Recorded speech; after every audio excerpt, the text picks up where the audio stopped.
Yo, what's going on, everybody? We are live for day 2 of the 2026 NFL Draft, and today's live show is presented by PrizePicks. My name is Patrick Seatman. Appreciate all of you guys for tuning in. Now, I have said this entire offseason leading up to the draft that I think day 2 of the NFL Draft is the most important for the Minnesota Vikings. You have 3 picks here to make, and one in round 2, 2 in round 3. You got pick 49, pick 82, pick 97. This is a massive draft for the Vikings because they have to leave this day at bare minimum, in my opinion, with at least one starter out there on the football field, and you should probably be aiming to get 2 starters. And this is a massive day for the Minnesota Vikings. But if you guys are excited for day 2 of the 2026 NFL Draft, just give me those skulls down below in the comment section, and we'll give you guys some shout-outs here on the show. Brady then in the building saying trade up for McNeil Warren. That would be a risky pick. Like, would you package 49 and 97 to move up to 30, let's say 35, 36 if he's potentially there? I would possibly have some interest. Jacob Rodriguez, hopefully, and Emmett Johnson. Really hope the Vikes do leave today with Emmett Johnson. If they're going a weapon in round 3, I would love Emmett Johnson or Elijah Surratt. Elijah Surratt, I think, is the most underrated player in this entire draft. He's just getting wildly disrespected. So hopefully they're able to land him. Trade up for Terrell. Avion Terrell would be a good option. The Vikings just want to get a pure slot corner. Can actually play the run very, very well. So I wouldn't mind that at all. Scott saying at least one starter. At least one starter, Scott. No doubt about it. Also giving me a skull. Appreciate you. Jamal McCoy reminds me of Will Johnson with injury. Absolutely. Like, both had kind of similar falls in the NFL draft where I remember last year we were all yapping about, the Vikings need to go get Will Johnson. I know the same conversations are happening here for Jamal McCoy. No Exult saying Bull. I think you meant Skull. Shout out to you, Brody. Cam Moses saying Skull. Appreciate you. And shout out to all the real ones for tuning in today. Very excited. This is going to be a big draft for the Minnesota Vikings. Curious to see what they do at pick 49, man. That's a huge selection. Like, could they potentially I was actually about to say, could they potentially go get Jadarian Price? But Jadarian Price just won pick 32 to the Seahawks. I'm guessing it's going to be a safety or a secondary player. Probably like an A.J. Halsey, Traden Stukes. Now, a lot of mock drafts have A.J. Halsey falling to potentially pick 82 for the Minnesota Vikings. So if you could somehow get like a really good corner and then you go get Halsey and you just have your first 3 picks be defense, wouldn't hate that idea. Now, the Vikings also need to somehow get their center of the future at some point. But listen, this day 2, there is still a bunch of talent available. I think the whole round 2 of the draft kind of got a favor from the Los Angeles Rams taking Ty Simpson. That obviously freed up one draft pick in the first round where they couldn't go out there and get one of these guys. But McNeil Warren, top player on the board. Listen, he was mocked to the Minnesota Vikings a bunch at pick 18. I think you would probably have to package pick 49, pick 97 to move up to possibly get him in the mid-30s. You got Keontae Scott. Really like Keontae Scott. He can play some slot. He can play some safety for you. A.J. Halsey, another fantastic player. And then Wheatley out of Penn State, another good player there. Like, the safeties are there for the Minnesota Vikings if they want to go get their pick of the litter. Would be a fan of, honestly, all of these guys. I would obviously prefer McNeil Warren, but Keontae Scott as well could be a good pickup for the Vikes. But we'll dive back into it here in a second. But let me tell you guys about today's sponsor, and that is our good friends at PrizePicks, America's #1 sports pick app. PrizePicks is the best place to go if you love daily fantasy sports. Player picks are on fire right now with playoff basketball getting going tonight. There's no better place to cash in while watching sports than PrizePicks. To qualify for a PrizePicks lineup, pick 2 to 6 players and select more or less on stat projections, including points, rebounds, assists, 3-pointers, and several others across all sports. And if you're more of a baseball guy, you can choose stats such as hits, home runs, and strikeouts. But they don't just have projections for games. They got projections for the entire season. Then they already have some for some of these rookies in the draft yesterday. Fernando Mendoza, game started. Jeremiah Love is rushing yards, and Jordan Tyson is receiving yards. If you guys tail this lineup, $20 pays out $120. But our new user offer, download the PrizePicks app today. Use code HMA when you play your first $5 lineup to receive $50 in lineups. That's promo code HMA when you play your first $5 lineup to get an extra $50 in lineups with PrizePicks. Clickable link to download the app is in the comments and description of today's show. Check them out. But a massive shout out to PrizePicks for sponsoring today's live show, day 2 here of the draft. Couldn't be more excited. But listen, it's a big time draft from Minnesota Vikings. I'm very fired up. I think day 1, And we can talk about Kaleb Banks here a little bit. Because I've already seen it with Vikings fans on social media. I've seen it even with our live poll right now. When I asked you guys to grade the pick, originally after it happened last night, it felt like 50% were either a D or an F, and then the other 25% was a C, and the rest of it was just filtering in A's and B's. But now looking at the live poll, 28% A, 37% B, and only 14% D or F. Now, Kaleb Banks, I was listening to his press conference today. He's an incredibly likable kid. He's got kind of a quirky, goofy personality with him, which was pretty cool to see. He was not afraid to show it. He also, you guys would get a kick out of this. Let me just make sure I'm getting his pets correctly here. And yes, I am saying pets. You guys are not mishearing me. So Kaleb Banks, this man is an animal lover in a very, very fun way. So he has 2 pythons. He has a chameleon, and he also has a cane corso dog.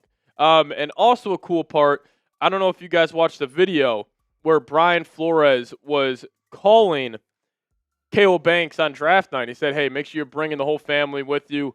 Make sure you're bringing all your animals. And even Flores was like, yeah, make sure you bring your 2 pythons too. Kaleb Banks talked about it. He was like, that was a pretty cool touch. Like that Flores, like he wasn't fake listening to him. Like he said, like, yeah, he was actually listening to me. And, you know, that was pretty cool. So, listen, Kaleb Banks, he's got a really cool personality. And I don't mean to curse here, but I tweeted this out. A lot of Vikings fans are hating on this kid. They're doubting on him. If you're hating on him, you're a fucking loser. I mean, like, I don't care if you absolutely hated this draft pick. We are all Vikings fans. You can disagree with the draft pick. But, again, I feel like Vikings fans, it's a funny fan base because even like a guy like J.J. McCarthy, we see it. It's like everybody's split. Like, oh, you got to either be all in on J.J. McCarthy. You got to think he's the biggest bust of all time. Like, most of us fall in the middle ground, at least in my opinion. And I can already see it starting with Kaleb Banks. So it's like, oh, you either got to think he's going to be the next Chris Jones, or you got to think he's going to be a bust and out of the league in 3 years. Now, listen, he also went on top 30 visits. He said every single team that he met with said the medicals don't matter. Like, they said they're good. Like, it was a clean break in his foot. And listen, if he can live up to the potential, I like the DeForest Buckner comp, I think a little more than Chris Jones. Because, like, Chris Jones, one of the best defensive linemen we have seen of this generation. Like, that is, that would be very, very tough to live up to. But, like, a guy like DeForest Buckner, I mean, like, that could be easily attainable for this guy. And, you know, Flores, I think also with this defense, he has talked about it over and over again, where he says, I want to get home with 4. He loves blitzing. Like, the Vikings blitzed at a 49% rate this past season. I'm sure if you ask Flores, like, where would you rather have that at? I'm sure he'd be saying closer to 30 than 50 with how often he's blitzing and how do you reduce the amount of times you're blitzing. You go get a defensive lineman in the middle that can get home to the quarterback. And that's not even like his strong suit. Like, he has the potential to be an elite pass rusher. But I think what kind of sold me on Banks, and going back and watching his film yesterday, and by film I mean YouTube highlights, what sold me on Banks was I think his floor is a lot higher than people are suggesting. Like, I think people think like he is this huge boom or bust, massive home run swing, and to a certain extent that is true. Like, there was some risk with his injury history, but I think his floor is so high because he'll be a good run defender.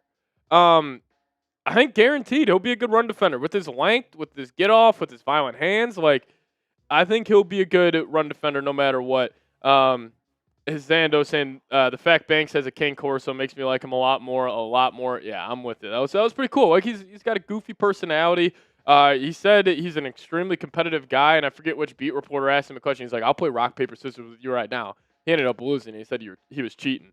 So that was pretty funny. But listen, I give this grade a B. I think I would have given Dylan Thieneman a B. I would have given Kenyon Sadiq probably a B+.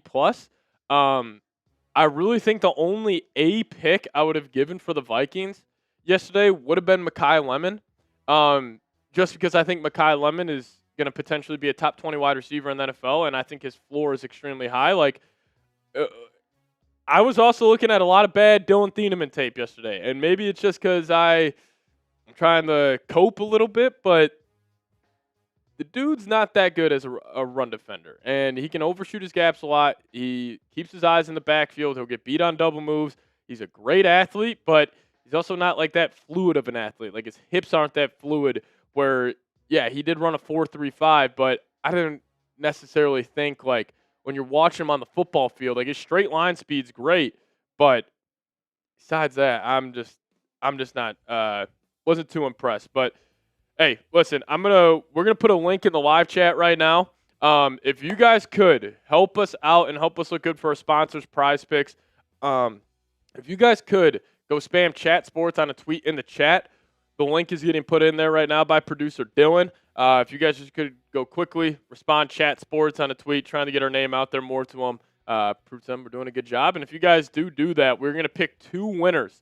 And you guys have a chance to win an item from our merch store. So if you guys want to get a Vikings Now shirt, a K1 Kyler Murray shirt, a Married Into the shirt, whatever it is, our merch is really sweet, and it's a good way to help us out. So if you guys could go spam Chat Sports on the tweet, that's in the live chat right now. 2 people win an item from the merch store. So they will probably end up responding to you from the Chat Sports Twitter. So make sure you guys tune in then. Just catching up here to see if we had any more news. Apparently the Niners are having talks about trading back from pick 33.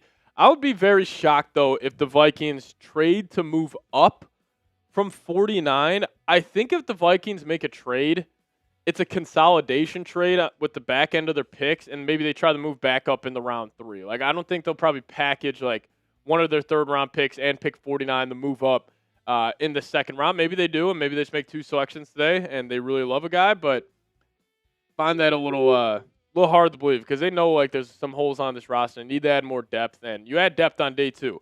And also, Dylan, I'm going to slack you. I'm going to slack at the UNTV. If you want to throw this photo up. It's talking about how many players the Vikings have on the roster that was drafted on day 2 and round 4 of the 2026 NFL Draft. The Vikings are by far the least amount in the entire National Football League, which is, definitely a little concerning there. So this is a big draft. People are saying we want McCoy. Jamal McCoy would be a hell of a pickup, I think. But if you guys could hit that link in the live chat, spam PrizePicks, it would be greatly appreciated. Avion Terrell is the best available corner right here. I mean, he's up there. I think I would probably lean McCoy and Hood over him. But, man, you could definitely make an argument for Avion Terrell. There's no doubt about it. Hit the like button, Patrick. Appreciate you. But this is a graphic I was talking about. So, players on the Vikings roster. So, they have 9 players on the roster. And shout out to Alec Lewis for this. Alec Lewis, best in the game. The Vikings have 9 players on the roster that were selected in the first round. Good. But they are dead last in the National Football League with 6 players on their roster that were drafted in either rounds 2, 3, and 4. That is an indictment on the Vikings drafting, not just like during the Quezzy era, but even at the tail end of the Rick Spielman era for the Vikings. Like, they have to be better on day 2 of the NFL Draft, and I think that stat perfectly shows that. So we'll see. Yeah, but if you guys could go comment Chat Sports below that post, it would be greatly appreciated.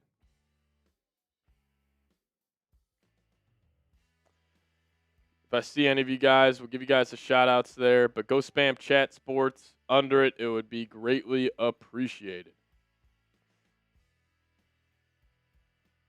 Shout out to all the real ones in the building who have done that. Also, if you guys haven't already, hit that thumbs up icon for us. We're at 36 likes right now. I got 150 people rocking and rolling with us. So if you guys could hit that thumbs up icon, would greatly appreciate it. Let's get Jacoby Lane. Jacoby Lane would be a good pick. I think if they're going to go with a receiver, I think it would be Stribling. The Vikings had a top 30 visit with them. Dejon Stribling, I'm guessing that would be the pick if they go wide receiver. 6'2", Ran a 4.33 40-yard dash. Really good athlete. Kind of reminds me of Chris Conley as a potential comp. But good frame. Plus, he's got a really solid build, strong legs, strong arms. Yeah, I would like Stribling there as well. Dejon Stribling out of Ole Miss could be an option for the Vikings at wide receiver as well. Shared the Facebook, Twitter, Instagram, TikTok, and Snapchat. Shout out to you. Do you think we could have gotten Kaleb Banks if we traded back with the Eagles? So traded back to pick 23, potentially. But okay, this is one of the worst draft takes out here, and it's not even. It doesn't even have to do with the Vikings specifically. I can tie this back into the Los Angeles Rams as well and what they did yesterday. A lot of people were saying, "Oh my God, why did the Rams take Ty Simpson at pick 13? Was it a reach? Absolutely." But people were saying, why didn't they just trade back to pick 18, pick 19, and pick up that extra third, fourth round pick? Is a third or a fourth round pick worth the risk of maybe somebody trading up and jumping them? Like if the Vikings moved back from 18 to 23, picked up a future fourth, for example, would that fourth round pick be worth the Vikings potentially missing out on Kaleb Banks? I do not think that. So did they reach on Kaleb Banks? According to the NFL draft analyst nerd big boards, yeah, but we don't know where Kaleb Banks was on NFL big boards. Kaleb Banks, apparently the Bears wanted him. Apparently the New York Giants were potentially going to trade back up into the first round. Like people were saying, oh, we could have got Kaleb Banks at 49. No, you couldn't have. Kaleb Banks will not be on the board at 49, or he wouldn't have been on the board at 49. So this is a polarizing pick. I understand it, but listen, everybody, this is also something with Kaleb Banks. His floor is higher than you think just because he's a plus run defender. So I like the move. I love this pick. It's a bold pick. It's a risky pick, but I'd rather have my team be risky and bold, considering also last year in the NFL draft, they went with the safest option in Donovan Jackson. So I really enjoyed this pick for the Minnesota Vikings. Really, really did. Really, really did. All right, this is our Super Chat menu. If you guys do send us a Super Chat today, it would be greatly appreciated. Dylan and I were live all yesterday for round one. We'll be live for both rounds today, and we'll see about tomorrow. Our bosses said we'll see how the stream does, if we'll go live tomorrow on the channel. So if you guys want to send a message to my bosses, send a Super Chat, great way to do so. But we got 10 minutes to do this one. So we can pull up the PFF mock draft simulator if we get to $150 total. If we can rally together as a group, get to $150 total, we'll hop in the PFF mock draft simulator. We'll do a day 2 mock. We'll walk through the picks for the Minnesota Vikings, and we'll do that. If we can get to 150, but we'll see. As Insider Production saying, who you want at pick number 49? Like trade-in Stukes would be great. AJ Halsey, Jalen Kilgore would be a good option as well if we're talking about safeties. Cornerbacks, like obviously if Jamal McCoy falls, I doubt it. Avion Terrell, those are really the only two corners I would like. Doubt they go center at 49. Maybe they go tight end, like maybe they go Eli Stowers, and they get that big slot wide receiver. But we'll see. You actually want to fly through the best available here. We can just dive in some of the draft prospects that are still available. Bryce Lance, wide receiver. He give me an intriguing option on day 3, that's for sure. Pat, would the Cowboys give us Caleb Downs if we gave him Gennard and some picks? No, absolutely not. You're not trading a player you just drafted. I forgot about D'Angelo Ponds and Colton Hood still on the board as well. Like this is an elite big 4 right here. If the Vikings are walking out with any of these 4 guys, somehow fall to pick 49, I think it would be an absolute steal. I'd prefer McNeil Warren out of all these guys, but I'd probably rank him McNeil Warren. I would probably go Ponds, holy cow. Colton Hood, and then Jamal McCoy last. I just don't love, like, I really like Jamal McCoy as a player in the film, but, like, I thought it was telling that Kaleb Banks got drafted over Jamal McCoy. 2 different positions, but they thought his injury that happened over a year ago was less concerning than the Kaleb Banks injury. But we do have a massive super chat coming in here from Skolger saying Skol day 2. If everybody could give me a Scolger down below in the live chat right now, that would be greatly appreciated. Show him some love for coming in and getting it started here. Everybody give me a Scolger down below. Show him some love. Appreciate you, Scolger, making it rain like always. Always appreciate it. Whether it's a pregame show for a watch party, free agency, or the NFL draft. Scolger always showing up. So appreciate you, Scolger, for supporting the show. If you guys want to super chat, dollar icon below, hit it. And we are $50 away from doing a live 2-round mock. We have 8 minutes to do that. So if you guys could help us out, let's get there. $50 away. But Scolger, we appreciate you, my friend. Shout out to Scolger. Everybody keep getting those Scolgers. Scolger. Scolger's a fantastic name. If I had like an alter ego, I think it would be called Scolger. I like it. Appreciate you, Scolger. Saying just for day 2. Let's do it. Yeah, 200 people rocking and rolling with us already. If you guys haven't already, hit that thumbs up icon. It would be greatly appreciated. And also, we are super chat battling our Dolphins channel here. So if you guys want to help us out in that race, that would be great. I don't really know what they're at right now, but that would be awesome if we can knock them out. That would be sweet. We're getting updated numbers right now. Let's see what they're at. As they're at 178 and we're at 100 thanks to Scolger.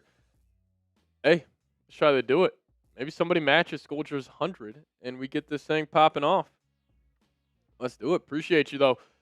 But, yeah, I'm very excited for this draft. 7 minutes away, and then it's gonna start flying off the board. And picks are going to happen. I think it's a 7-minute timer for round 2 between picks, and then it's a 5-minute timer for round 3, 4, and 5. Here we go. People are getting it going. D. Warren and Nate Gramley coming in. Skull.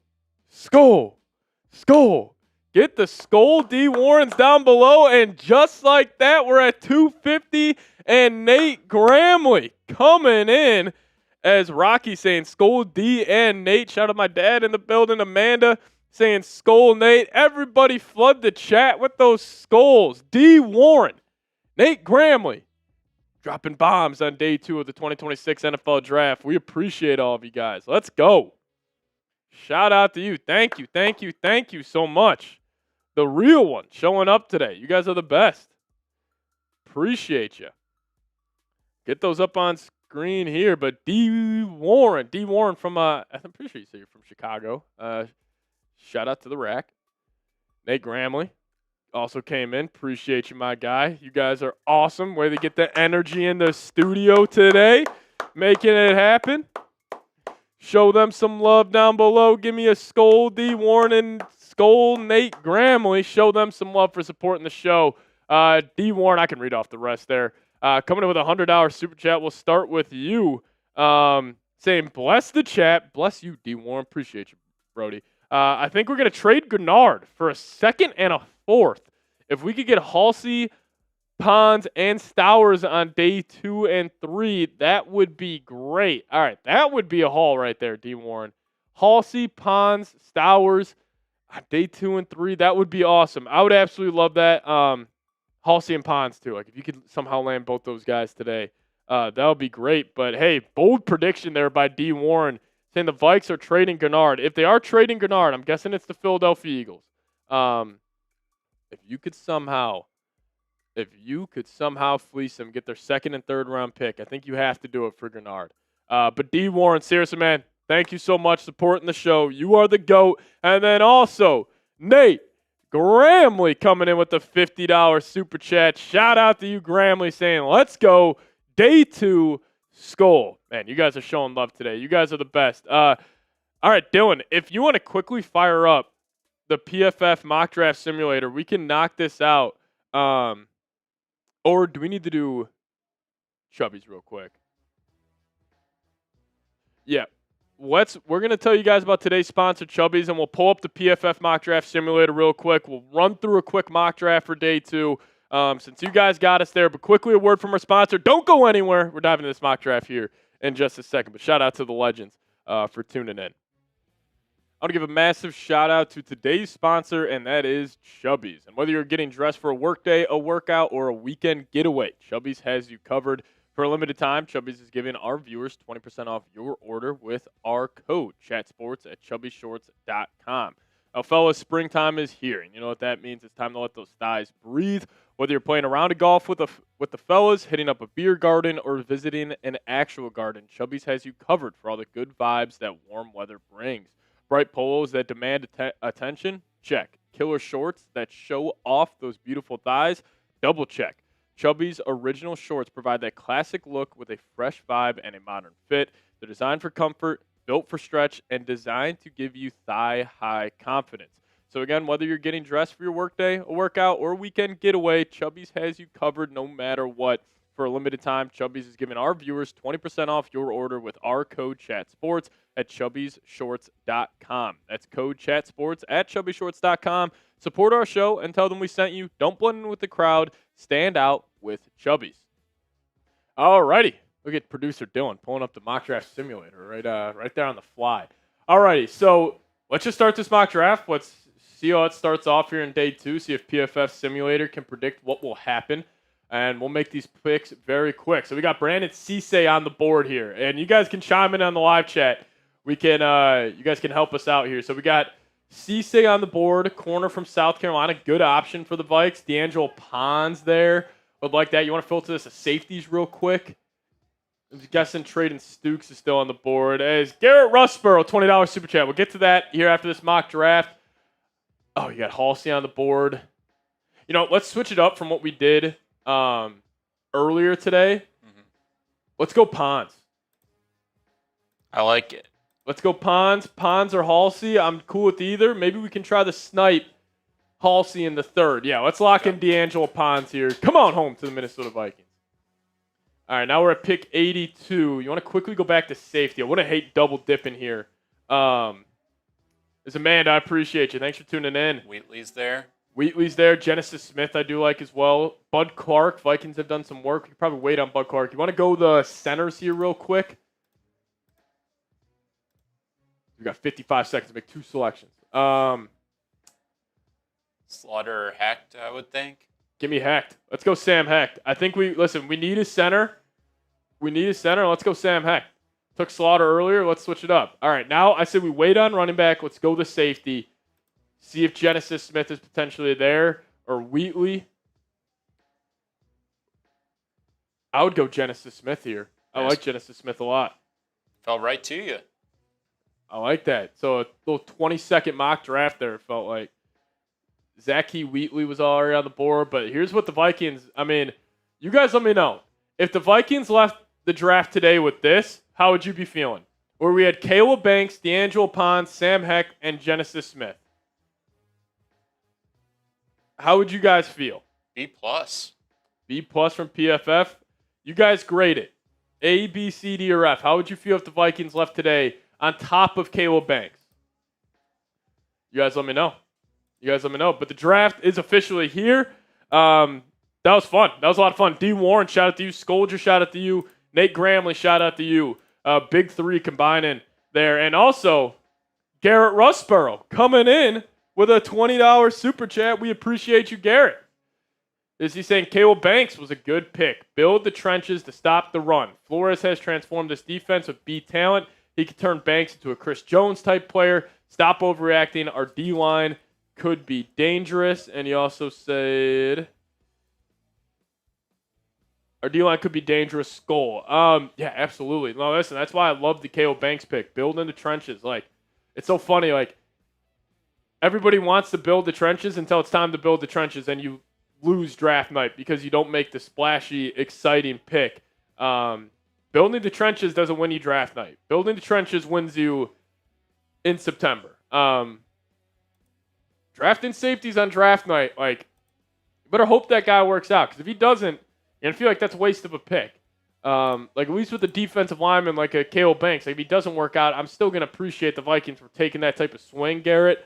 But yeah, I really like it, and I think most of the fans are starting to, kind of change their tune on the Kaleb Banks pick, which I do appreciate. Listen, I just think if you're hating on the kid and you're rooting for him to fail, you're a loser. You are a loser, and it sounds like the 49ers are sticking and picking here. And also, shout out to the real ones. We have officially overtaken Dolphins now with our Super Chat battle. Let's go. Dolphins today.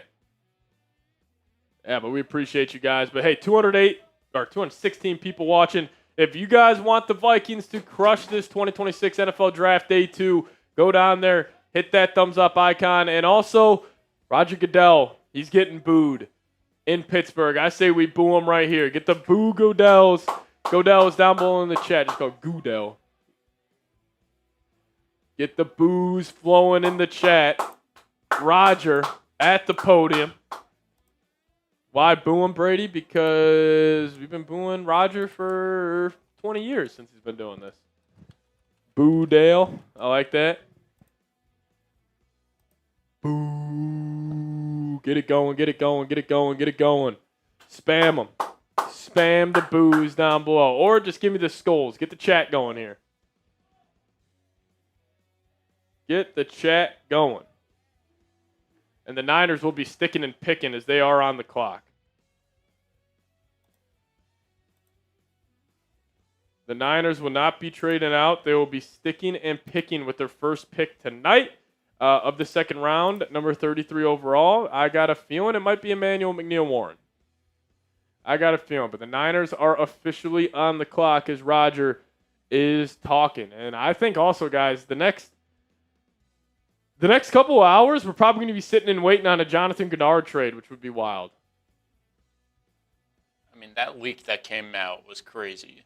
Yeah, I forget what podcast that was, but he pretty much said a Gennard trade was done to the Eagles, which, that would be something. As we also have Zando coming in the building with $10 super chat. Appreciate you, man. If everybody could give me a skull Zan down below in the live chat, show him some love. As we increase our lead over Dolphins today.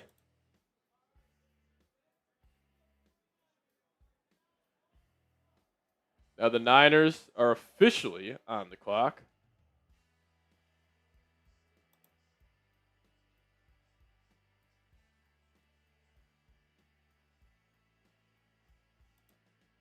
If you guys could hit that thumbs up icon, give me a skull down below.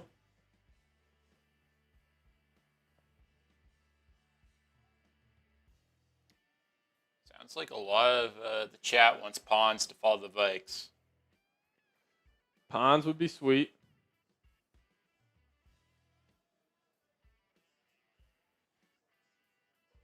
Pawns would be sweet. The Vikings trade up for a guy tonight. I'll be shocked if they trade up for a guy, but who knows? I think they could trade back into the third round. That's probably more likely than potentially trading up here in round 2. But maybe they move up from pick 82. Maybe they move from 82 to 60-something, and they package 97. I think anything's on the table. But Zando coming in with $10 super chat. Appreciate you, my man. Saying, what's tonight's biggest swing? Can't wait, Skull. Tonight's biggest swing. What would be the biggest swing pick that the Vikings could make? Oh, that's a good question. I would consider Jamal McCoy a big swing.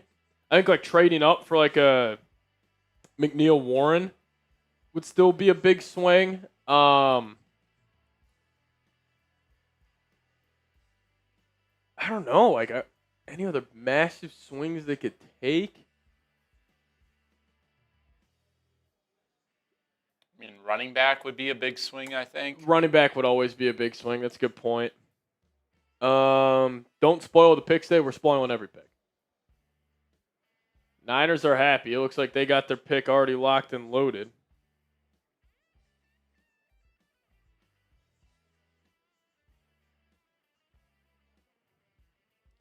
the Niners going to take? I would think it would have to be defense. It's just which one are they going to go with? I'm going to guess it's McNeil Warren here for the Niners. I'm going to guess it's McNeil Warren. Here's our best available. I don't know. Pons is so Niners coded. Pons is very Niners-y. Can I be GM of the Vikings? That'd be a fun job for you, Brady. Or it could be a very Niners pick, and they just take Jermon McCoy.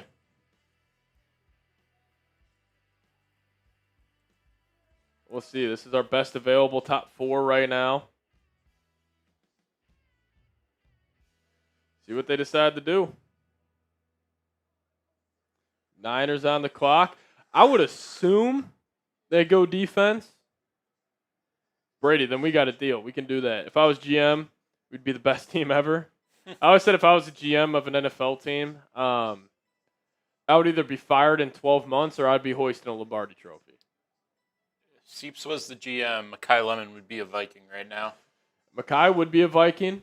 But who knows? What if with all the new intel the Vikings had of Kaleb Banks, maybe I could have been persuaded. Who knows? Maybe that's how the war room was. I'm really curious if there's like any back and forth. Like, I wonder if like the one funny part about how the Vikings are structured right now with having an interim GM.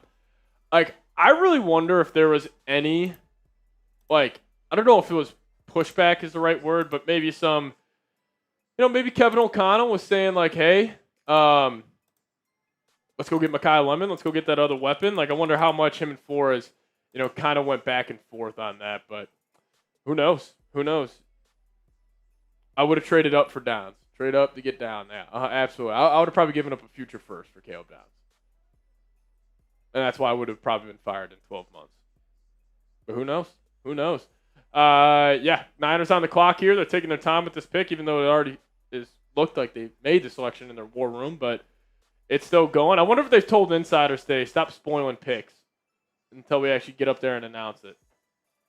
I mean, yesterday they were like 3 picks behind, I feel like. Yeah. I mean, it got to a point. It felt like they were 4 picks behind.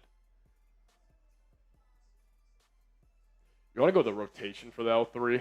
We can still flash that here and there.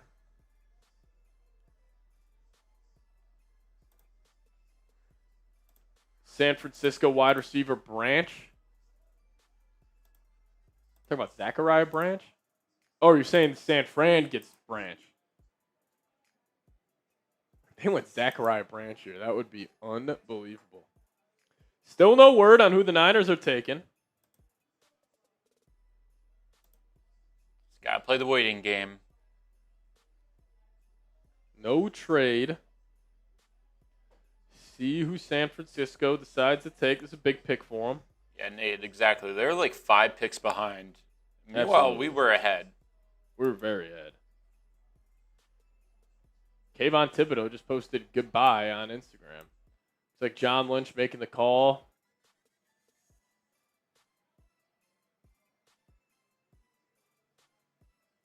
See what they decide to take. Shanahan's now talking to the draft pick. Also, if you guys could, hit that thumbs up icon. We are 20 likes away from 100. Let's see if we can get the 100 likes before the Niners pick is officially announced. Can we get 20 likes in the next 20 seconds? We just need 19 more now to get to 100. And once you guys have liked the video, just hit me with a skull down below in the comments section. We'll give you guys some shout outs here on the show. See what the Niners are taking. There goes the likes number up. Appreciate it. 87 likes. Come on. Oh, there we go. 100 likes. Just like that. Shout out to you guys. I don't think they took Zachariah Branch, everybody. I don't know where you guys are seeing that.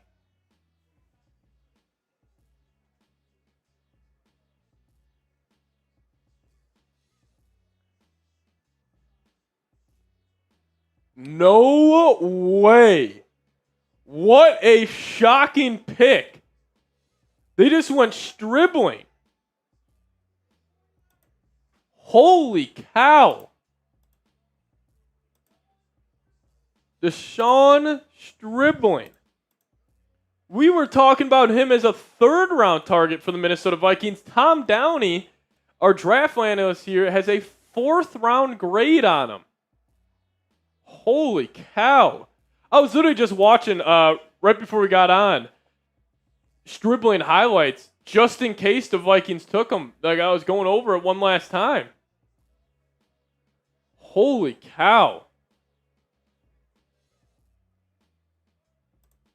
Dejan Stribling goes 33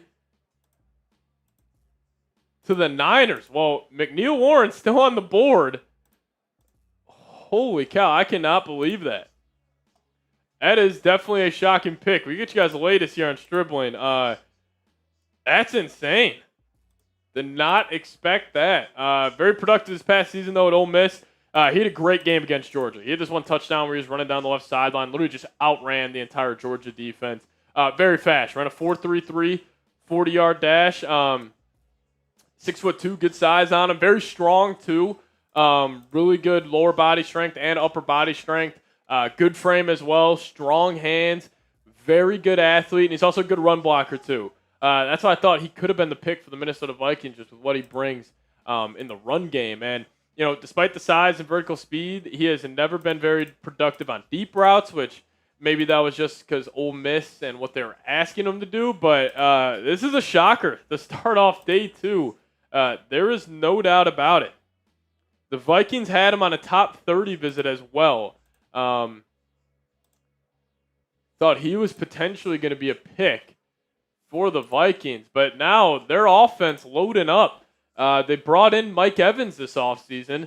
Brock Purdy, Christian McCaffrey, George Kittle still there. Ricky Pearsall still on the team. What a shocker there. Everybody grade the pick for us down below. And now the Cardinals pick is in, and it's Chase Basantis, the guard out of Texas A&M. So the corners and secondary, they're still falling. Which is perfect for the New York Jets. It is good for the New York Jets. Yeah, Denzel Boston going behind Stribling.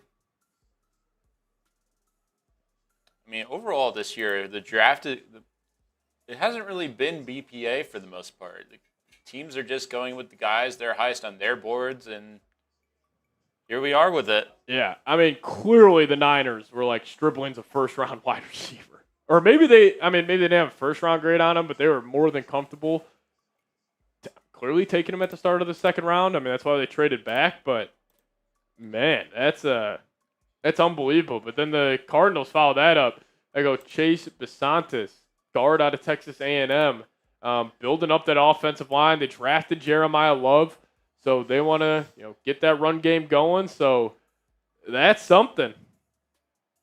Banks reminds me of Sharif Floyd. Yeah. I've seen the Sharif Floyd comps a lot, which definitely make me a little wary of it. Man, that's unbelievable. Hey, Vikings pick 49. We're getting close. We are getting close.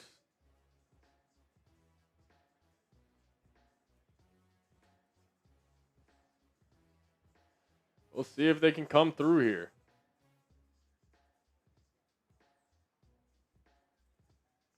The Buffalo Bills now are on the clock. For the first time. Well, they've been on the clock, but this is their first time potentially picking. Yeah. I thought the Bills had a good draft yesterday, but man, Chase Basantis and Dejan Stribling go the first 2 picks of the second round. Definitely Stribling being the or the shocker here so far. 2 picks in. Still no McNeil Warren. Still no Jamad McCoy. It would be awesome if the Vikings could somehow get McNeil Warren at pick 49. Like, if he just catastrophically falls, that would be sweet. That would be sweet, but we'll see.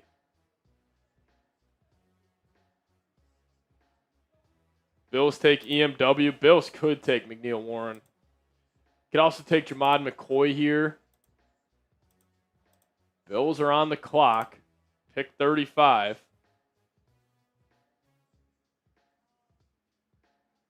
Wow. Stribling. A shocker. Trade up for Warren. I mean, they could if they want.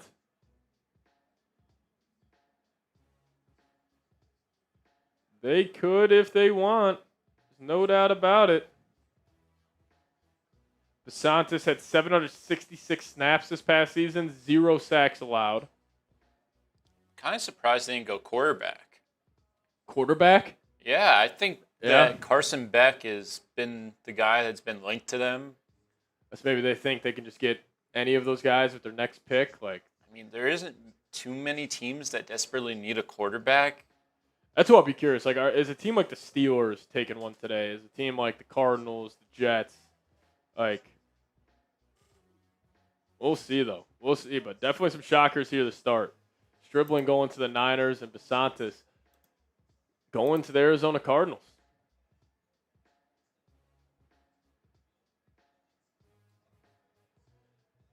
Wouldn't hate McNeil Warren here for the Bills. Their pick is in, their first pick of the draft. See which direction they end up going here. Parker. T.J. Parker. They go T.J. Parker. So they load up in the trenches. The Buffalo Bills are selecting T.J. Parker. The Clemson defensive tackle and edge rusher heads to Buffalo. All righty, pick 35. Now the Raiders are on the clock.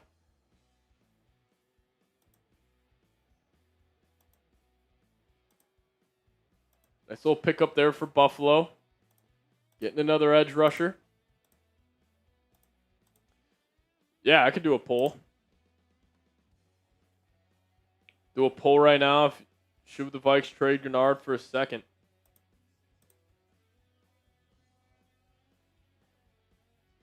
And we have a trade for pick 36.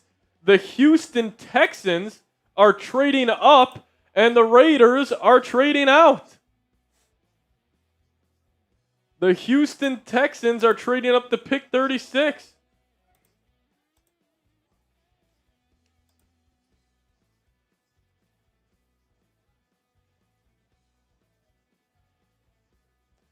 Just put a new poll. Should the Vikes trade Gennard for a second? Texans are moving on up. They are now officially on the clock. I think the Texans... What pick did they have? 38. Oh, they had 38. Okay, I thought they had like 59 too. So they're just trying to jump up there. They clearly have a guy in mind.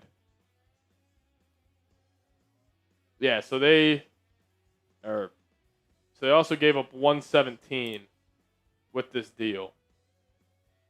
There's the full details. Okay, so Raiders will just jump from a fourth to a third. Just move back 2 spots. Good for the Raiders. Good move. I'm curious who the Texans are taking here.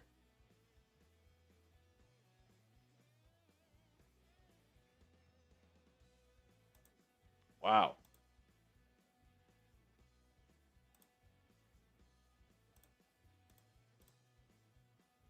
That's crazy.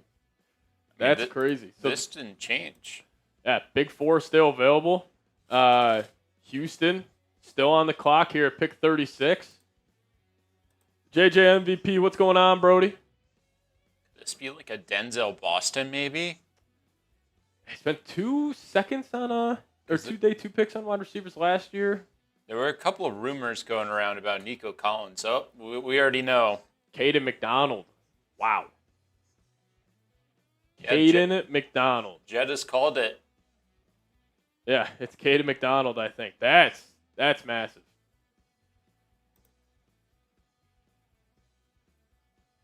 Caden McDonald. Kind of a sneaky good draft from the Texans. Yeah, bolstering up the trenches on both sides. Don't hate it. Don't hate it for Houston. They trade up and get their guy.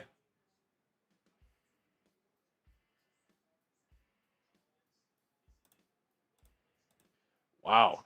Caden McDonald.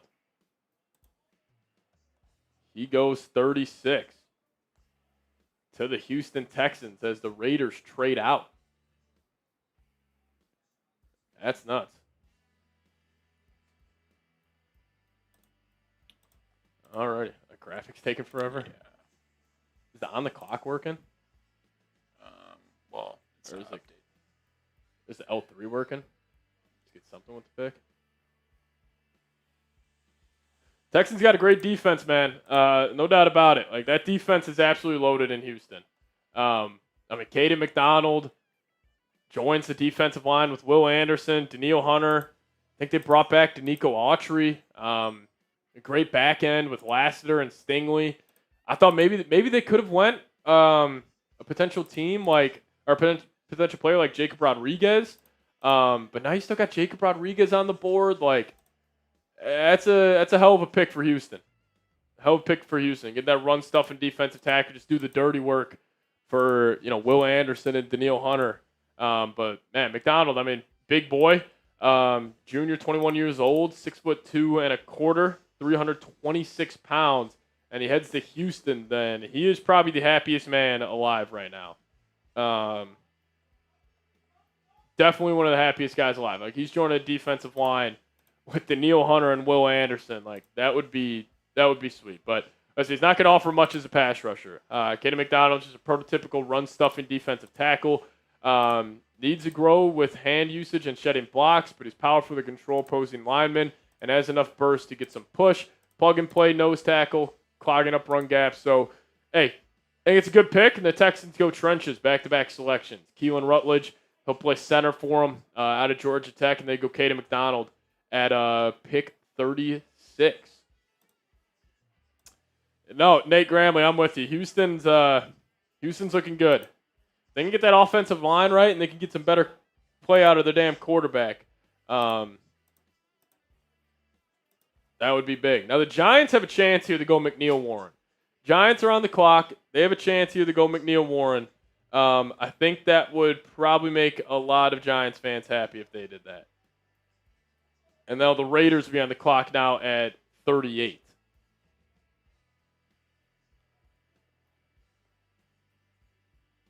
If the Giants go ahead and they get arguably the second best safety in the class after passing on downs, yeah, I think a lot of fans will be more appreciative of that. Definitely. McNeil Warren still on the board. Wow, so now the Giants are on the clock at 37. See which direction they go. This is what they did day one. Kind of two shockers. Maui Noah is a great player. Reese is arguably the guy with the most upside in this entire draft. But to an organization that's trying to still figure things out, it's an interesting direction for them. I just don't understand the fit with Reese.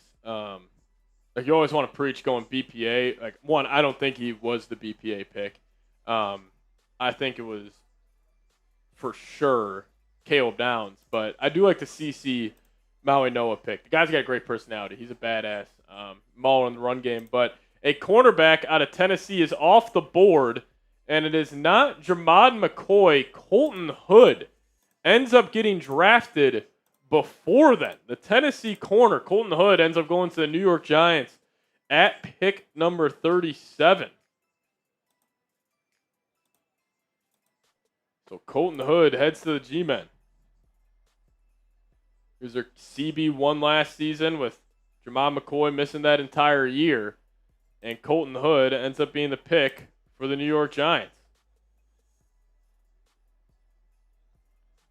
So McNeil Warren still falling.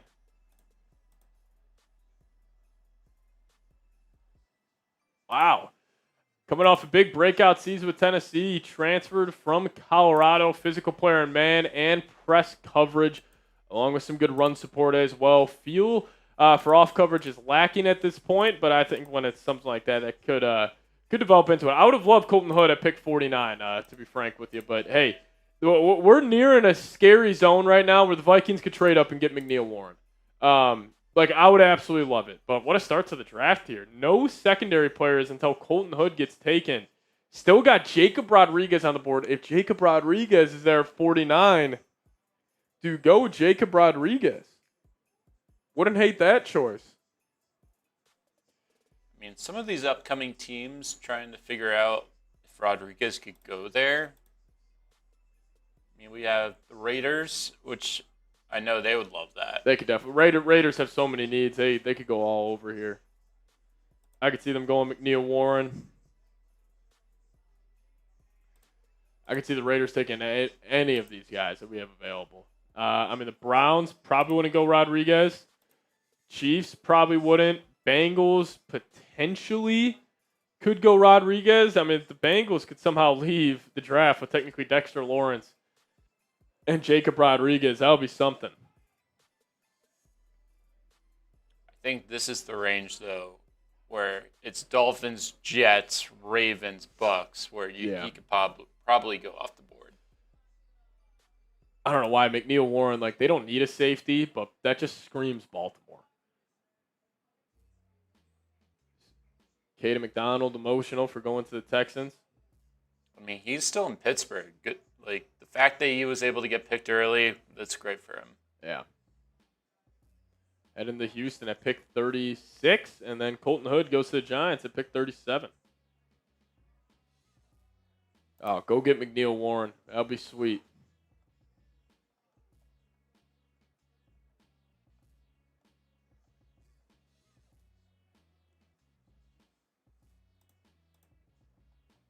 That would be something. Trading up for McNeil Warren would definitely add some spark to the Minnesota Vikings. We're getting there, guys. We got 11 more picks or 10 more picks until we're there.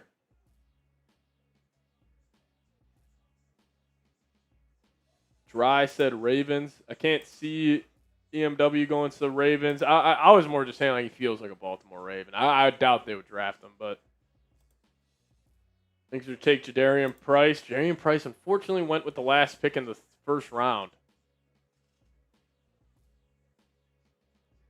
God, Joe Shane he's got to be the funniest man in the National Football League.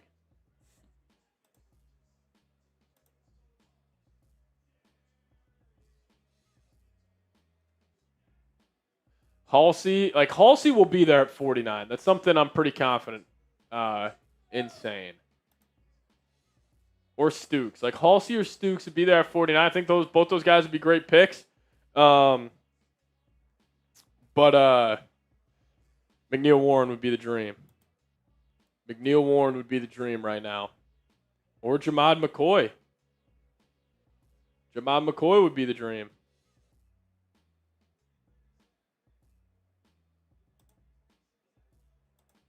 Colton Hood was left in the green room last night.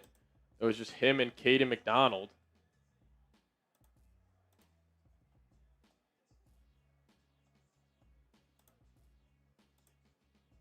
Still can't believe Stribling went 33 to the Niners.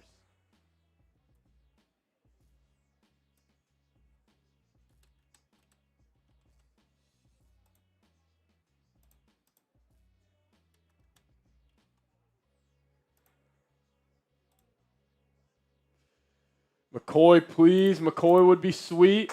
M-Dub, though. M-Dub would be awesome. Awesome.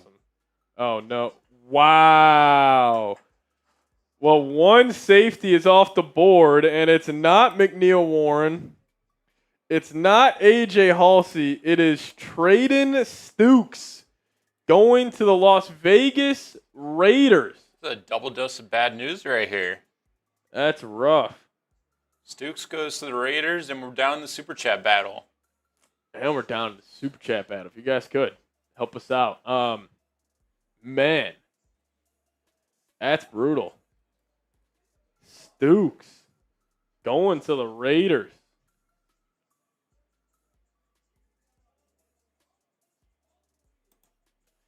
So McNeil Warren dropping.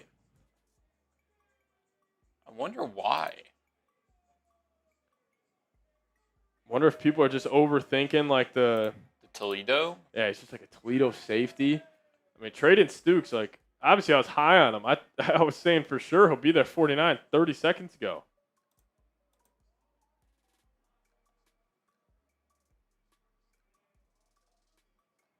Wow.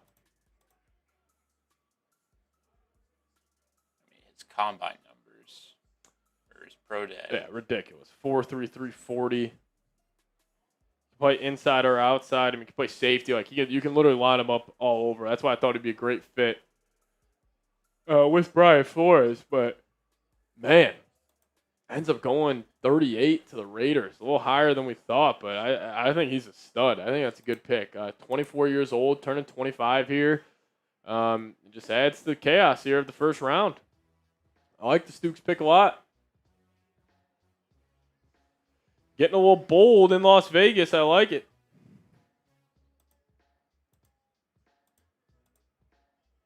I like it. Still McCoy, Pons, and McNeil Warren. All on the board. Nate Gramley, what the F? Raiders, they remind me of the old Jets. Not hating Dylan. And taking McNeil Warren, McCoy, Slaughter, Jones would be very nice indeed. I agree. Wake up, Quezzy, coming in from Zach Gaiman. We're not picking a tight end. I think a tight end could be on the board. Unlikely, but could be. Quasi was with the Niners now, and earlier you were telling me that Stripling had a chance to be a Viking. Maybe quite. Hey, there's some overlap there.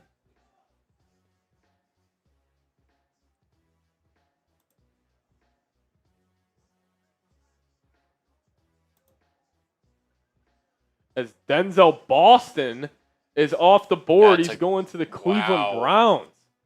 That's KC and Boston now. And Boston. Wow. Denzel Boston to Cleveland. This is Cleveland, like I like the pick here. This is just going to be typical Cleveland Browns. Like, we won the draft. Cleveland Browns are changing the draft. I mean, that's a hell of also combo. Like, those two fit each other really nice. KC and Denzel Boston. They go two wide receivers, back-to-back picks. Wonder if that was just a BPA pick for him. Denzel Boston. Trying to get Shadur as much help as he can. Yeah, I mean, Shadur's got no excuse here. That's insane. I mean, clearly full retool offensively. Todd Monken, offensive-minded head coach, comes in and he's getting his guys on that side of the football. Oh, my God. If KC, do they get Jamad McCoy? They go Mansour Delane and Jamad McCoy. Oh, my God. They get the top two corners. Or Avion Terrell. What if they get McNeil Warren? Like, the Chiefs could easily take McNeil Warren here. Oh, no. Yeah, Stukes went to the Raiders, and then the Browns just got Denzel Boston. Flash up the picks again. Just kind of recap what's happened so far. Dazon Stripling going to the Niners. Kind of another shocking pick, but that's been the theme of this year's draft. Chase Basanas, the guard out of Texas A&M, to the Cardinals. Then T.J. Parker at Bills' first pick in the entire draft. Out of Clemson goes to the Bills. Ken McDonald gets traded, or the Raiders trade out of their pick to go down in the draft, get Caden, or Traden Stukes, and then Caden McDonald ended up being the pick for the Texans. And then just recently, Colton Hood, Traden Stukes, and Denzel Boston now giving Shadur yet another weapon. They are trying to give him as much help as possible. Two weapons on the outside with Jerry Jeudy. Got Harold Fanning there. You got a good running back. If these weapons end up hitting, like, could be good. It's also funny. I feel like when teams draft weapons, I feel like never, like, fan bases or even, like, analysts, they never say, like, oh, they could be bust. Like, I feel like weapons, people just always stamp in. It's like, they got a guy. He'll for sure be it. Where it's like offensive linemen, corners, defensive linemen, like, people are like, oh, that guy's bust written all over him. Like, Kaleb Banks is more bust, according to people, than, you know, name Casey Concepcion, for example. Like, I don't know, Jadarian Price, but see what the Chiefs do here is they will go R. Mason Thomas. Let's go. Chiefs are going to go Oklahoma defensive end R. Mason Thomas at pick 40. So now the Minnesota Vikings could trade up for McNeil Warren. If we leave with McNeil Warren and Kaleb Banks, oh my goodness. R. Mason Thomas going to the Kansas City Chiefs. As they leave Jermon McCoy. The Vikings, I mean, as much shit as we were giving them. Let's just say hypothetically they get McNeil Warren. And we would have taken McNeil Warren at 18 and Kaleb Banks at 49. What would we have been saying? A-plus draft. Oh my God, the Vikings knocked it out of the park.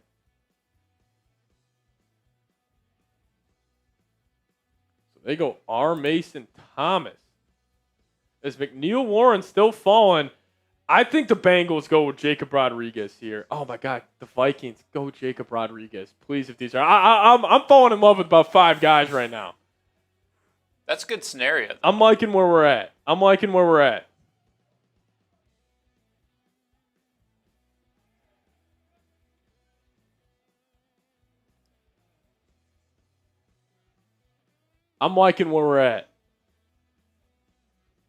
We got McNeil Warren. Got Jacob Rodriguez, Jermon McCoy, AJ Halsey. Shoot, if the Vikes want to double up on defensive tackle, give me a Lee Hunter too.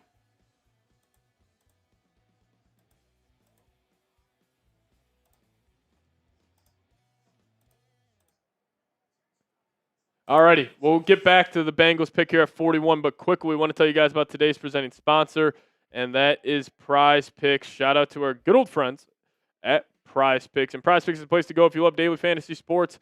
Player picks are on fire right now with playoff basketball getting going tonight, and there's no better place to cash in while watching sports than with PrizePicks. And to qualify for a PrizePicks lineup, pick 2 to 6 players and select more or less on stat projections, including points, rebounds, assists, three-pointers, and several others across all sports. And if you're more of a baseball guy, you can choose stats such as hits, home runs, and strikeouts. And we already got some rookies here in the league.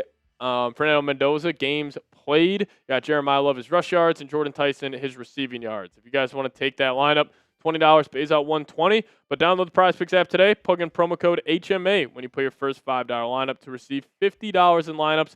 That's code HMA when you play your first $5 lineup to get an extra $50 in lineups with PrizePicks. The clickable link to download the app is in the comments and description of today's show, but check it out there. Bit of a shocker here also. Cassius Howell going to the Cincinnati Bengals. So, SEC Defensive Player of the Year. He had 11 sacks, and he's teaming up now with Shamar Stewart and Dexter Lawrence on that defensive line. Love what the Bengals have done here. Absolutely love what the Bengals have done here. That's awesome. But we can flash the best available. There's some good players there. I mean, number 12 on our draft board, according to Tom Downey, was Jermon McCoy. You got D'Angelo Pons. You got McNeil Warren, C.J. Allen. I mean, all 4 of those guys better be wearing purple and gold. Honestly, see, there's 7 guys. You got the 4 guys on screen right now, and then the next 3. Jacob Rodriguez, Keontae Scott, I forgot about. I love him.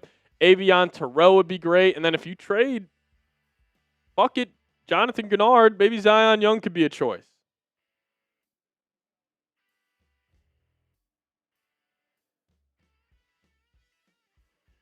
R. Mason Thomas to the Chiefs and Cassius Howell to the Cincinnati Bengals. Man, what a start to the draft. Patrick, I'm falling in love with about 5 guys right now. Generational line. Don't clip that, JJ.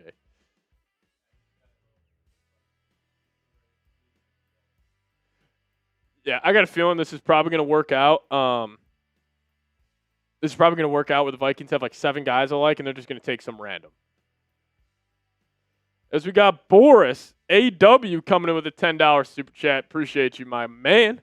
We'll get that up on screen for you here in a sec. Saying, don't pass on the stash. Get Jacob Rodriguez. Is that our new song for today? Don't pass on the stash. Don't pass on the stash. Draft Jacob Rodriguez. Draft Jacob Rodriguez. Don't pass on the stash. Don't. I know. Oh, well, maybe the song's actually bad luck for the Vikings drafting him, so maybe I'll stop that. Any crazy rumors? The only crazy rumor we have is a potential Jonathan Gennard trade. I do like, though, like, still a Zion Young's on the board. CJ Allen, Anthony Hill, Lee Hunter, Cisse still on the board. Like, even Cisse at 49, I think, would be a good pick. I think what's getting exposed right now is how off big boards by NFL media is compared to, like, actual NFL big boards. Like, the fact that Jamad McCoy was well-regarded top 20 pick. It's pick 41, he's not there. And it's not just him. Like, Jacob Rodriguez thought he was getting first-round buzz. Like, I don't know. I just think, like, NFL media, I think I just think they're off, like, on a lot of these projections. Hey, that means we could get good value here, potentially. Isaiah Rodgers needs to hurry up and give us more intel, absolutely. But Boris came in with the $10 super chat. I'm getting too excited, saying, don't pass on the stash.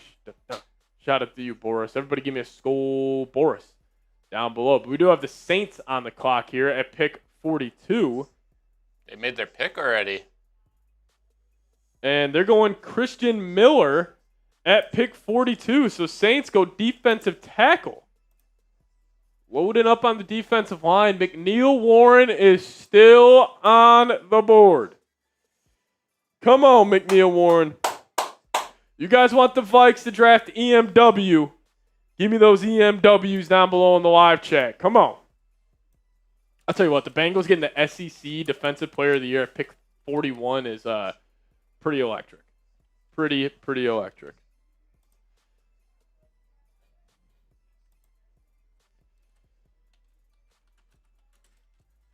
The Dolphins on the clock now. Wow. Oh, is EMW going to the Dolphins? I mean, that could happen. If you guys want the Vikes to draft them, though, give me those EM dubs. Give me those EM dubs.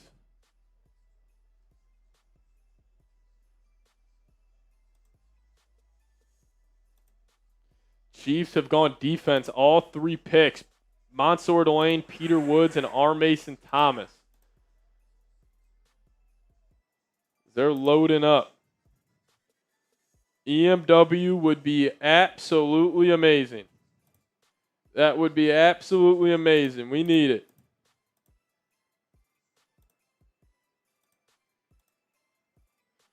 Come on, EMW. We need you. Come on down. Come on down to Minnesota.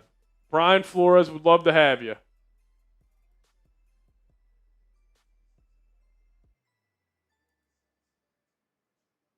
Oh my God, the Vikings defense would be so good with McNeil Warren.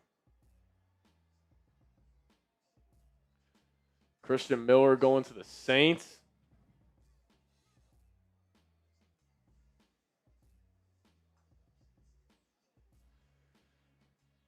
Oh, McNeil Warren would be a perfect fit. Or Jamad McCoy, even though Jamad McCoy falling this far, I don't love it.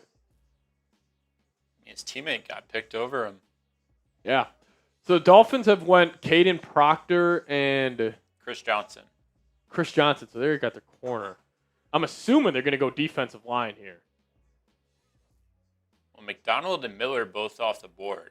And Parker. And Cassius Howell. And Christian Miller. Maybe the Dolphins, maybe they do double up on the secondary. And they take McNeil Warren. I mean, here's still our best of it. They could just go CJ Allen. Lee Hunter's out there. No, that's popular pick. Lee Hunter, they could go Lee Hunter.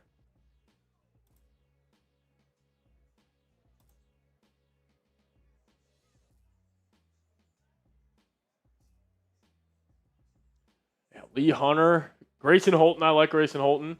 The big squeeze, Dominique Orange. Chris McClellan.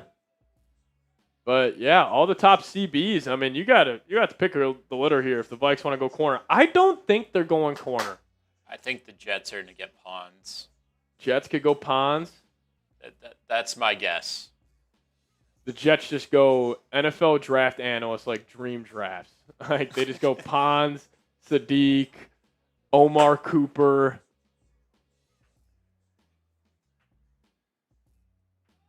Vikings take a punter. What's up? What's going on, Twisted Wizard? How you doing? Keep Orange in Miami. We'll see what see what the Finns. The Cowboys are acquiring a linebacker. Oh wow. Yeah, Cowboys are getting D winners from the San Francisco 49ers. We have a trade.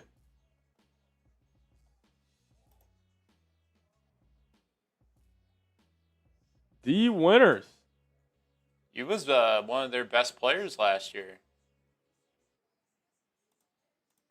I mean, the Niners' linebacking room after Warner went ahead and tore his ACL, it was a completely different room, but Winters was the one guy that had to kind of take over for him. He was the one guy that stayed healthy the entire last part of the season. Wow. All right, D winners. I need to know what Dallas gave up. I guess it's nothing. Maybe a 7th? Yeah, I don't think it'd be anything crazy.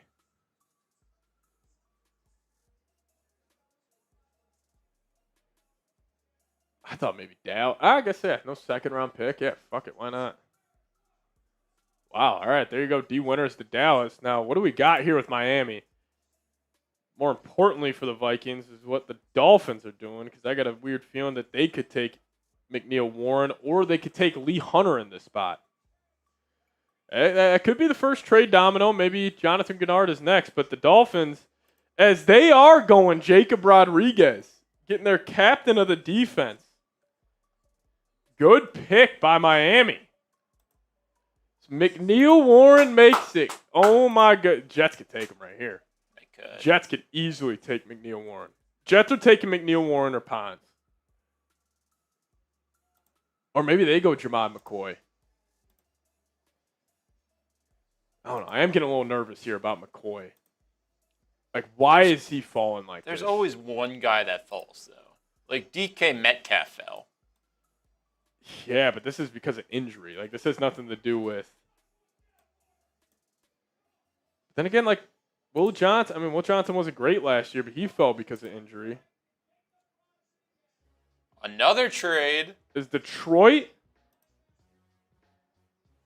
The Detroit Lions and the Jets just made a trade. What is this trade? Oh, my God. The D winners went for a 5th-round pick. So I guess Jerry just want to get his line back. All right, so we got multiple trades going on right now. They're getting rid of all their 5ths. So D winners for a 5th, and then is the trade for pick 44?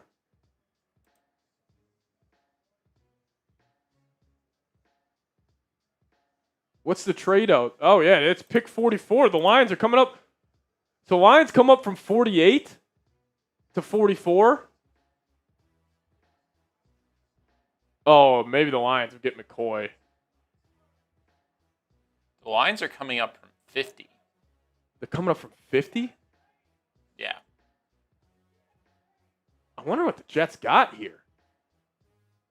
Full details of the Winters trade is as follows.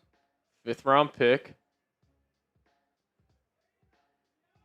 What the fuck are the Lions doing? What are the Lions doing? This is scaring me. I kind of like this. Jets don't really have that many, like, day 3 picks. Yeah, I mean, moving back 6 spots. But that's what it takes to move up. Minnesota, get on the line. I know you don't have a 4th, but... Oh, my God. If they snipe us to get McNeil Warren... If they snipe, I mean, I doubt they go McNeil Warren with Kirby Joseph, Branch, and all them. Oh no, what are the Lions doing? What are the who is in Brad Holmes' mind? This is why I get so excited during the draft because this is so much fun. I think Darren Muji's done a good job as Jets GM, but in the past, Jets bad organization. The Lions over the last couple of years, a great organization. One of the best drafting GMs in the league, just traded up for a certain prospect. Like, I am so curious as who they want. I think the pick is coming in here soon for the Lions. Oh, no. Who are they going to get? Who are they going to get?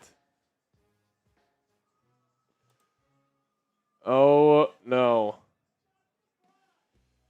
Who are they going to get? Brad Holmes, you dirty dog. Brad Holmes, you dirty dog. What do you have up your sleeve? Who do you guys think the Vikes are taking here? It's been a while. This trade hasn't came in yet. So much going on. A lot of action there. More.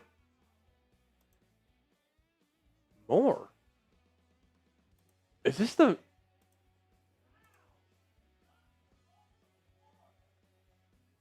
Moore? Is this Derek Moore? No, it can't be Derek Moore. It is Derek Moore. Holy cow. They're going Derek Moore. Wow. The Lions are drafting Derek Moore out of Michigan.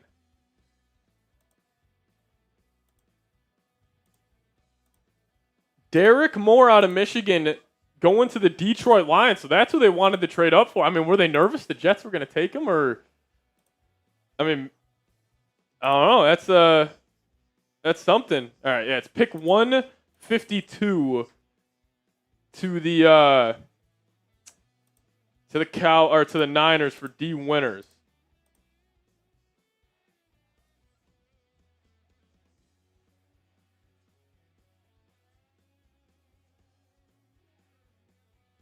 Now Baltimore could get Emmanuel McNeil-Warren if they really wanted to.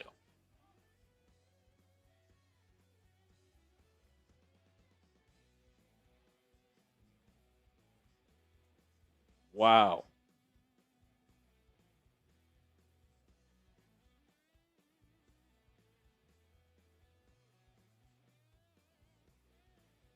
Our Lions guy actually took him at pick 50 in the Chat Sports mock.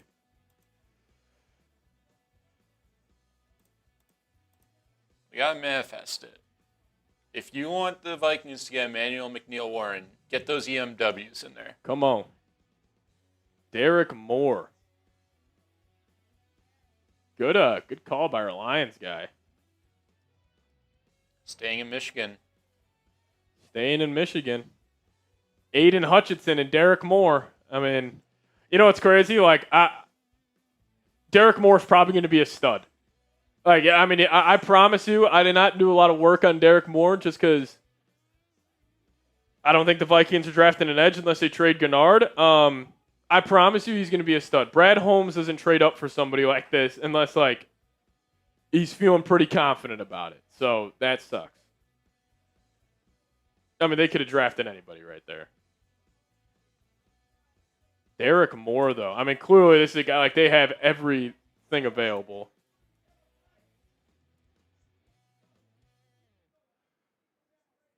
Wow. Alrighty. If you guys want the Vikes to draft EM Dub, give me those EMWs down below. He is falling here.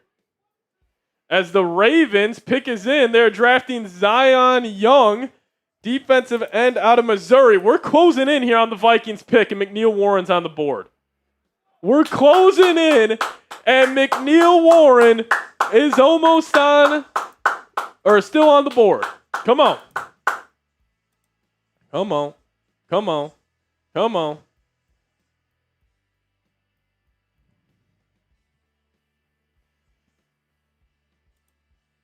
Zion Young to the Baltimore Ravens at pick 45. And now we have the Tampa Bay Buccaneers on the clock. I doubt they go McNeil-Warren. They still got Antoine Winfield on the back end.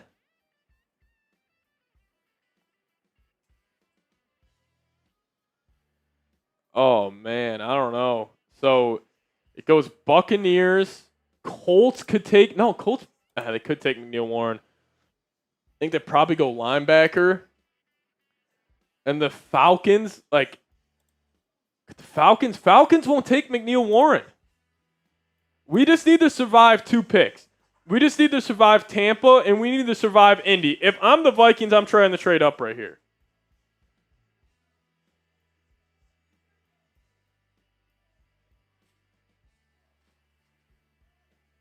Oh, my God. I mean, the Vikings, if you want to take a risk on Jamad McCoy, I mean, that would be another swing for him. EMW, I mean, maybe he's not that good. I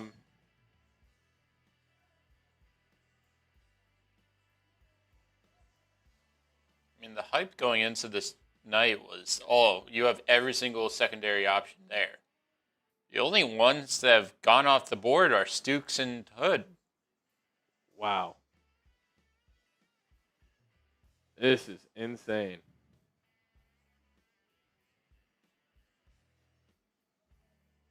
I mean, guys, we might be in on McNeil Warren here if he doesn't go right here or the next pick. I don't think Atlanta's taking McNeil Warren. Indy could. Let me look at what type of safeties are the Colts working with? What type of safeties are in Indy? Oh, they got Cam Bynum. They could get a guy next to Cam Bynum. They got Hunter Wooler. I don't even know who that is. Picked up Cam Taylor-Britt. They've already invested a lot in their secondary, though. Oh, my God. If the Vikings could get McNeil Warren, everybody. And the Bucs are taking Josiah Trotter at pick 46. Jeremiah Trotter's son.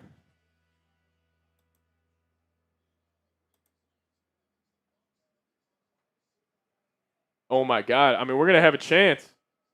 We're going to have a chance to get McNeil Warren. Colts got him. You think the Colts are going McNeil Warren? Come on, man. Come on, man. Do it to me one time. Do it to me one time. Get me McNeil Warren. We need McNeil Warren. Come on. Come on. Colts are good on corners. They got Charvarius Ward and Sauce and Kenny Moore and Cam Taylor-Britt. They're probably good there. They could take McNeil Warren. I doubt the Falcons take him, though. Falcons, they drafted, Billy Bowman's necessarily a nickel, but they got Jesse Bates. They got Xavier Watts. I don't think they go McNeil Warren. This is the only pick we really need to stress out for McNeil Warren.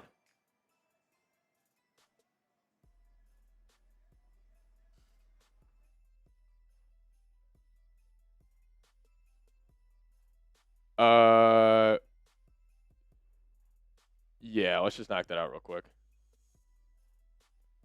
Or when do we need it by?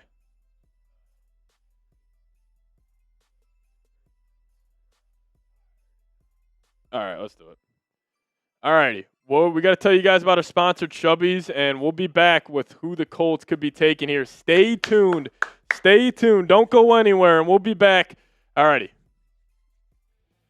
I want to give a massive shout out to today's sponsor, and that is Chubby's. And whether you're getting dressed for a workday, a workout, or a weekend getaway, Chubby's has you covered. For a limited time, Chubby's is giving our viewers 20% off your order with our code, chatsports@chubbyshorts.com. Now, fellas, springtime is here, and you know what that means. It's time to let those thighs breathe. Whether you're playing a round of golf with the fellas, hitting up a beer garden, or visiting an actual garden, Chubby's has you covered for all the good vibes that warm weather brings. Bright polos that demand attention? Check. Killer shorts that show off those beautiful thighs? Double check. Chubby's original shorts provide that classic look with a fresh vibe and a modern fit. They're designed for comfort, built for stretch, and designed to give you thigh-high confidence. So again, whether you're getting dressed for your workday, a workout, or a weekend getaway, Chubby's has you covered no matter what. for a limited time, Chubby's is giving our viewers 20% off your order with our code ChatSports at Chubby'sShorts.com. That's code ChatSports at ChubbyShorts.com. Support our show and tell them we sent you. Don't blend in with the crowd. Stand out with Chubby's. Alrighty. We're here. Josiah Trotter. There's also some random news in the NFL. The Ravens will face the Cowboys in Brazil on September 27th. That's the most important news of the night.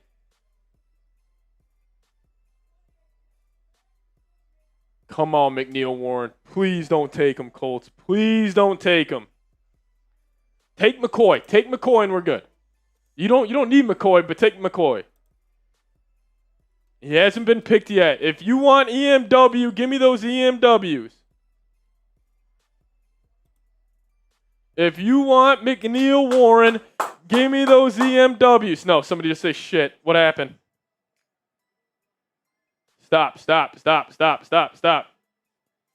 Come on, Colts. Mess this up. Draft a lineman. Protect Daniel Jones. Do they need another receiver? Pittman left. They could use another wideout. Come on, go receiver. Give us McNeil Warren, please. The Falcons won't take him.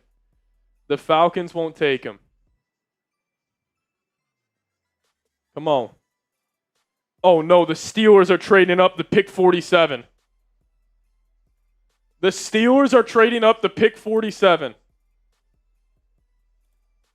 Hold on, everybody. The Steelers are trading up the pick 47. They signed Brisker this offseason. Could they use a safety? Oh, no. All right, they have Brisker. They have Deshaun Elliott. They could definitely... I don't think they're taking him. Colts trade 47 and 249. The Steelers trade 53, 135, and 237. Steelers are on the clock, and the pick is in. Please note McNeil Warren. They got to be going wide receiver or something. I know they just got Pittman, but they're apparently... they called Mekhi Lemon in round 1. Come on. Steelers are on the clock. They're keeping this under wraps. Who are they taking?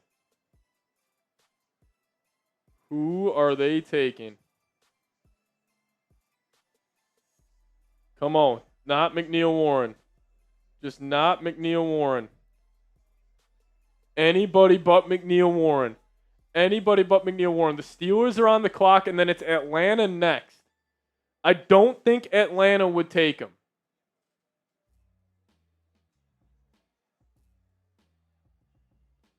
Steelers on the clock right now, still waiting for their pick.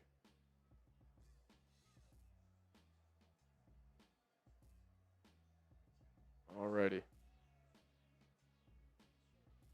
As they're going Jeremy Bernard, we're good. Now Atlanta's on the clock. Oh my goodness. Atlanta is on the clock. They probably won't take a safety. You can't mess this up. If you need to trade up to go get him, you trade up. I am terrified somebody might jump him. Because the team probably knows the Vikings are going to take McNeil Warren.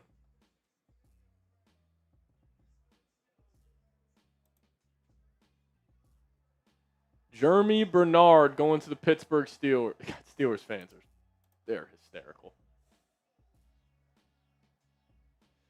Dylan, would you ever attend an NFL draft?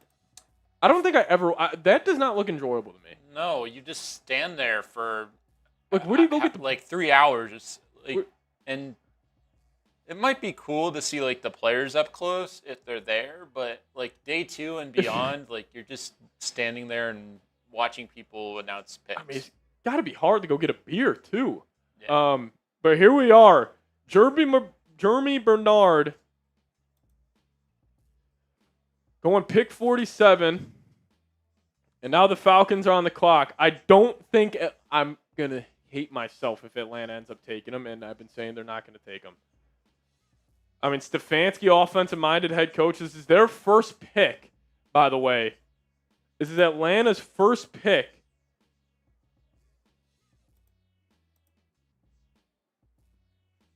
Oh, my God, please. Oh, my God, please. Oh, my God, please. Oh, my God, please. Please, please, please. Somehow we're here, everybody. Somehow we're here, and we have a chance. We have a chance. Somehow we're here, and we have a chance. Are they taking Terrell? Come on, man. Come on. McNeil Warren. They're draft his brother. They could. They're taking Avion. Come on, man. Anybody but McNeil Warren. Anybody but McNeil Warren.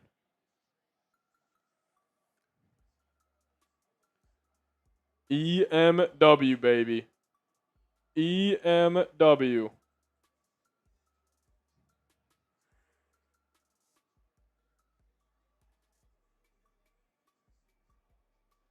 Oh, man.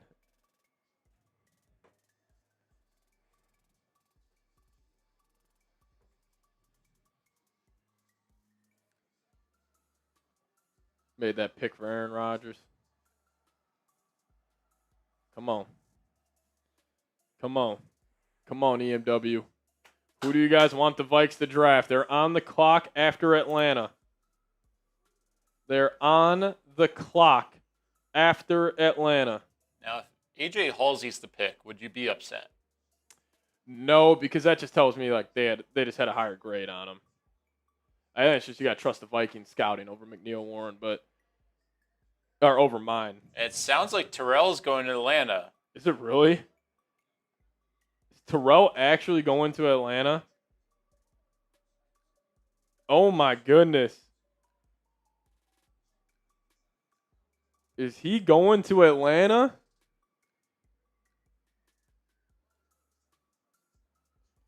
Is Terrell going to Atlanta? Terrell is in. The Vikings have a chance right now to get Emmanuel McNeil Warren. Oh my goodness. The Vikings are now on the clock. Emmanuel McNeil Warren, Jermod McCoy. Oh my goodness. They got their choices here. They got their choices here. They have their choices here. I mean, you could have any of these guys. Pond still on the board. CJ Allen. You draft any of these guys, I'm cool. Any of these guys, I'm cool. But you got a chance to get McNeil Warren here. The Vikings are on the clock. If you guys are excited, give me those skulls in the live chat. Here we go. Come on, Vikes. Give me a little Emmanuel McNeil Warren in my life. Give me a little McNeil Warren in my life. I can't believe he is still on the board. Will Alec Lewis break it first? He broke the pick last night before anybody. Are they going McNeil Warren? Oh, my goodness. Oh, my goodness. We are throwing a party on the channel for the rest of the day if we get McNeil Warren. I didn't even think this was possible. If we go Jermod McCoy, I'm cool with it. If we go CJ Allen, if we go D'Angelo Ponds, I'm cool with it. Come on, Vikes. Come on, Vikes. Oh, my God. The adrenaline rush of checking to see if we're getting the update here. No, I'm going to be checking like a madman. I can't do it. This would be unbelievable.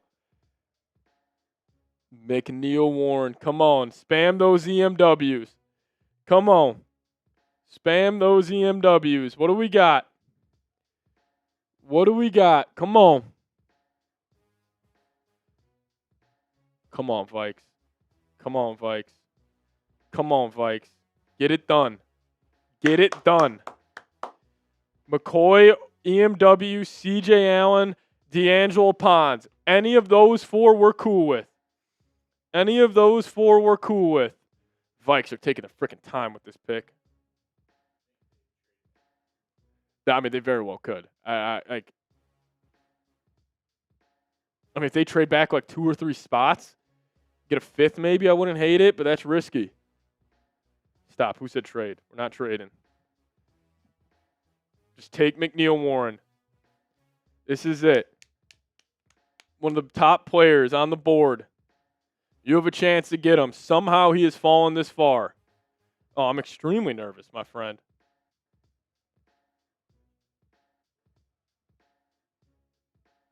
That's pretty cool. Avion Terrell teaming up with his brother, AJ Terrell. That's unbelievable. AJ Terrell, an all-pro corner, gets his little bro. Here we go. Bird Brothers.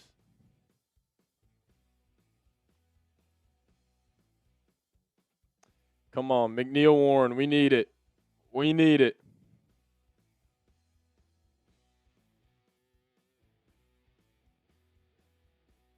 We need it. Come on, man.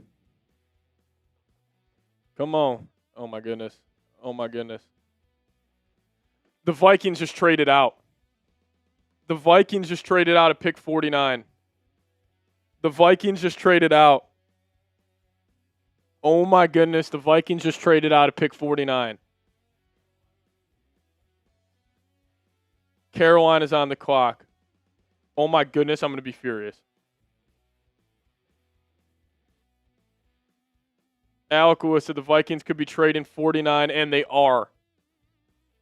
The Panthers are now on the clock. The Vikings move back to 51.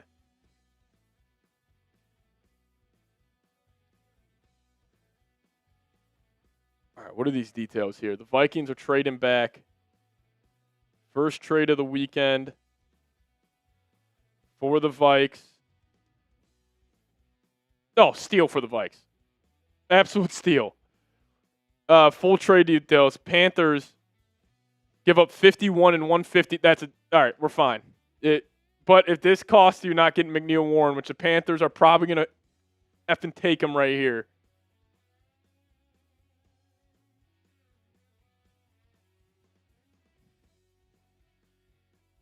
Wow.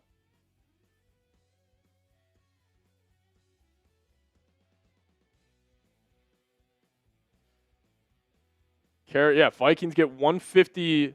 The Vikings are getting 159.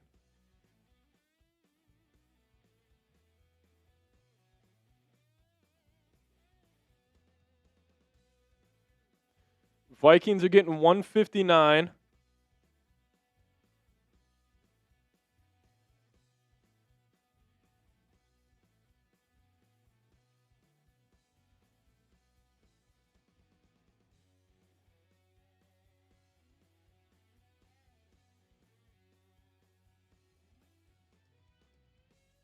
Wait.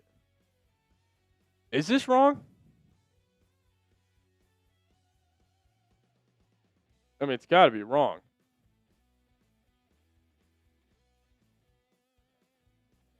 Okay, we're good. And the Panthers are taking Lee Hunter. The Panthers are taking Lee Hunter. So the Vikings give up a 6th and they get a 5th. And they only move down 2 spots. I like it. And they trade up and get Lee Hunter. I wonder if the Vikings could have taken Lee Hunter there. I mean, Jets could get Pons, McNeil Warren, C.J. Allen.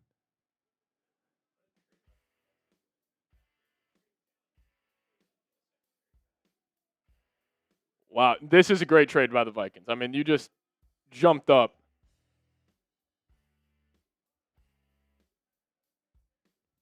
So the Panthers get Lee Hunter. Vikings make a trade. They get another 5th-round pick. So they got 2 5ths now. 1 6th left and 3 7ths.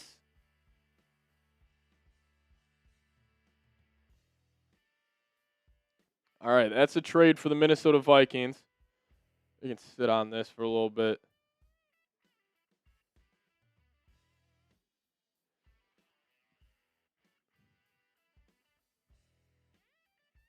Derek Brown and Lee Hunter in the middle, and you got Jalen Phillips on the outside. I like what Carolina's building.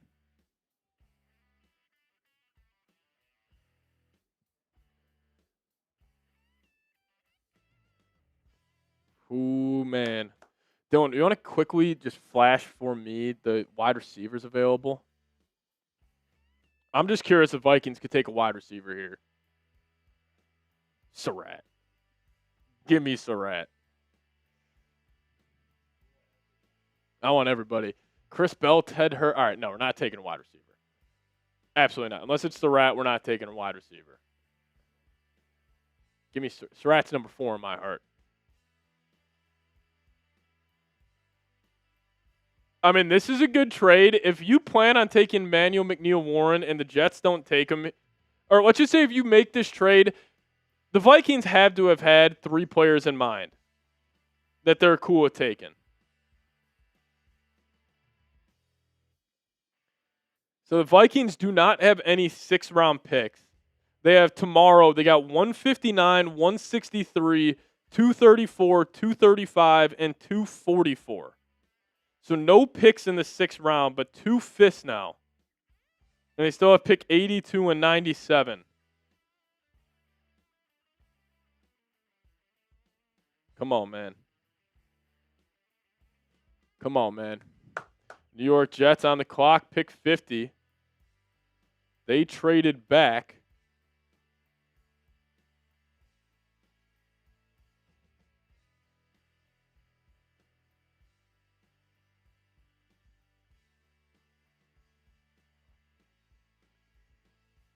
Ooh, man, oh, man. What do the Vikings do? You guys grade the trade, though. A, B, C, D, or F. I got to give this in incomplete right now. Incomplete grade for me. If the Jets take Emmanuel McNeil-Warren, I might be a little upset. But then that still means McCoy, C.J. Allen is on the board. Jets are definitely going secondary here. Yeah, the Jets will take a secondary player. It will be McNeil-Warren or McCoy. Pregnone is still there too. Pregnone. You think I mean, if the Jets spent 3 of the first 4 picks on offense, Pons could be a pick for the Jets. I think what if I had to predict it, it's going to be Pons or Pregnone. Pons or Pregnone. I could see Aaron Glenn really liking D'Angelo Pons. Exactly. I could really see Glenn liking Pons. Yep. I called that one. Is it Pons? Yep. Yeah. I could. The Jets are just winning every NFL draft analyst is like nerd out mock draft. D'Angelo Pons. Called that from a mile away. To the New York Jets.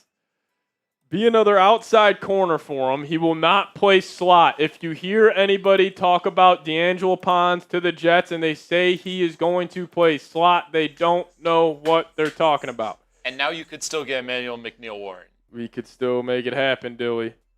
I mean, hey, I love Pons. The Jets, Aaron Glenn is probably like, I see you, or I see myself in you. Omar D'Angelo. Cooper Jr. is probably hyped up as well. That's pretty cool. Sadiq, Pons, Cooper, Bailey. Come on, man. Give me EMW, baby. Give me EMW. Let's do it. Let's do it.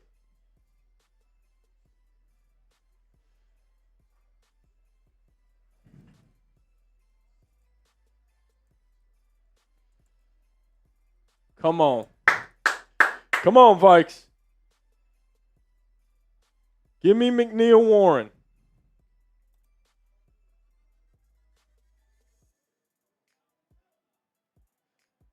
Give me McNeil-Warren. Give me McNeil-Warren. Come on.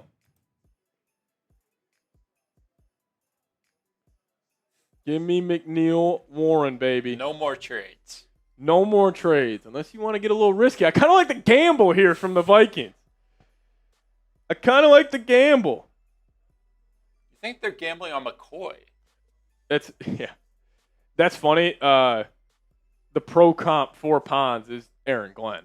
Yeah. Like undersized outside corner that fights. Like he's in like the Meek Robertson mold. Like I'll tell you what, that's a hell of a pick. Look at the screen.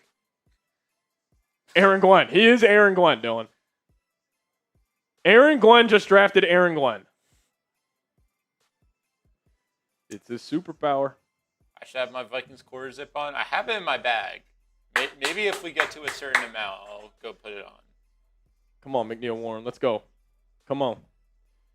Give me McNeil Warren. Why are the Vikings taking time? Brzezinski's fielding too many calls right now. He might be trying to trade back again. Come on. Come on. Oh my God. Are the Vikings? I think they're trading out of this. I think they're trading out of this. They might be trading back here. I'm not going to lie to you.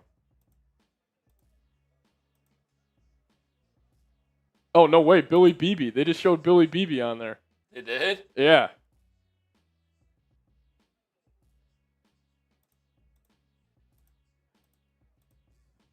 Oh, my goodness.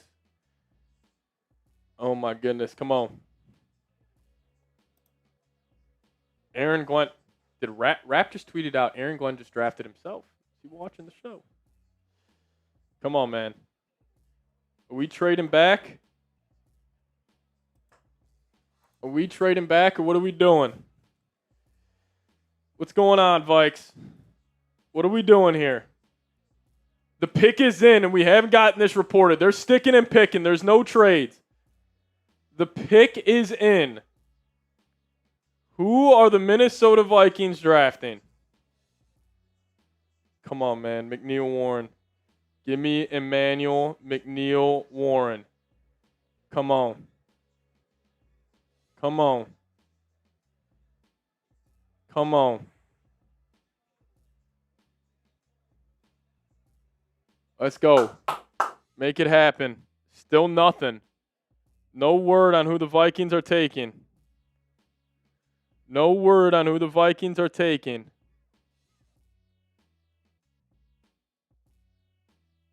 Come on. Just make it happen. Just take the safe pick. McNeil Warren.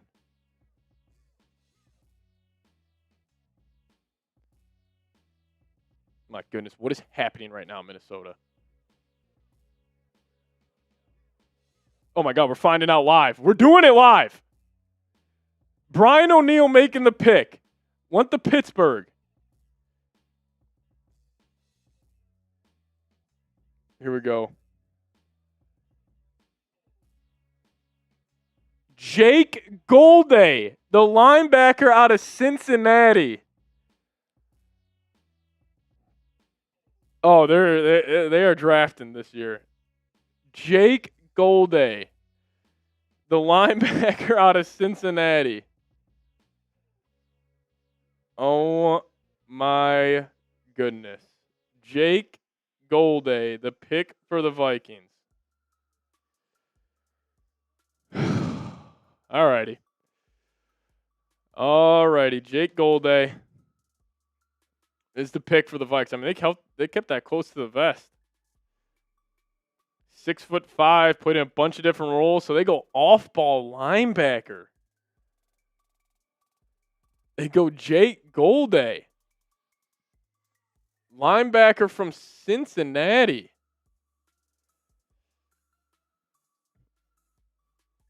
So they pass on McNeil Warren. Now he's 6'4", 240 pounds.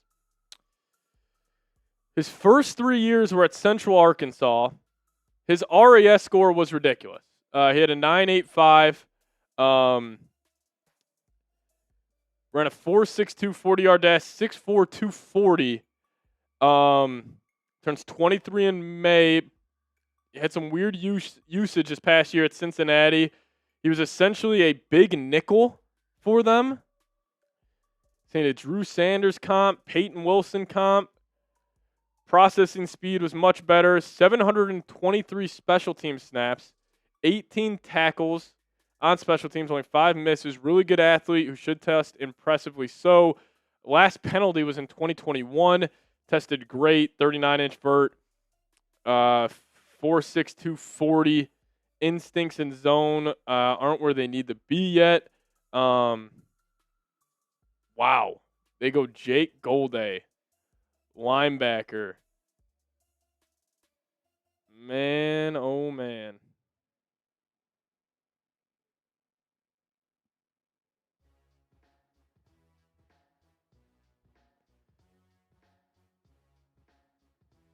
Alrighty, well that's something. Hopefully that works out. Passed on McNeil Warren for him. Well, you guys grade the pick for us, A, B, C, D, or F of Jake Golday.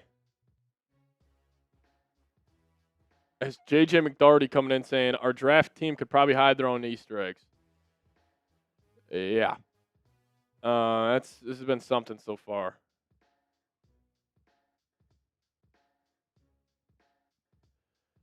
Jake Golday. You want to get a scouting report up real quick? All right. They take again another great athlete, highly productive, plays well moving downhill and can take on blockers. Processing speed was much better in 2025. Still a bit thin. Still weighs 240 pounds at 6'4". Instincts in zone aren't great, but he filled up the stat sheet this past season. 105 tackles, 6 TFLs, 3.5 sacks, 3 PBUs, and a forced fumble this past year at Cincinnati, and the Packers are taking Cisse at 52. But my, oh my. There we go. All right. We're going to dive into the cut here about Golday. This is what Brugler had to say, saying Golday is still unrefined in several areas, but his size, speed, and ascending skill set are reasons to be encouraged. He projects as an immediate special teamer who can compete for defensive snaps during his rookie year. All right, we'll get to all of your super chats here in a second. Do want to dive into this cut here. Jake Golday, the pick for the Minnesota Vikings at pick 51. Alrighty, so the Vikings taking, is Quezzy still drafted? They're taking traitsy guys. I'm a little stunned by this. Emmanuel McNeil Warren on the board and they pass. Jamad McCoy on the board and they pass. And they go Jake Golday. Okay.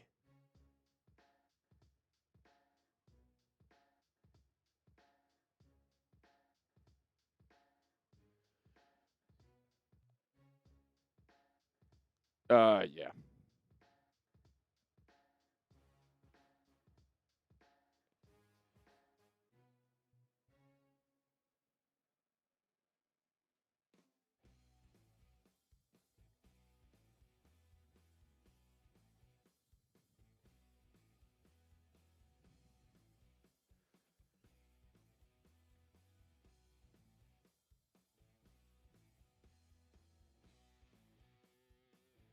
Alrighty. All right, let's dive into it. Let's talk about Jake Golday here.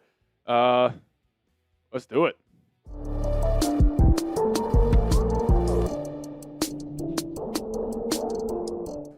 On day 2 of the 2026 NFL Draft, the Minnesota Vikings have selected linebacker Jake Golday out of Cincinnati. What's going on, everybody? My name is Patrick Seatman, and today's edition of Vikings Now by Chat Sports is presented by PrizePicks. Now, a bit of a shocker here yet again for the Minnesota Vikings, and I can already see fans crashing out in the comments section, mainly because Emmanuel McNeil Warren was still on the board, not only at pick 49, but also at pick 51. The Vikings ended up moving back from pick 49 to pick 51, upgrading from a 6th to a 5th-round pick in this year's draft. Honestly, I like the trade for the Vikings. You moved up just about 30 spots on day 3 of the draft, and clearly when they made that trade, they probably had a handful of players that they're okay with selecting, and clearly Golday was one of them. And I think a lot of people will be crashing out over this, but I think this is a sneaky good pick for the Minnesota Vikings. And one take here off the top, is Quezzy still drafting for the Vikings?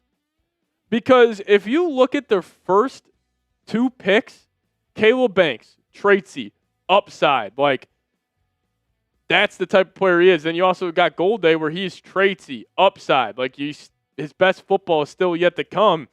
Very similar to how Quezzy approached everything, as his tenure as the Vikings GM. But if you guys could also hit that subscribe button, we're going to be live here for the entire day 2 of the 2026 NFL Draft. So hit that subscribe button today.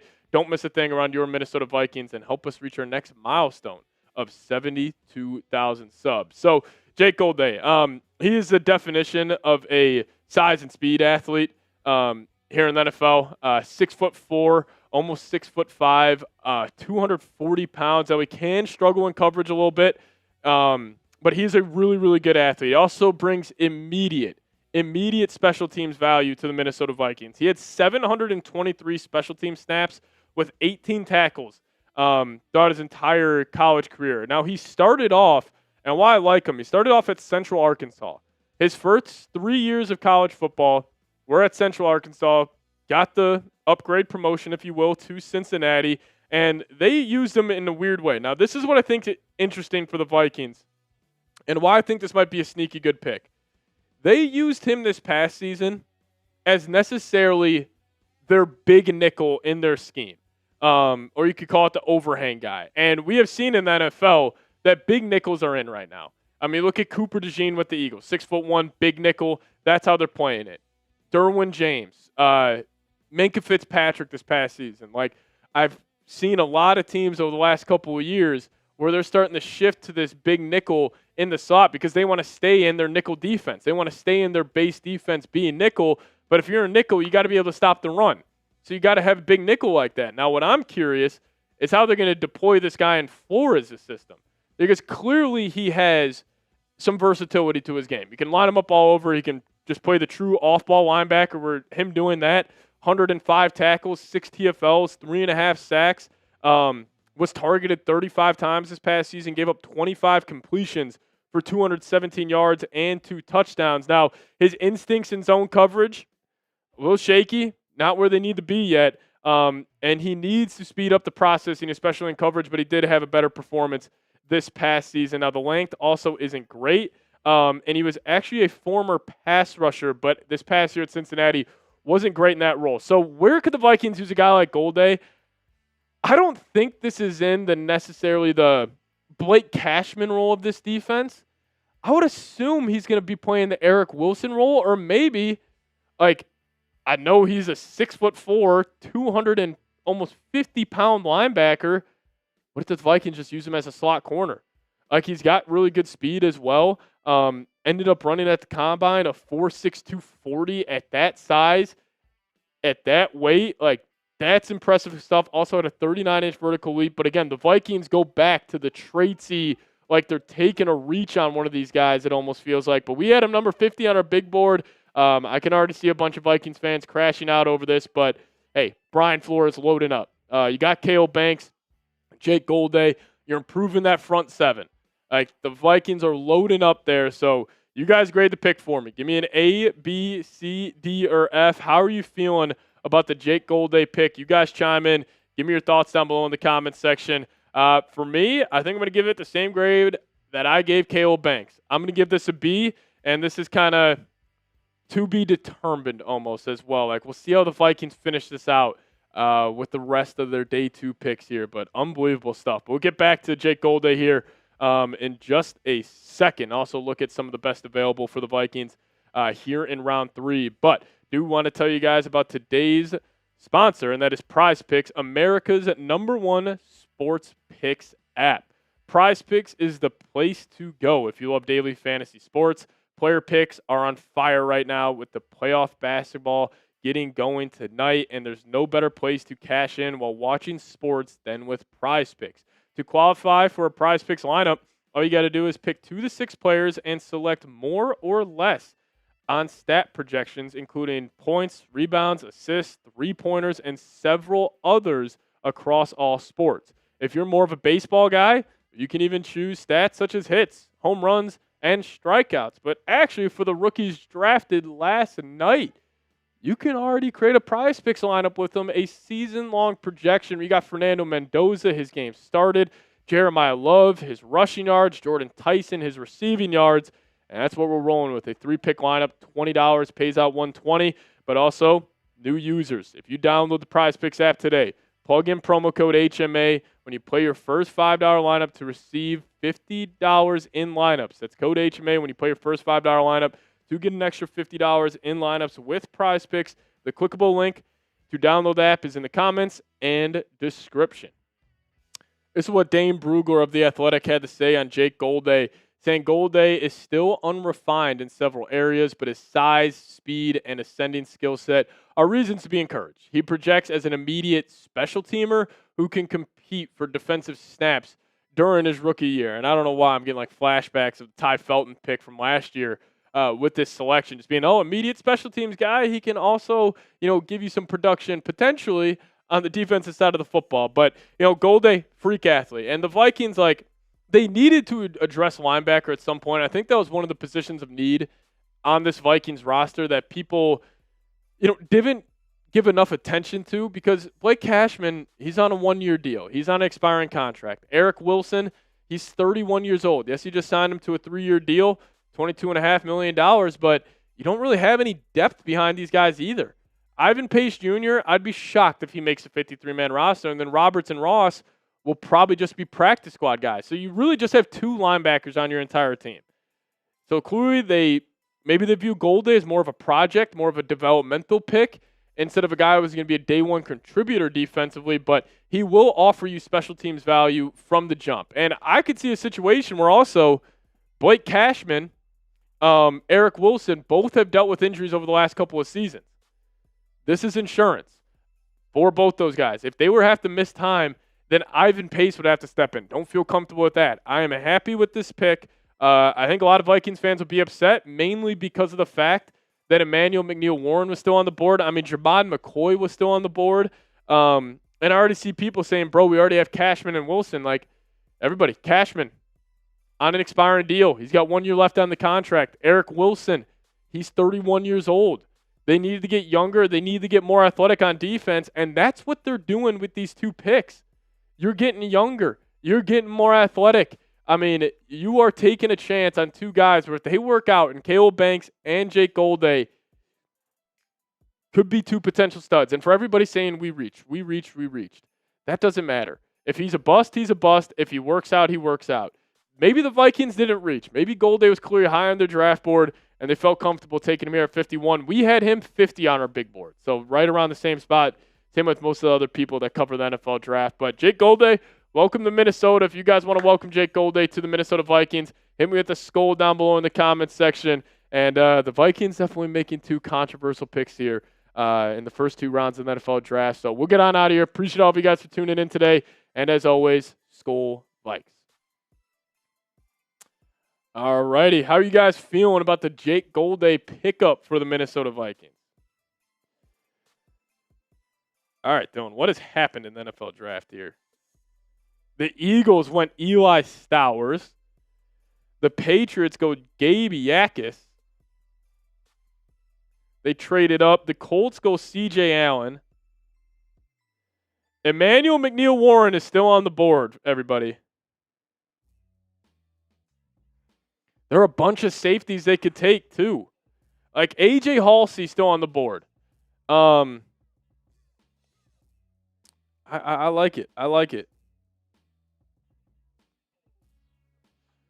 I like it. Jake Golladay, a little bit of a controversial pick for the Minnesota Vikings.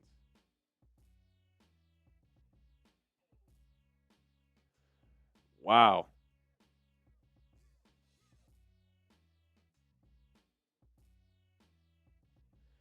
Jake Golladay, welcome. How you guys feeling? How you guys feeling?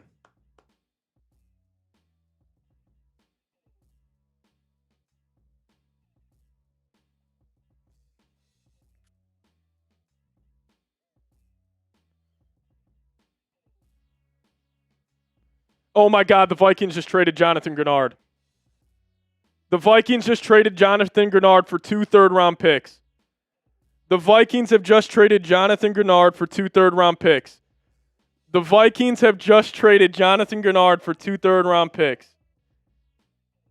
The Vikings have just traded Jonathan Gennard for 2 third-round picks. And the Eagles are going to give him a 4-year, $100 million extension. The Vikings have just traded Jonathan Gennard.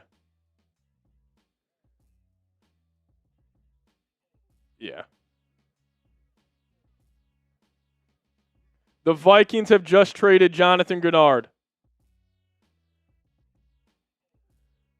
Vikings have just traded Jonathan Gennard.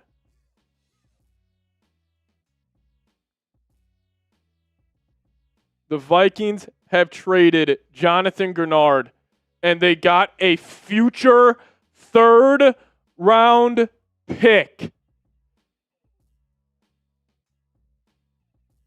Is this it? This can't be it. It is, but this can't be it.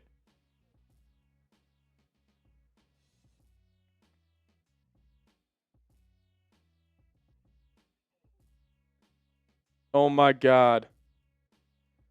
Oh, my God. The Vikings have just traded Jonathan Gennard. Holy cow. Dallas Turner, pressure shifts to you.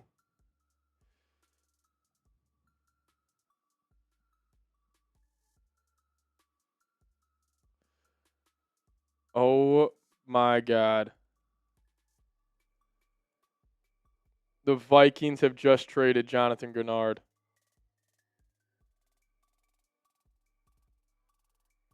And they get a 2027 third-round pick. Are you out of your fucking mind? Like, actually, are you out of your mind? Are you out of your mind?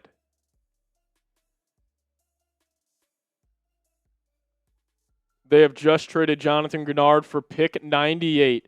A late third-round pick and a future third.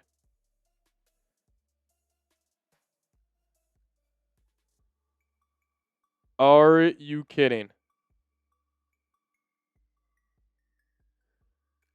Are you kidding? The Vikings, what are you doing? Oh my God, the Eagles just fleeced us. Howie Roseman shouldn't be allowed to trade with an interim GM.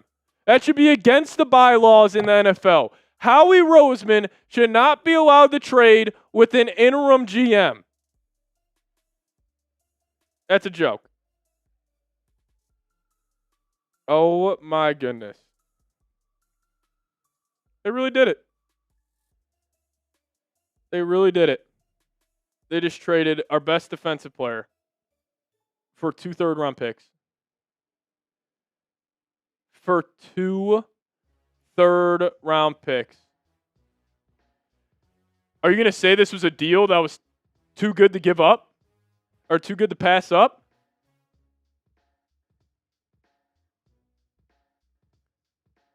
I mean, really?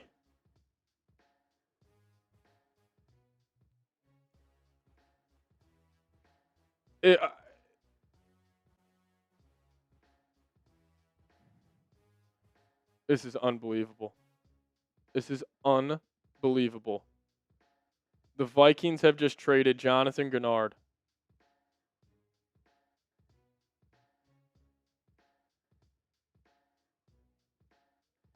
I can't believe this.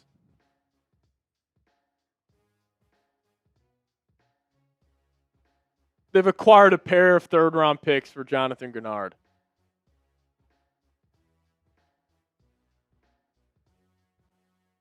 Jeez, man.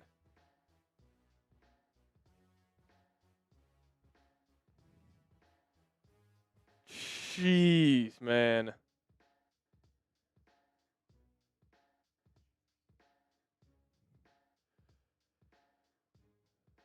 The Eagles just fleeced us.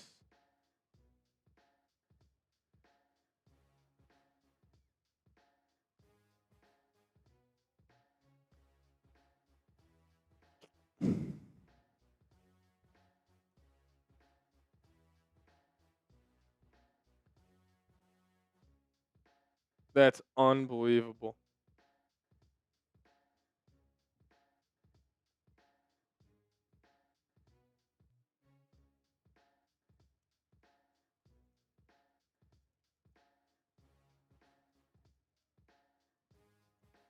Well, get your super chats up here on the screen.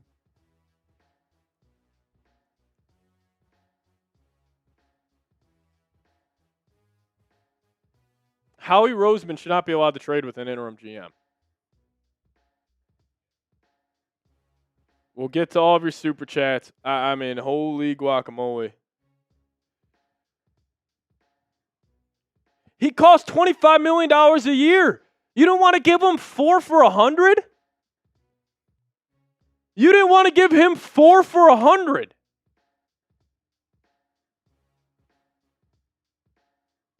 This is the backbone of your defense. You get a future third-round pick and pick 98 for Jonathan Gennard?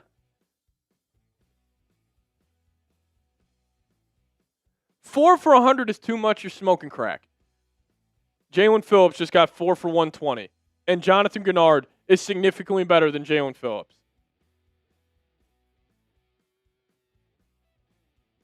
But hold on. This trade saves the Vikings $34 million in cap space. I don't know. Like, what is left to do?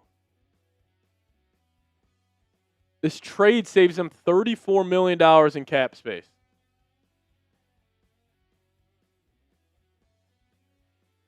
That's what Schefter just tweeted out. He's getting 4 for 98 from the Eagles. Like, what do they need this cap space for?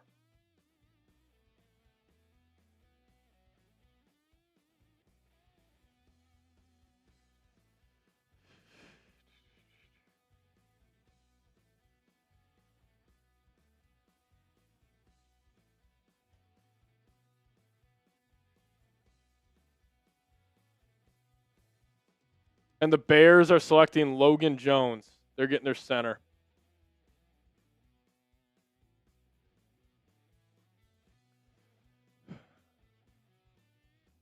$50 million guaranteed.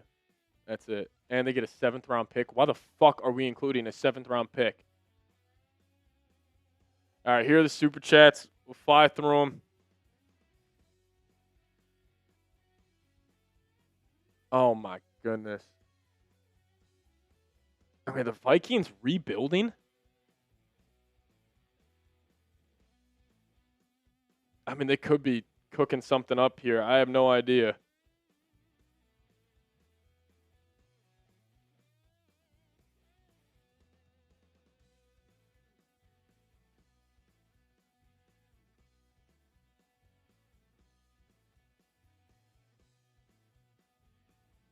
The Vikings never wanted to move Gennard, but the asking price was too steep, even for many teams interested in acquiring. It's also clear. What are they talking about?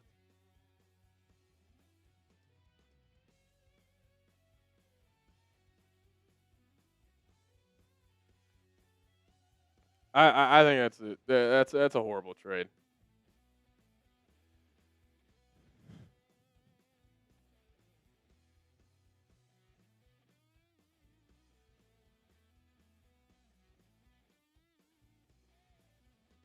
JJ McDarty, our draft team could probably hide their own Easter eggs. I mean, what a 30 minutes there for the Vikings. You trade Gennard and you draft Jake Golday.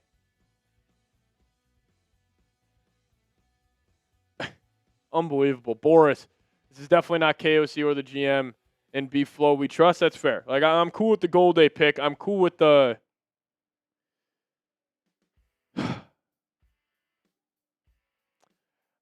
Banks pick, but that was something. Then we did have D. Warren. D, appreciate you. Everyone we drafted so far graded to be a plus starter eventually after their combine results. I think they will use him to rush the passer as he replaces Wilson Cash later. Maybe that's it. Maybe they view him as more of an edge, potentially. I mean, he tried to line up at edge at Cincinnati, or when he went to Cincinnati, but it didn't go well. Man. Alrighty. We're going to do a cut on the Gennard trade. We'll get to all your super chats here in a second.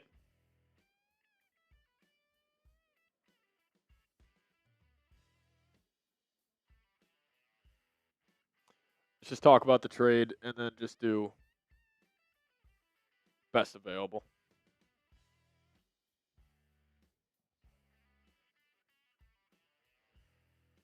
Yeah.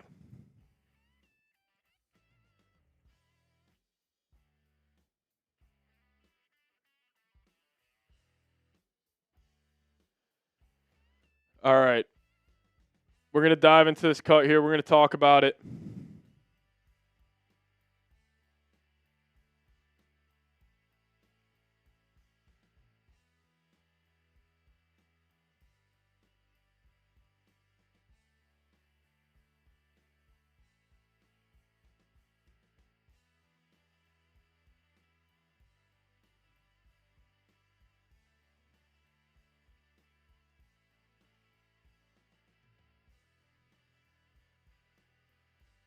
Oh, my goodness. All righty. Jonathan Gennard going to the Philadelphia Eagles. Unbelievable. Give me 1 second here. I can't believe it. I can't believe they actually did it. They traded Jonathan Gennard.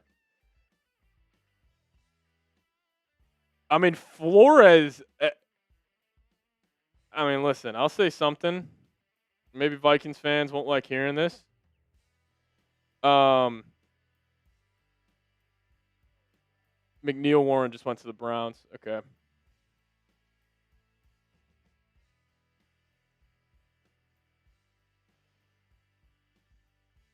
I'll tell you what.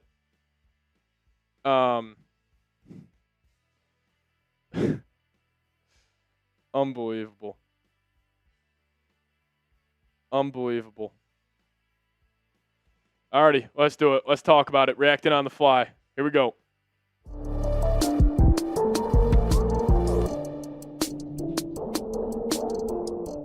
We got some breaking news. The Minnesota Vikings have officially traded Jonathan Gennard to the Philadelphia Eagles here on day 2 of the 2026 NFL Draft. What's going on, everybody? My name is Patrick Seatman. Welcome to the Vikings Now by Chat Sports. Today's show is presented by PrizePicks. And man, oh man, the motions that I just went through over the last 30 minutes was absolutely insane. The Vikings are on the clock at 49, ended up trading back to pick 51.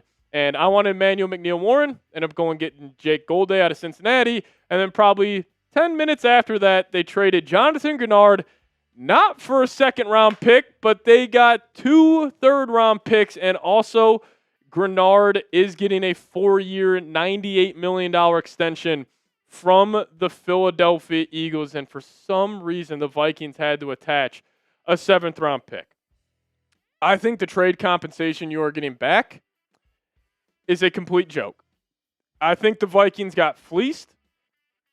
I think Howie Roseman should not be allowed to trade with an interim GM.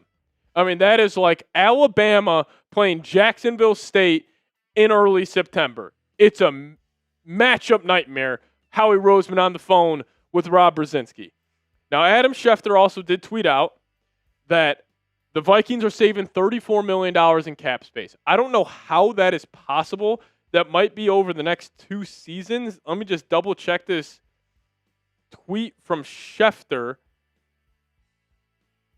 on how much they're actually saving. But he did say, I believe the Vikings are saving 34. Yeah, the trade saves the Vikings $34 million in cap space. So, listen, Gennard's a hell of a player. I got a lot of takes on this. I think, number one, the Vikings defense got worse heading into the next season. We can all agree on that. Gennard's a hell of a player. He's a top 15 edge rusher in the National Football League. The Vikings defense for 2026 got worse. And I think you could have gotten a 2nd-round pick, but clearly nobody was biting. Now, I think another take I had was, what if the injury last year with the shoulder was a little more concerning than we thought?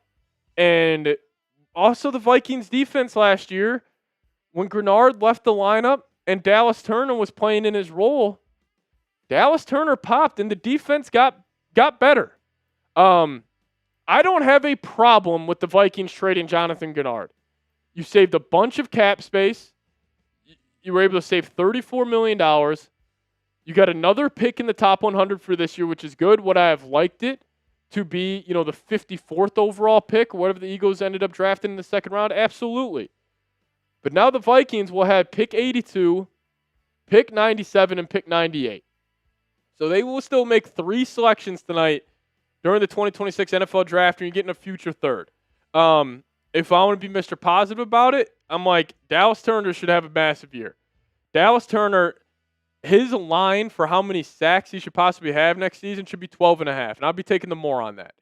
Dallas Turner popped at the end of the season, but I think the Vikings' run defense got worse with this trade. Gennard was great on early downs next season. Now, listen, Gennard was also, his pressure rate was still high this past year. He's coming off a down year. He got home to the quarterback a lot, but he wasn't able to finish a lot of those plays. High pressure guy, just never was able to get home with a high sack total last year. I think he only ended the season with 3 sacks. But now, I mean, you're going to promote just Dallas Turner, and you still have Andrew Van Ginkel. You still have Dallas Turner. Like, you still have a good edge rusher duo, but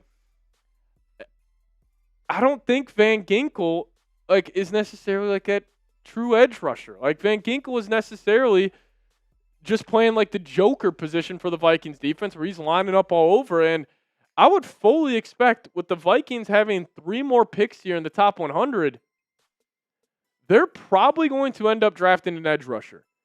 And maybe they're just trying to maybe, you know what, also another little tinfoil hat theory here. The Vikings' first 2 picks were on defense, and then they trade away Gennard, get another top 100 pick. I wonder if they told Brian Flores to agree to have him to sign up to be the defensive coordinator next season. Like, 1, you're going to have a lot more roster control. And 2, we're going to allow you to make your draft picks on how you want them. Like, Jake Golday, that's a Brian Flores pick. Like, that he is a perfect match next to Blake Cashman and Eric Wilson. I really like that selection. Would I have liked Emmanuel McNeil-Warren more? Absolutely. But I still think that was a good pick for the Minnesota Vikings. Now you have 3 more picks in the top 100. I would fully expect the Vikings to be taking an edge rusher at that spot.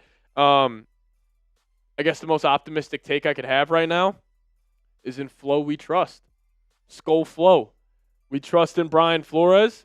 I don't know if this could be a potential move for another big-time move. But holy cow, blockbuster trade here on draft night. You guys, grade the trade for me. Give me an A, B, C, D, or F. Let me know your thoughts down below. I'll talk about the Gennard trade for a little bit, and then also want to look at some of the best available. But today's show is brought to you by our good friends at PrizePicks. And if you guys use promo code HMA, you will get $50 instantly in lineups when you play your first $5 lineup.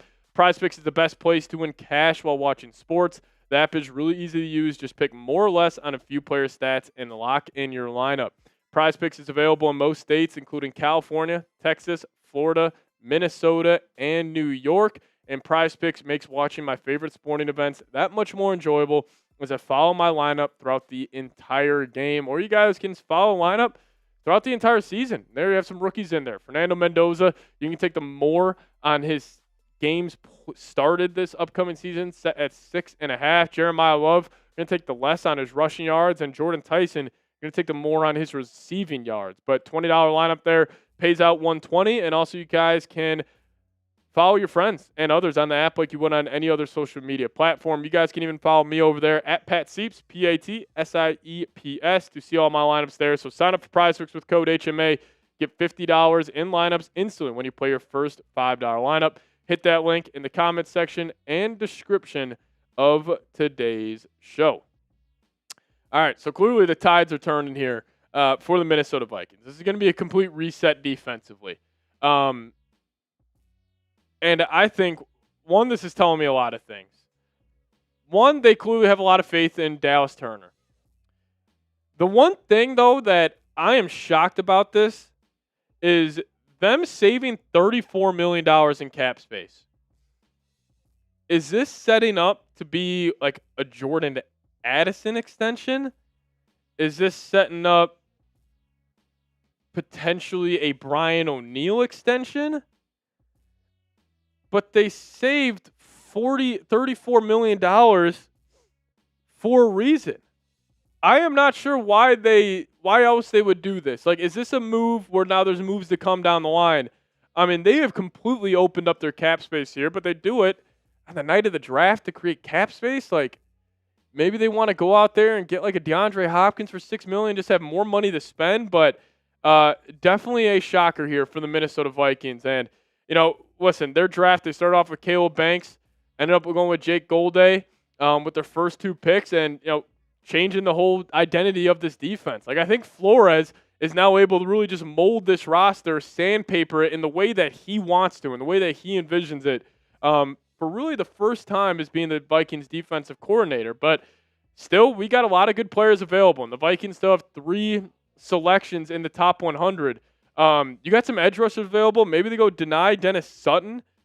That could be a good choice. Somebody who is great against the run. Big body. He would be great. I love Romelio Height. He actually kind of reminds me of Dallas Turner a little bit. K'Ron Crawford, I do like as well. But you also got a guy like Caden Curry you could potentially take on day 3. I like Caden Curry out of Ohio State, our 19th overall edge rusher on the board. Trey Moore's good as well. But Caden Curry is a guy I would definitely look forward to if I was a Vikings fan. But, I mean, you still have to address the safeties. And I think clearly the Vikings are seeing this big board as with the safeties that are available.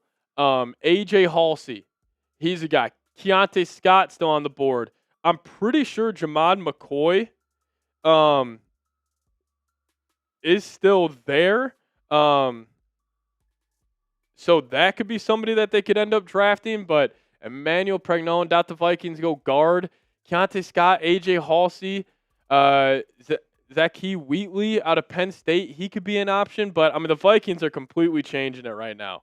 They're completely changing their defensive identity. You're moving off. I mean, you're moving off Gennard for 2 third-round picks. You're saving $34 million in cap space.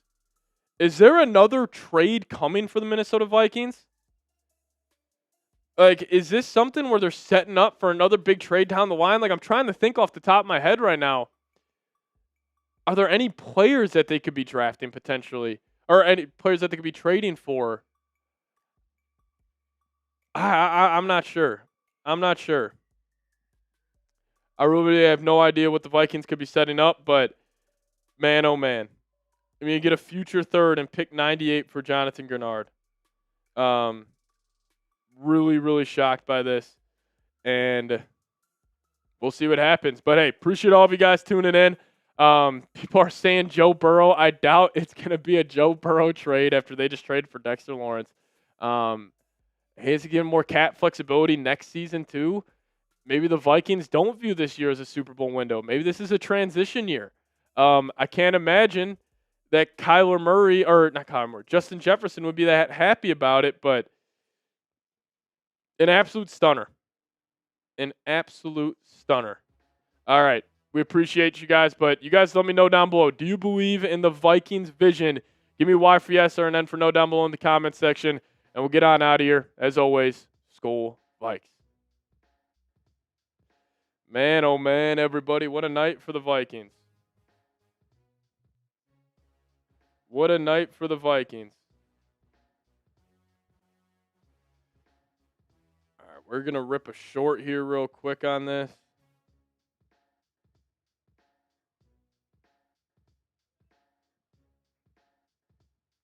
The Vikings traded him.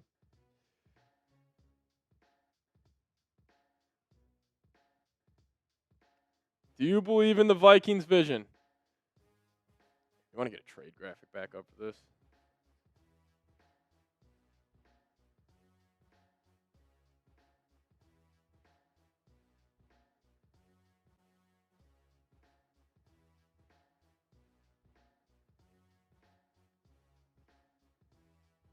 It finally happened. The Minnesota Vikings have officially traded Jonathan Gennard to the Philadelphia Eagles. Now, this has been rumored the entire NFL offseason. And the Vikings, the haul they got was pick 98 in the 2026 NFL Draft and a future third-round pick. Now, also, Adam Schefter noted that the Vikings are saving $34 million in cap space, and Jonathan Gennard will get a 4-year, $98 million deal from the Philadelphia Eagles, but still a shocker. I mean, apparently the Vikings' asking price was a second-round pick originally. Couldn't end up getting that, so they get 2/3 from Philadelphia. And I'm just stunned. Like, this puts a lot of pressure on Dallas Turner. Do the Vikings draft an edge rusher now here in 2026? But make sure you guys hit that subscribe button today. We're live here on the channel. Come tune in and hang out.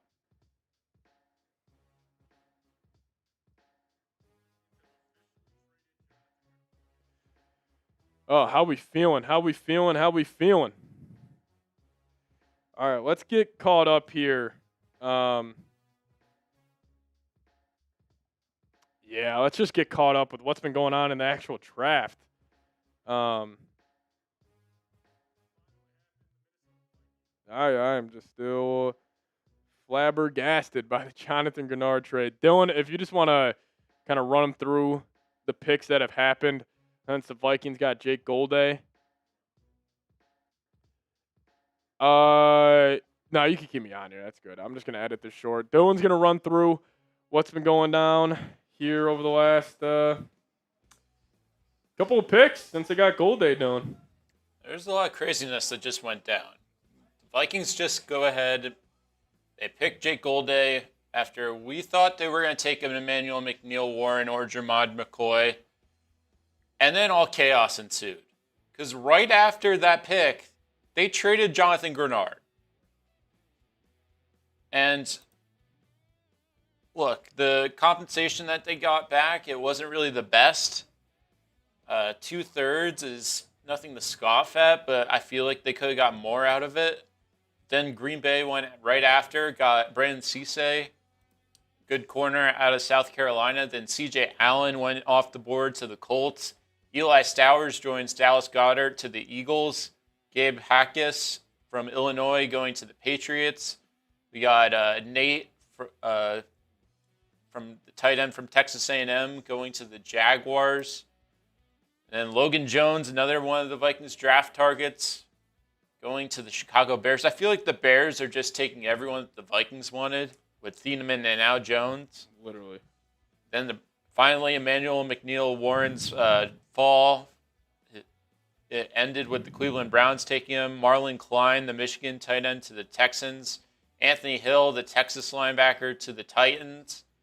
Then Max Clare, the tight end run just recently happened as he goes to the Rams. And then Davison Igbinosun from Ohio State to the Bills. What a night for the Vikings. Complete reset defensively. You're completely resetting. I mean, you're still kind of like shell-shocked from this whole experience. Yeah, I mean, if I can still have 3 picks to make. Dylan, do you actually want to hold down for a second? Yeah. I'll be right back. Dylan, you actually want to just run through some of the super chats that have came in? That would be fantastic. Sorry we haven't gotten to your super chats just yet. Dylan will run through them, then I'll come back, see what you guys were talking about, man. This is a ridiculous draft for the Vikings. Like,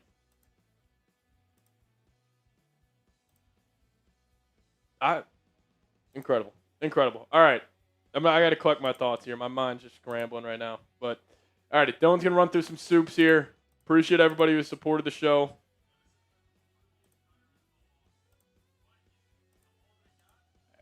We have a lot to catch up on. Dylan will run through it. As Austin coming in with a $2 super chat saying Justin Jefferson requests trade. I mean, I don't understand what the Vikings' vision is necessarily. They're trying to win now, but also not. I mean, they're kind of in that middle ground. You get a guy like Kyler Murray you're trying to bank on, and then you go ahead and you trade away your best player on defense. Doesn't really make too much sense to me. We got Awesome Pie Guy right after saying, this is why being a fan of this franchise sucks so much. I mean, just the way that this night went, with the Vikings trading back, then they go ahead and take Golday, which was a bit of a shocker. And then the biggest shocker of the entire draft. I mean, we had an inclination that Gennard was going to go to the Eagles, but I don't think for that value, 2/3, like I said, it's decent. The Vikings could have got way more out of it, and you're giving away a player that was such an impact to Brian Flores and this Vikings defense. It didn't make too much sense. JJ McDarty coming in saying they need to give up that $34 million to cover my therapy fees from this draft. I'm feeling it for you, JJ. It's been a rough night for Vikings fans all around. I mean, you just got to live with it and move on. There's not much else you can really do about it. I'm very curious to see where they go next after trading Gennard. But once again, we just have to wait and see. And then JD goes saying, why are we scared to take a safety? Well, they just got another pick for a chance to take another safety. We could take a look at some of the top safeties really quick.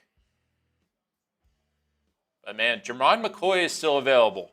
I will say that from what I'm aware of, from where we are. Let's see big board really quick. It's Keontae Scott's another really good player that's still on the board. AJ Halsey is a guy that the Vikings probably could take a chance on.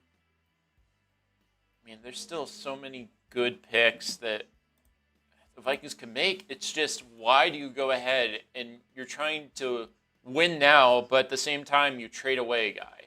It kind of reminds me of what the Cowboys did last year with Micah Parsons, where they're in this kind of middle ground of a contract negotiation and they just end up trading the player because they couldn't get something done there. But once again, if you're just tuning in, this is what the Vikings get in return for the Jonathan Gennard trade. They get a third-round pick this year, 98 overall, and 2027 third. Well, not sure what that will be just yet based off of the standings of where the Eagles place next year. We'll find out, but that could be a very high pick in the third round as well. So you're getting two almost fourth-round picks for a guy like Jonathan Gennard, and I understand they got some cap space out of it, but just the thought process to me isn't really fully there. And Wow. We're just going to have to see what the Vikings do next, because they're in a very strange spot. Very strange spot. Man. We're here. This is the world we live in. I mean, they're completely changing their personnel defensively.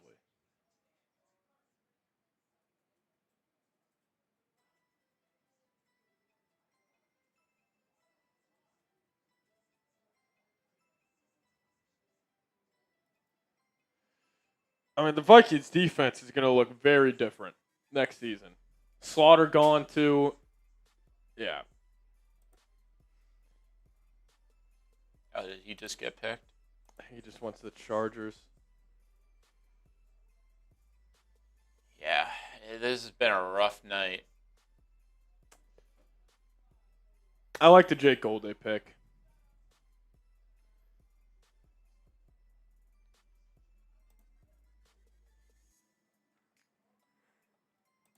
Is Golday going to play edge? He might. I was going to show this earlier, but now I think I need to change it. Is this a nightmare night for the Vikings? I don't know if I'd go that far as a nightmare night. I mean, they're just making some bold moves right now. Like, they're changing the direction of their team. Like, clearly last year, obviously weren't happy with it. Let me ask you guys this. Has the Vikings defense gotten better or worse over the last 24 hours? Probably say worse. But again, like if Kaleb Banks ends up hitting, if Golday ends up hitting, I don't know. Worse. This team's getting younger. Saying Gennard was coming off a big time injury. He's 29 years old. Like, I see why the Vikings didn't want to pay him. Yeah, it's just a bold moves for the Vikes. I mean, that sequence of making the pick and then making the trade, do you think that means that they're going to think Golday as like a rotational linebacker, edge rusher hybrid? I'm guessing. And also, I think this means Flores has complete control of the defensive personnel. I mean, I need to hear what KOC and Brzezinski are going to say about this. I want to hear what Flores is going to say.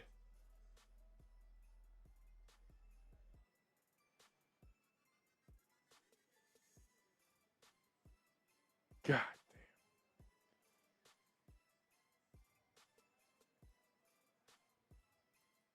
That's unbelievable.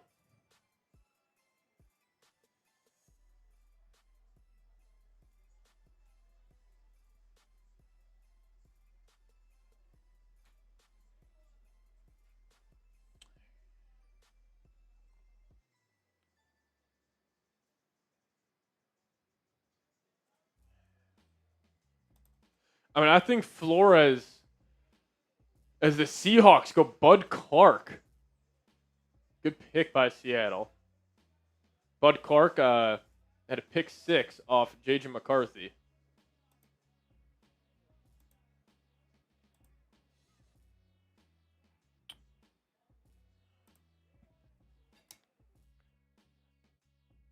Alrighty, if you guys could, we got an IG post that we're going to be putting in the chat right now. If you guys could just go spam Vikings draft under that post, the link will be in the live chat right now. But I mean, listen, Brian Flores, I think he 100% has control over the Vikings personnel right now. There's no way. I think Carson Beck just went to the Arizona Cardinals.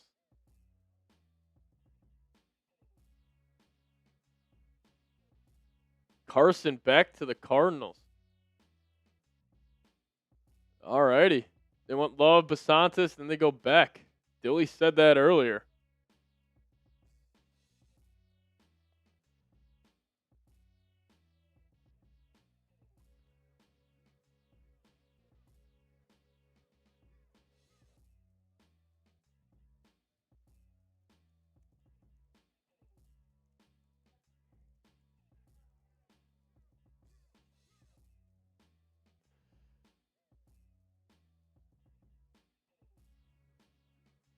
I mean, I think Flores, that's one of my takeaways from the last 48 hours. I think Brian Flores has full control over the Vikings defensive personnel. I think that's pretty obvious. Like, he is getting his guys. He's changing it. Yeah,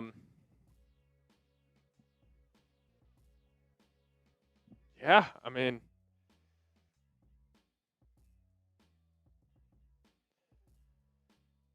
it's just wild. It's wild. How are you guys feeling about it? How are you guys feeling about it? Jonathan Gennard was just traded to the Philadelphia Eagles, Katie. The fucking Eagles. I love it from the Eagles side of things. I mean,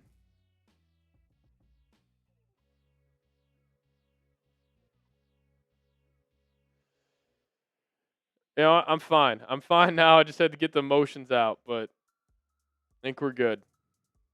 It's just we're just turning a new page. It's gonna be young and different, and gotta trust Brian Flores.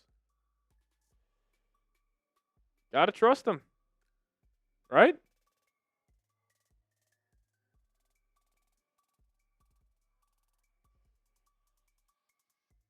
Jamal McCoy still on the board, right? I wonder. I mean, that knee had to have been way worse. Is he Shadur? Potentially. I mean, guys, we got a pick coming up here in 22 selections. Wemby is out.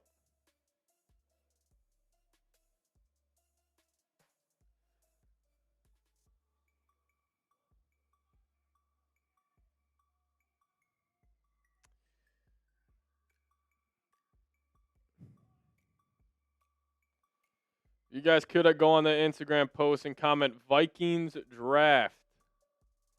That would be fantastic.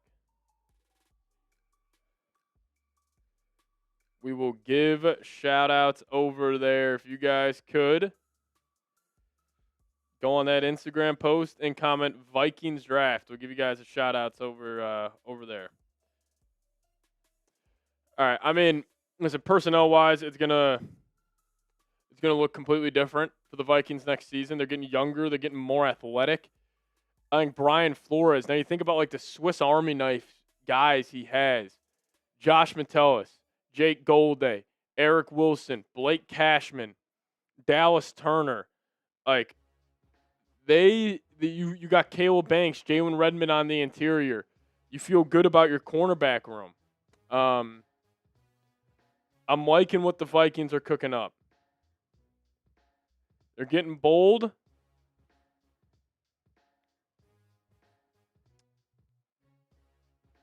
I mean, I just don't love that they only got 2 third-round picks. That's the only thing.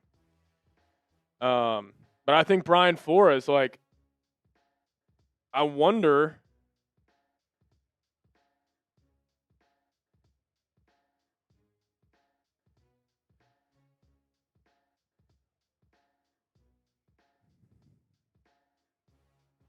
Like, I wonder also with the Vikings.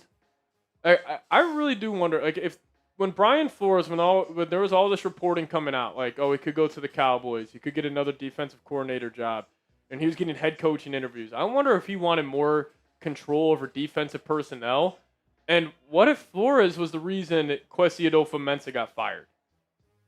Like, what if, because there was the report that came out that there was disconnect between the coaching staff and Kwesi Adolfo-Mensah, and we all thought that was because Kevin O'Connell and the quarterback decision.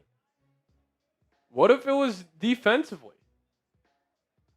What if he didn't love the Hargrave and Allen pickups? What if he was furious about that?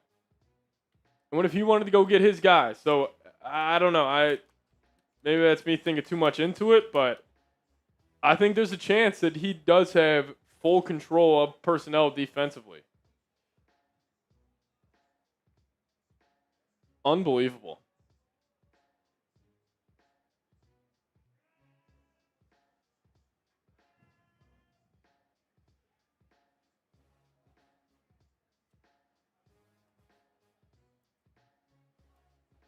Yeah, Flores, he's got his hands all over this draft. I don't know. Well, Minnesota Vikings fan, I think everybody thought that Kevin O'Connell got Kwesi fired, but I'm starting to think it was more Brian Flores.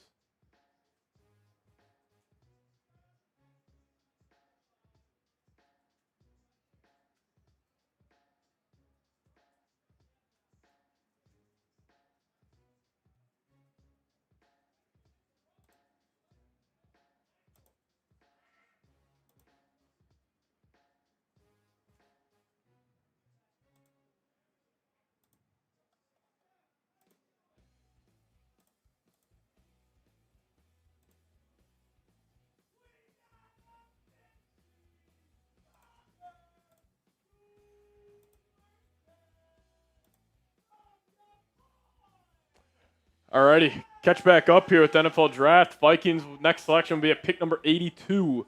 Max Clare, tight end of Ohio State, got the Rams. They are just addicted to him. Bills pick up a corner out of Ohio State. Jake Slaughter goes to Florida, or goes to the Chargers, center out of Florida. Then Bud Clark ends up going to the Seattle Seahawks to fill in for Kobe Bryant as he left there in free agency. And then Carson Beck went to the Arizona Cardinals at pick number 65. Now the Denver Broncos are on the clock as they pick up a defensive tackle from Texas A&M, Tyler Onyedem.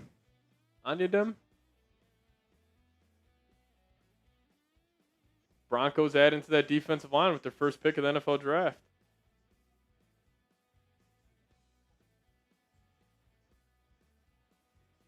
And now pick number 67 is in also. Raiders select Kieran.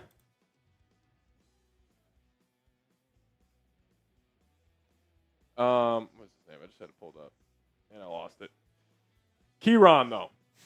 I got Kieran.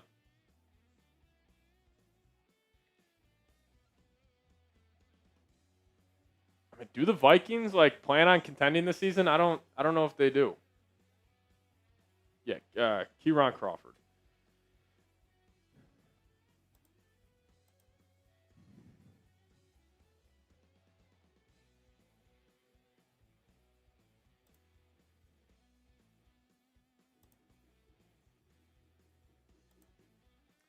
Maybe I mean, they have to really believe in Dallas Turner becoming a star. So the Vikings tonight will be making picks at 82, 97, and 98.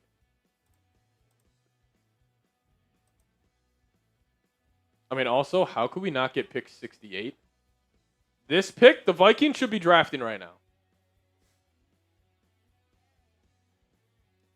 So, yeah, so the Vikings have 82, 97, and 98.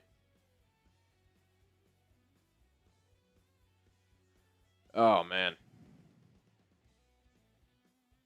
Trade Jonathan Gennard. Unbelievable.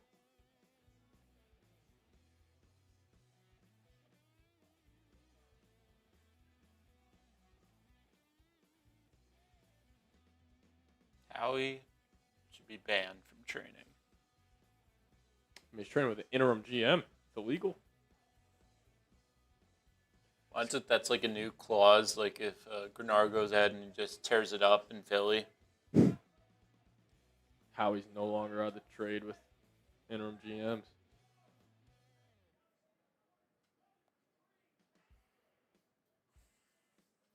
I mean, Jermod McCoy, if he could be an Eagle right now.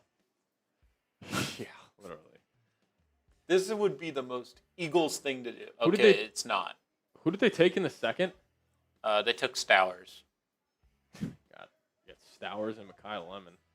They took Bell.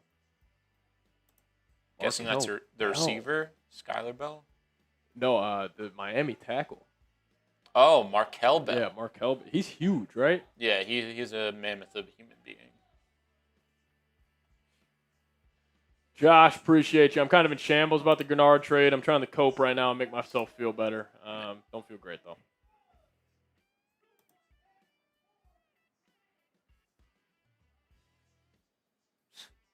Don't leave.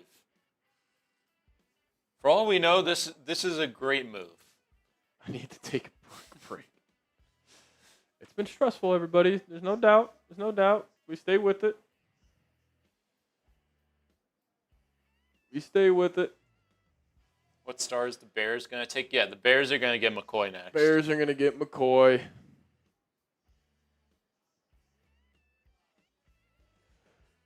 Oh, man. It's one by one, all your guys. Yeah, I feel for you Vikings fans. Just traded one of your better. I mean, Gennard in 2024 was unbelievable. Still pretty good this past season. Was playing with his hair on fire most of the games. Jayshon Barham. That's who's going to be a Viking.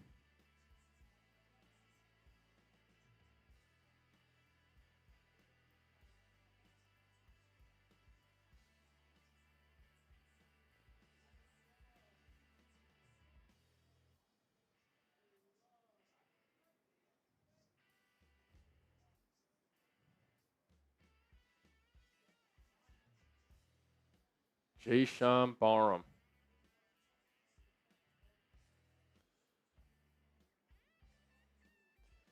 Jayshon Barham, 6'3.5", 240, 32 3/8 inch arms, 10 TFLs, 4 sacks, 21 pressures, had a 21% pressure rate in 2024, dropped down to 13 in 2025.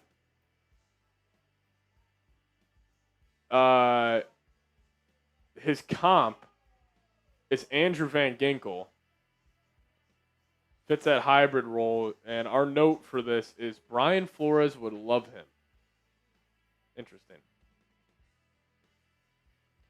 Can help you at edge or linebacker. Yeah, I mean, maybe the Vikings could go Barham. Jayshon Barham, wouldn't hate it.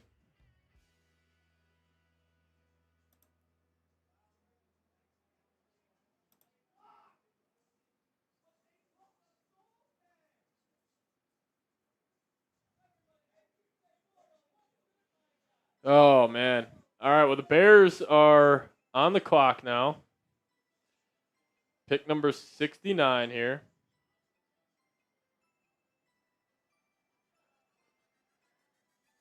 Who have the Bears taken so far? So they got Logan Jones. Then they have pick 57 too.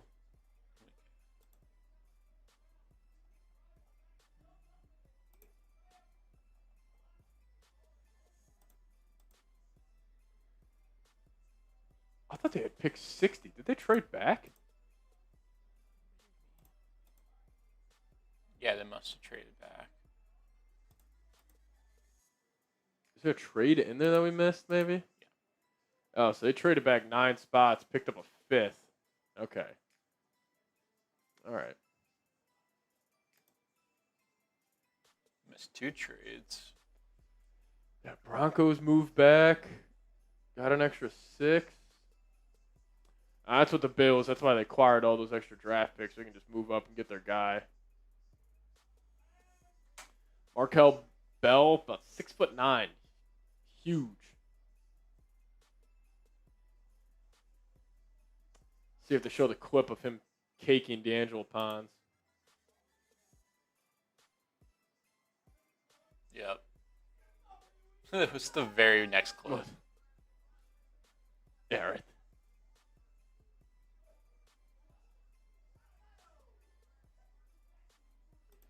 Raiders got Kieran Crawford. So now the Bears are on the clock.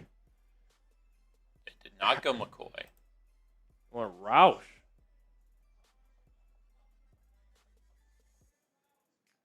Went with a tight end, Sam Roush. It's Cole Kmet on the outs. Cole Kmet could definitely be traded. Wow. I don't know how to feel about what the Vikings have done over the last 24 hours. I'm really in between here.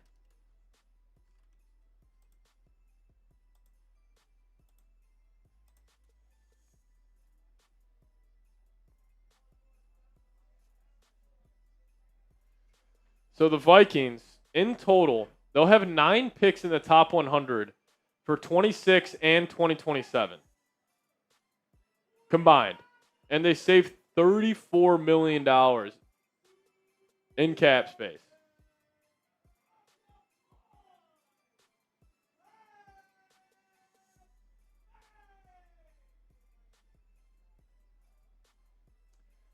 It's pretty nuts. It's pretty nuts. Bears go with the tight end. Interesting. Cole Kmet could definitely be traded now. Got a super chat rolling in from Spider-Man 613111. What's going on, man? We'll talk about that here. Pat, how bad is McCoy's knee? I mean, clearly pretty bad. I mean, it is pick 70.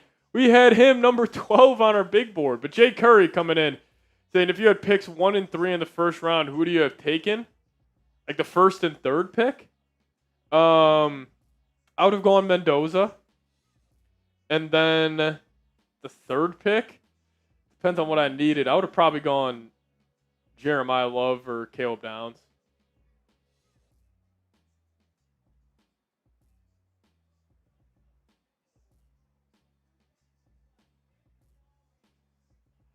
So if the Vikings had the number 1 pick, you'd go Mendoza still, even if you got Kyler and JJ? Well, if Kyler's on a $1 million deal, that wouldn't change anything. Then you would have to go Mendoza. Yeah. For the Vikes, yeah, I'll just go Mendoza and Caleb Downs or Jeremiah Love. That's a fun question, though. Like, if they did have the first and third pick, probably would go that direction.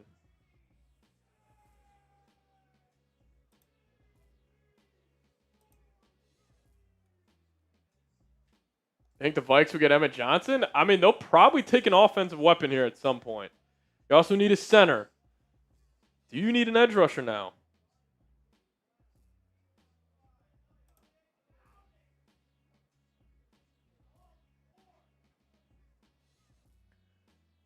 The Niners are on the clock.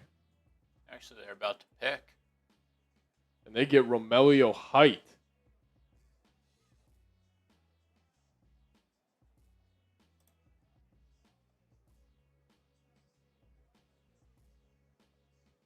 I feel like the picks aren't really getting leaked tonight, which is the first.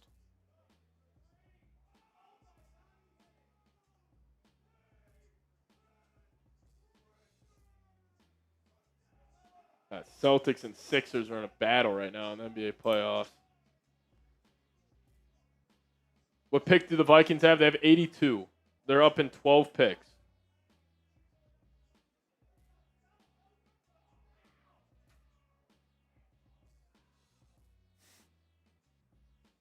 Romelio Height to the Niners. That's a good pickup for him. Michael Williams. They also got Osa, Odigizua, Nick Bosa, Fred Warner, Lenore still. I mean, they got some dudes.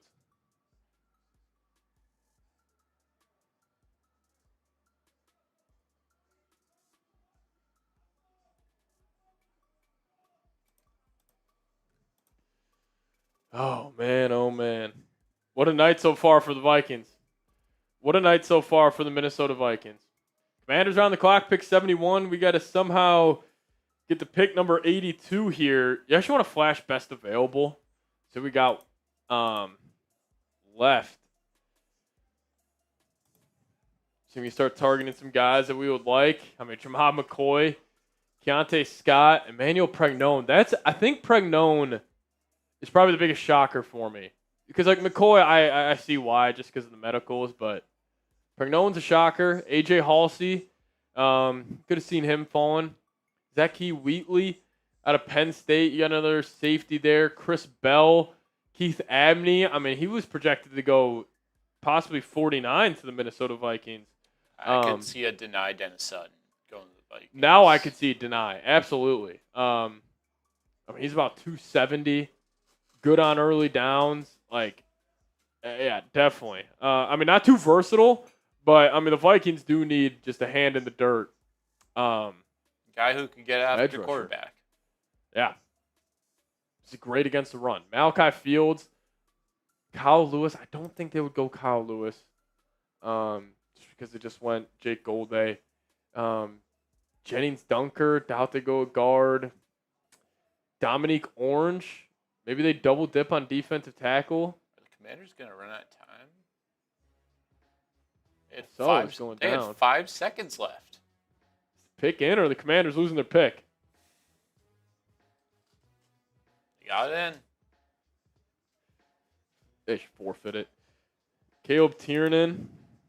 Well, weren't the Vikings one of the only teams to ever do that? Happened back-to-back picks.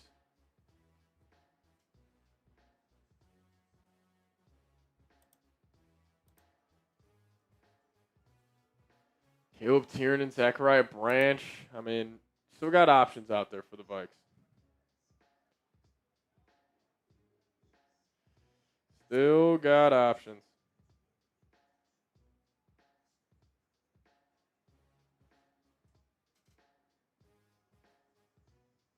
Jermod McCoy is still available.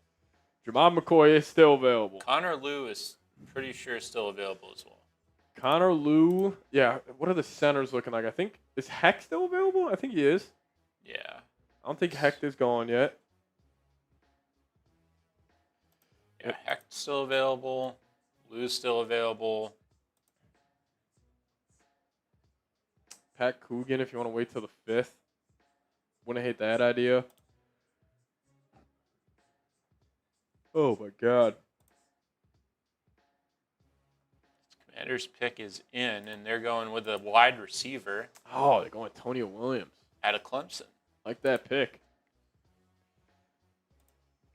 I like that pick a lot.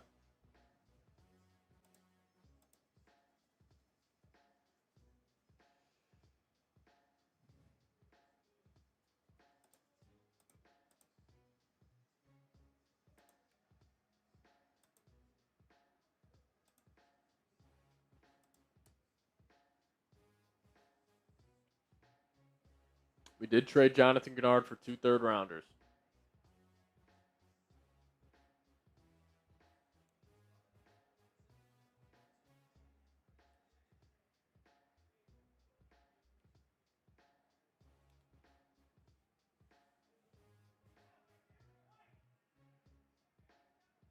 And we're at 300 likes. Appreciate all you guys. It's been a very hectic night for your Minnesota Vikings, but we appreciate you sticking with us through all the chaos.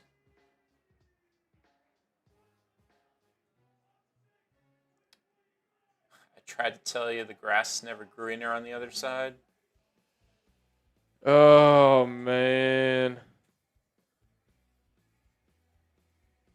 I mean, the Eagles got Mekhi Lemon, Jonathan Grenard, Eli Stowers, Yeah. Markel Bell. They're having their typical Eagles masterclass draft, as they always do. I think the Eagles are the biggest winners of the draft. I mean, they got the best player drafted in Jonathan Gennard. Well, Dexter Lawrence. Dexter Lawrence, yeah. Micah, technically. I mean, Yeah. Sauce, all Pickens. those guys. But, yeah, Pickens technically for a third.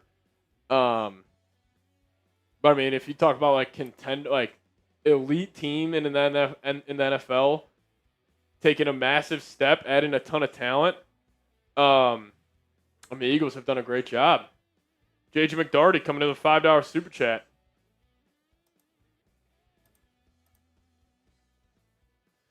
Pat, I need you to hold me and tell me everything is going to be okay. Everything will be okay. You just need Dallas Turner to take a huge step up. Yeah, Dallas Turner, and he looks like he was doing that. Like I'll pull it up. When he took over for Jonathan Gennard the last, I think it was 6 weeks of the season, he was fantastic. He averaged, specifically the last, didn't really do anything at Washington, but that was a blowout for the Vikings. Against the Seahawks on the road, Gennard had 4 pressures, 2 sacks. Against the Packers last game of the season, 2 pressures, 2 sacks. 5 pressures against the Lions, had a sack on Christmas. Had a sack in Green Bay, had a sack against the Bears. He had 9 sacks on the season. I mean, you just got to be hoping that somehow the Minnesota Vikings are, they have to be really, really confident in Dallas Turner. And they need to nail these next 3 picks. Yeah, no, listen, Gennard was not that productive this past season. He still had a great pressure rate. He couldn't. The amount of times he said almost sacked for Jonathan Gennard last year was appalling. But he's still a hell of a football player, man. He's great against the run on early downs. Still had 47 pressures this past season in just 12 games. That's ridiculous, man. He's way better than Dallas Turner right now. I think this trade, this is something for the Vikings where they need Dallas Turner. Are you going to nail your next 3 picks? Probably not. You hope to nail 2. If you nail 2 of the next 3 picks you're about to make, that's fantastic. I doubt maybe they do go edge rusher here. I have no idea what they're doing. If they can end the night with Denai Dennis Sutton, A.J. Halsey, Jermon McCoy. Guys, keep loading up on defense. Then you're looking at it a bit differently. It all depends on what they do. They created $34 million in cap space for the next 2 seasons. So, got off his contract.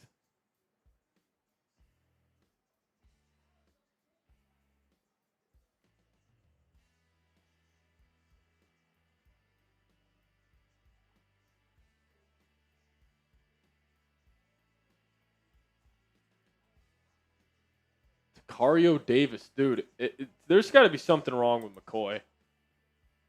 Something seriously wrong.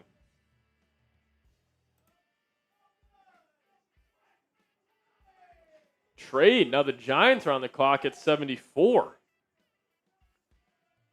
After the Saints pick.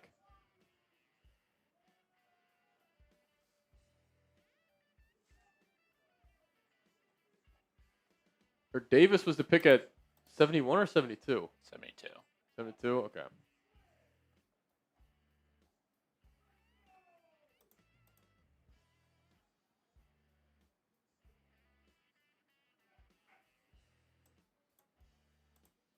Trading Gennard saves the Vikings $22.3 million in 2027. Also saves them $12.3 million in 2026.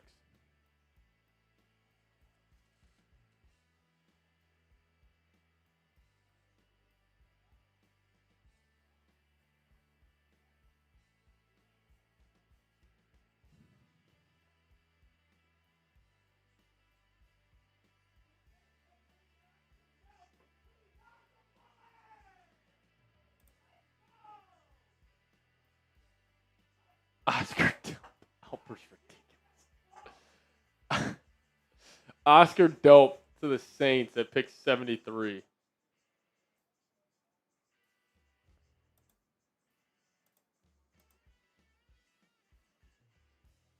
see what this trade is. Jake Golday somewhere with Andrew Van Ginkel.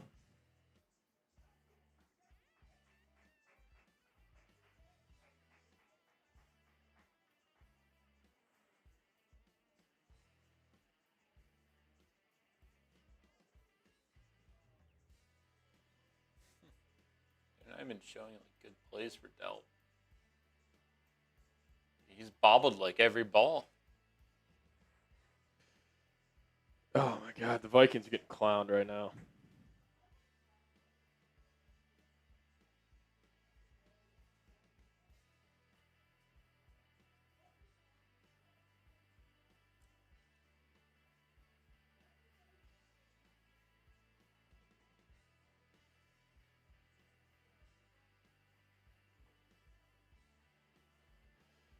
Oh, this is brutal. Brutal.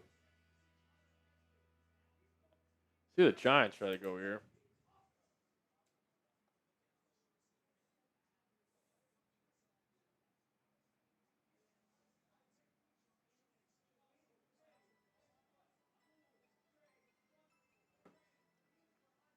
Oh wow, Cleveland got a lot. Really? I guess, I mean, they moved down. You got 2027 one as spots. well. Who are the Giants taking here? I mean, Giants got to be...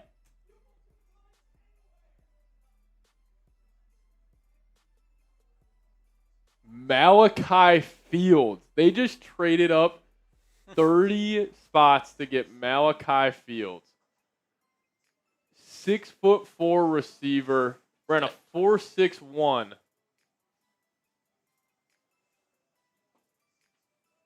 Wow.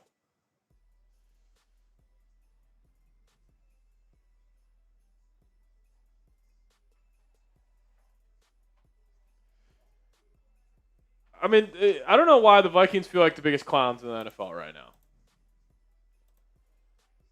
I agree, Nate. I agree.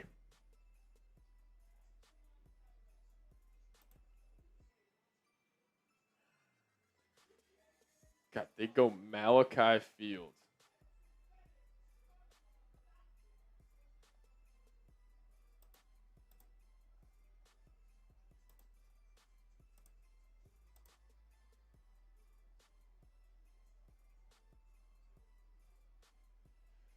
So they gave up a fourth and a fifth. Not 2/5. Yeah.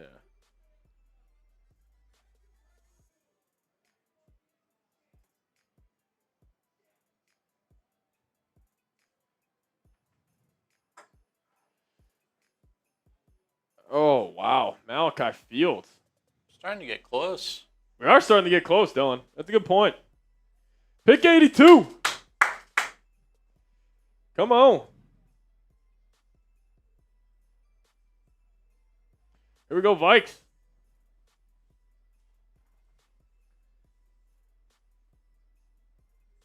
Did Surratt go? No, he didn't. Surratt did not go. Now with an extra third-round pick, I don't hate the Vikings not taking Surratt. Oh, my God. Give me Elijah Surratt. Elijah Surratt. Pull up the best available here real quick. Because I think Surratt's the best player available right now. Give me Elijah Surratt. Please. Maybe the best available to you. Best available to everybody. On top of these guys? Surratt will be the better pro, so I should stay to it. I mean, Surratt's going to be a stud. Keontae Scott and Brian Flores' defense. Scott would be a good fit. I think would be an incredible fit. Jets have had the best draft so far this season. I'd say the Browns have had a pretty good draft as well. Browns have had a good draft. Dallas has had a good draft, even though they've only picked twice. If we're saying the Browns and the Jets have had a good draft, Yeah. Jets will always be a joke. Until they're not. I mean, the Lions will always be a joke, and now the Lions are looked at as like one of the more premier teams. Now, I mean, the Jets have done a really good job. I mean, Pons, Cooper, Sadiq, and David Bailey. Jets have really cleaned up.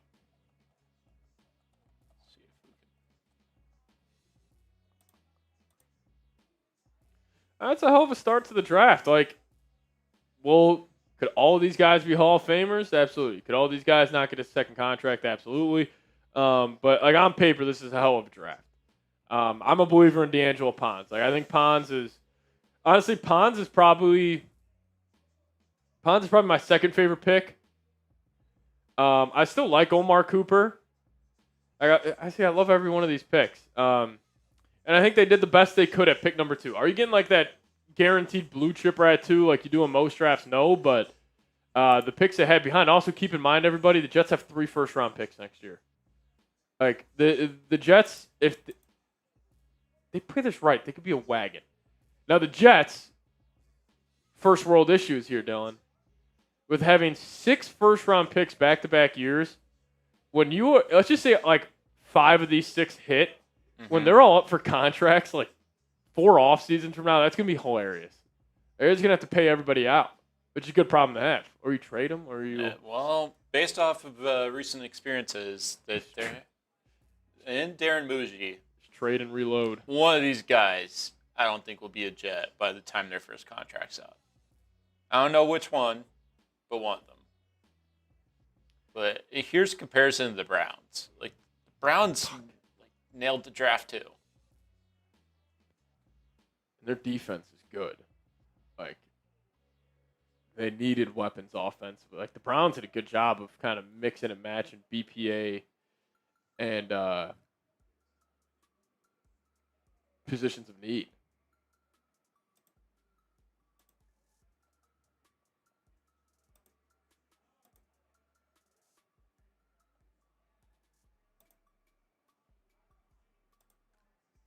I thought he just said Kaleb Downs. So Kaleb Downs just went in the 3rd round? All right, everybody, we're closing in on the Vikings pick. Appreciate all of you guys for tuning in tonight, though. Shout out to all the real ones. Jets need a quarterback? Yeah, they're getting it next year. Geno will be the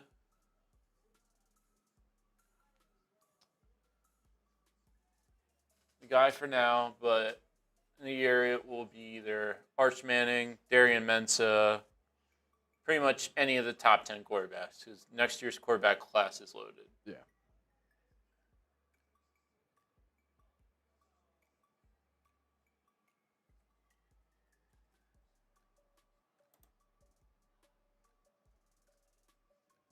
Miami seems pretty happy about the Caleb Douglas pick. Or Pittsburgh's happy that they're on the clock. That's what it is. Wow. No way. Dylan, tell them what just happened. I'm going to show what just happened.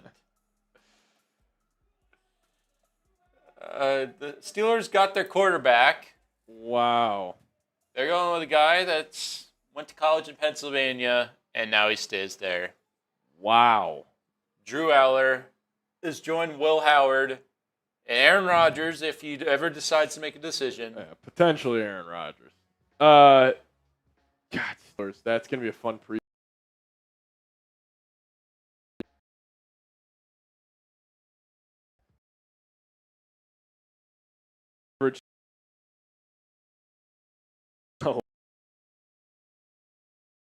Hoops.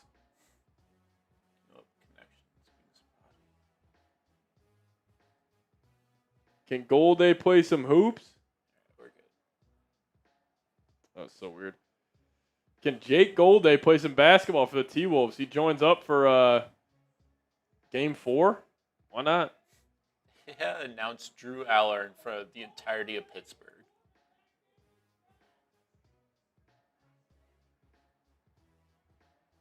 Steelers. Oh, Green Bay just traded up. Saw the ticker at the bottom to switch. So Tampa isn't on the clock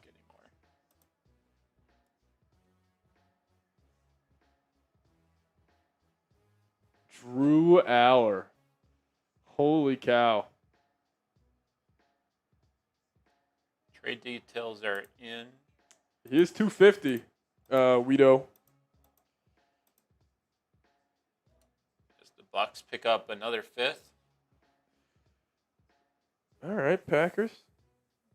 Got a guy they want. Who are they going to get? Jamal McCoy. I mean, they need a corner.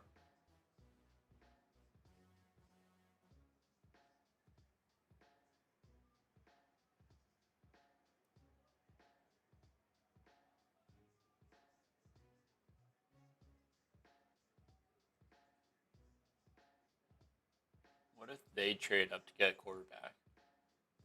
Green Bay. I think you might have just called it. I mean, that would fit what they've been for their last 50 years of their franchise. Like, they lost their backup in Malik Willis. Like, they're always getting quarterbacks. No one's the backup right now for Jordan Love. And Love's had a lot of injury. Like, I could see them liking like a Nussmeier. Seems like a guy LaFleur could like.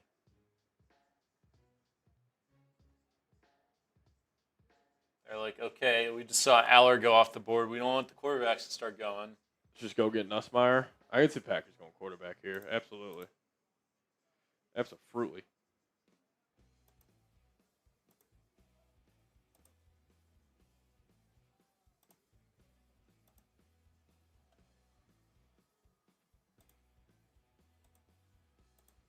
Drew Aller, the Pittsburgh. That's pretty cool for him.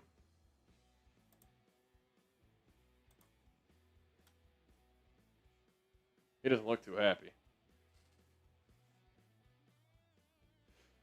If you guys hate the Packers, like the video.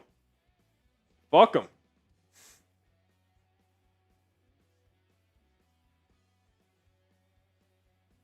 Stop complaining. I'm from the cap capital. Straight up. If you guys hate Green Bay, though, for real, like the video. Let's see if we can get 15 likes.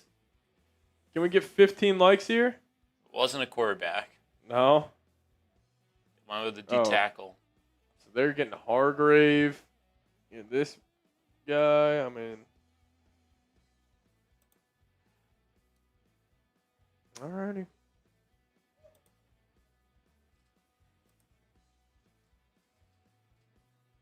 Four picks away. We are getting there. 4 picks away.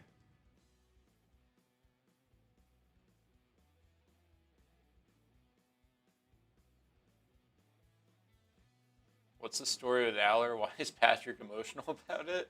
About Drew Aller? I'm not emotional about Drew Aller. There's definitely people in this office that are emotional about Drew Aller. They're just on the other side. I like Drew Aller, actually. I would have taken him over Beck.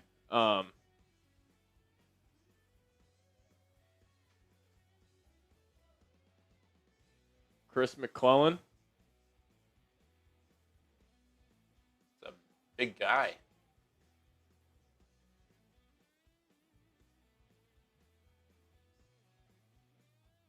He's a big fella. Mizzou's one of those teams also. They're pretty damn good this past season. I gotta assume they're littered with some good NFL talent. Yeah. They didn't really have any, like Zion Young is probably the best one. They definitely had some more dogs around. Imagine Jermod McCoy gets to Dallas. I don't know. I'm at the point though where I'm like, I don't know if I want the Vikings to draft Jermod McCoy. Well, the Cowboys did it last year with Revel. Yeah. It was a very similar situation. I mean, Cardinals did that with Will Johnson. I don't know. I'm kind of like with him falling this much. I don't want to say out on McCoy. But I mean, for how much we were talking about Kaleb Banks and his injury concerns, like clearly McCoy's are more extreme, and that's also why I don't think the Vikings would draft him. Oh, I did see McVay's reaction to Ty Simpson. McVay was just that was clearly a Les Snead pick, I think. Yeah, McVay was not too happy.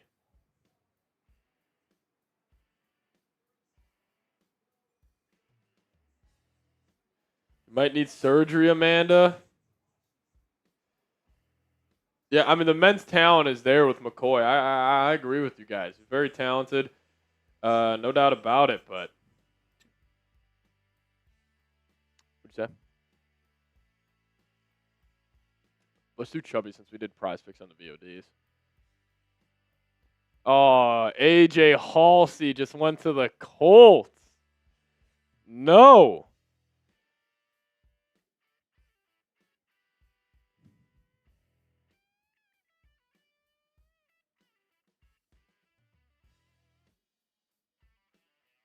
All right, do want to tell you guys about today's presenting sponsor real quick, and we're closing in on the Vikings pick here in a second.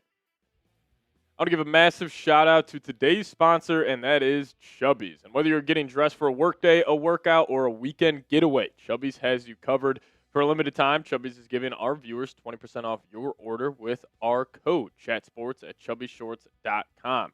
Now, fellas, springtime is here, and you know what that means. It's time to let those thighs breathe. Whether you're playing a round of golf with the fellas, hitting up a beer garden, or visiting an actual garden, Chubby's has you covered for all the good vibes that warm weather brings.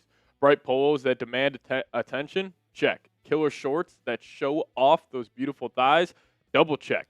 Chubby's original shorts provide that classic look with a fresh vibe and a modern fit. They're designed for comfort, built for stretch, and designed to give you thigh-high confidence. So again, whether you're getting dressed for your workday, a workout, or a weekend getaway, Chubby's has you covered no matter what. For a limited time, Chubby's is giving our viewers 20% off your order with our code ChatSports at chubbyshorts.com. That's code ChatSports at chubbyshorts.com. Support our show and tell them we sent you. Don't blend in with the crowd. Stand out with Chubby's.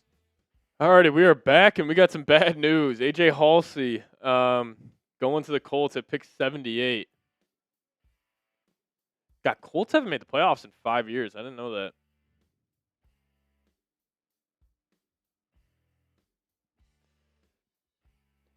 Oh.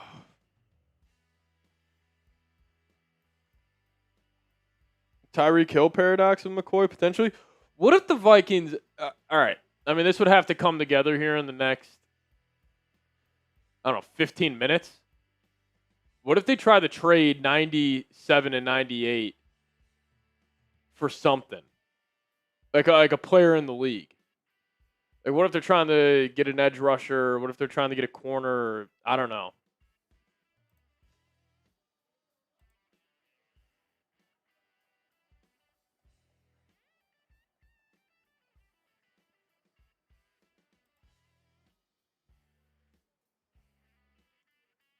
Receiver going off the board for the Falcons.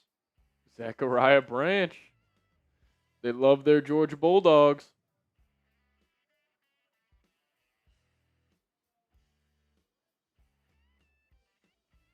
How did McAfee do that?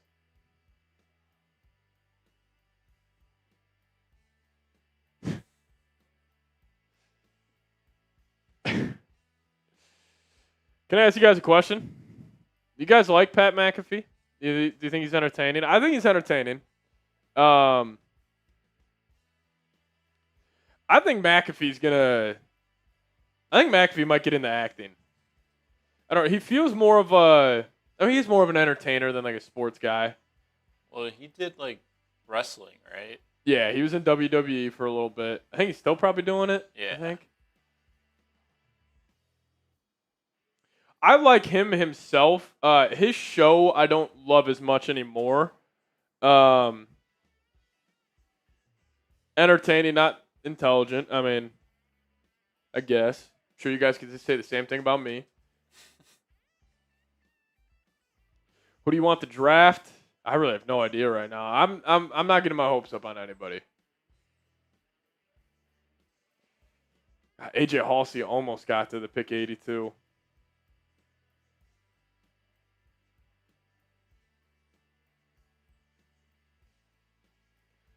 We'll see. We'll see. We'll see.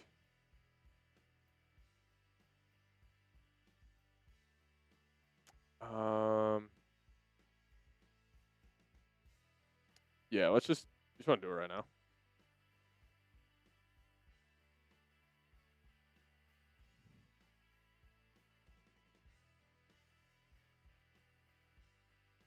Elijah Surratt. This is the dream, everybody. Elijah Surratt. Pat putting in the gains. Hey, man, we're trying. But got some big time news for you guys. What do we got? Mother's Day coming up. Mother's Day just around the corner, and we have our married into this Vikings line. It says Minnesota football right here. So if you have a wife or your mom potentially who wasn't a Vikings fan and they married into it, we got it 25% off right now at chatsports.com/Vikings married. We got a sweet sweatshirt. We also got a shirt, super comfortable. I actually got, my dad actually got one of these for my mom, and they loved it. So 25% off right now, chatsports.com/Vikings married. We'll put that link in the live chat. We got the shirt, got the sweatshirt. Really, really cool. So if you guys want to help support us, I think it's also funny because the Vikings, especially right now, I mean, nobody's signing up to be a Minnesota Vikings fan. There's a lucky lady in your life also who you forced on her to be a Minnesota Vikings fan. At least do her the service of getting her this shirt. But yeah, married into this, chatsports.com/Vikings married. Put that link in the live chat for you guys, but check it out as the Vikings are about 3 picks away. Jacoby Lane going off the board. Come on, go get Elijah Surratt. Pat, could the Vikings give 97-98 to the Jags for Trayvon Walker? I doubt that, just mainly for the fact that they just paid. Oh, Josh, I'm sorry.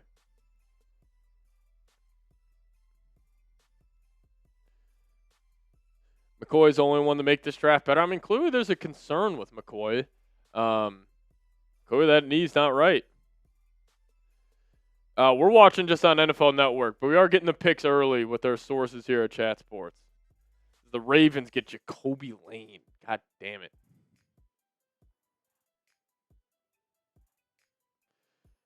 If we get Elijah Surratt, I'm going to actually get up out the chair and celebrate. Elijah Surratt. Come on, man. Please, one time. Give me Elijah Surratt and give me Emmett Johnson. Kevin O'Connell, step in and make your pick, big dog. But the Vikings going center here. I don't know. Who's Elijah Surratt? He was Indiana's best wide receiver from this past season.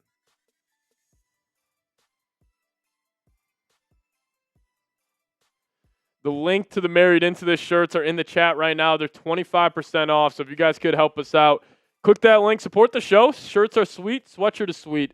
So it'd be greatly, greatly appreciated.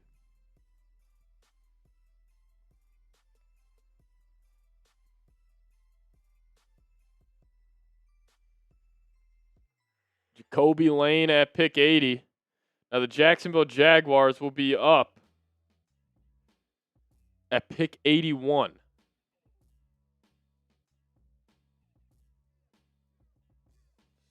Emmett Johnson, not Johnston. We could go Ted Hurst, potentially. You want to take a look here at best available? See what we got. Let's just go in general, best available here. I mean, Jamal McCoy. Keontae Scott's still on the board, I believe. Yes, he is. Emmanuel Pregnon. He's a weird faller, too. Especially offensive linemen. They always go earlier than you imagine, and he is just falling. Zachy Wheatley, Penn State safety. They definitely could go that direction. That's a Flores guy. Out of this first listicle here, I'd probably choose Keontae Scott. I think he would be the better fit out of any of these guys. Just with the system. On this next list, Chris Abney, I could see the Vikings going that direction, absolutely. Ted Hurst. Kyle Lewis could be a choice for the Minnesota Vikings as well. But you know what's I think this Jamal McCoy thing's making me realize that like NFL draft analysts have no idea what they're talking about. Like really, like there are. Oh, everybody had Jamal McCoy bare minimum going in the second round, and we're about to wrap up round 3, and he's still not there. I don't know. Maybe teams have gotten more info about it, but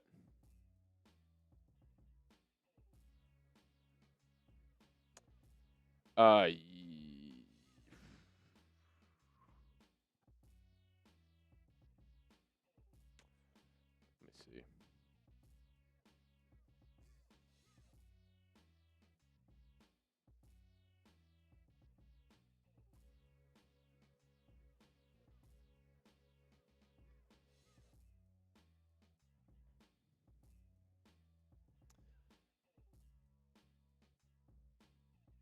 I almost just want to package all 3.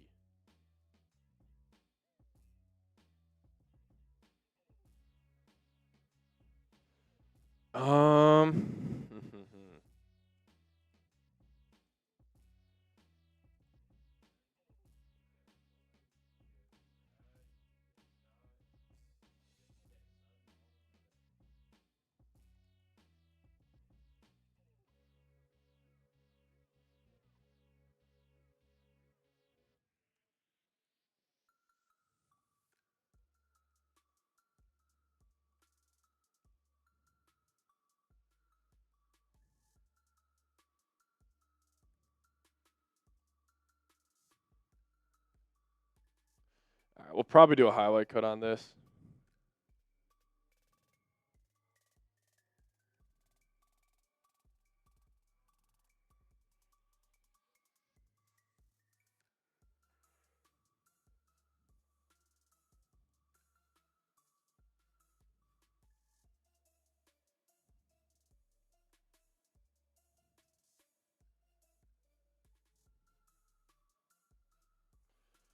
Alrighty, who do you guys think the Minnesota Vikings will pick here at pick 82? Movie Talk Studio saying personally I like Brandell at center, and I would draft a center, or I wouldn't draft a center until later round. I'm still stuck on McCoy. By the way, nice gains, Pat. Hey, we appreciate your Movie Talks. It's not really gains. I've just been running a lot more lately. Been addicted to it. But you guys let me know. Who do you guys think the Minnesota Vikings are going to draft here? Hopefully it's Keontae Scott, Jermon McCoy. I want Elijah Surratt. That would be my guy. A lot of people are pounding the table for Jermon McCoy. Alrighty. Yeah, we'll do a highlight cut for this one. Ted Hurst. Probably a kicker. We have an all-pro kicker, my friend. We got the best kicker in the league. Jermon McCoy. Pick is in for the Vikes. Give me Surratt.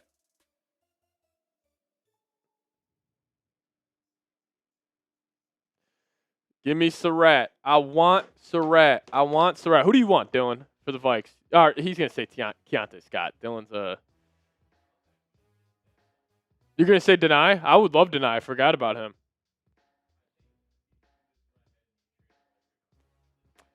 Yeah. I like that. Deny Dennis Sutton would be a good pick.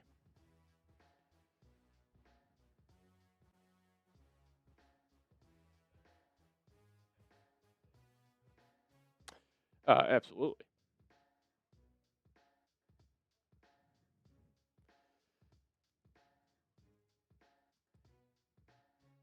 Come on, man. I don't ask for much. Just give me Surratt. This has been my number one, my guy of this entire draft. Dating back, I have been Elijah Surratt guy since October.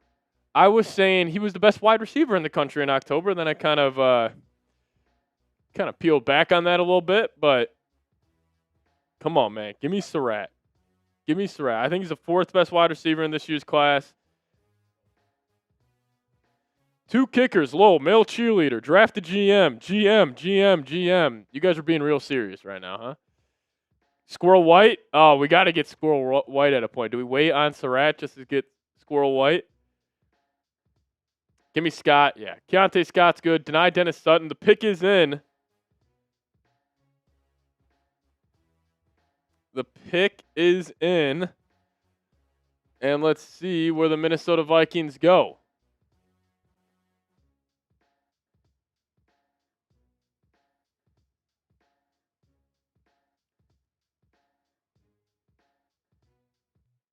Pick is in for the Minnesota Vikings.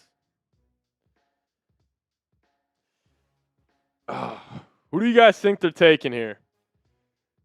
Breaking Harvey Buxton to the Minnesota Vikings. So they've lost Gennard, Hargrave, Jonathan Allen. And added Johnny. Yeah, people are sleeping. All right, here we go. Brian O'Neill back at the podium. Vikings have been keeping their picks under wraps tonight. Brian O'Neill talking. Here we go.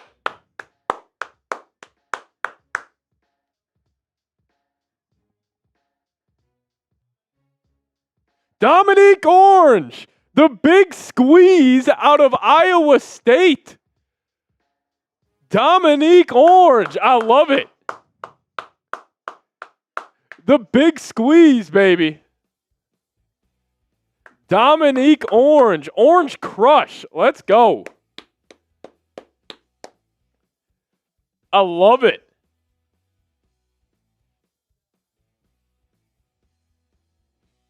I love it. The big citrus is what they're calling them. Get the orange emojis in the chat. Big citrus. Brian Flores has gone completely rogue. Brian Flores has gone rogue. I'm serious. I think the Minnesota Vikings, I think ownership told Flores, if you stay as defensive coordinator, you get to make every pick in the NFL draft. Whatever you want. We have just taken 3 front 7 players to start the draft. Unbelievable.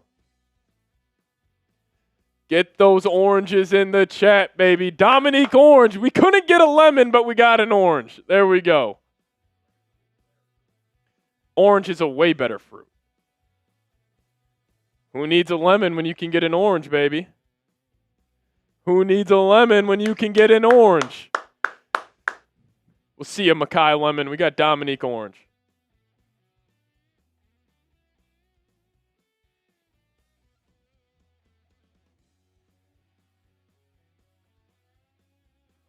I love this pick. Chris Brazzle going ahead of Elijah Surratt. I'm about to turn the draft off. Still got a chance at Surratt.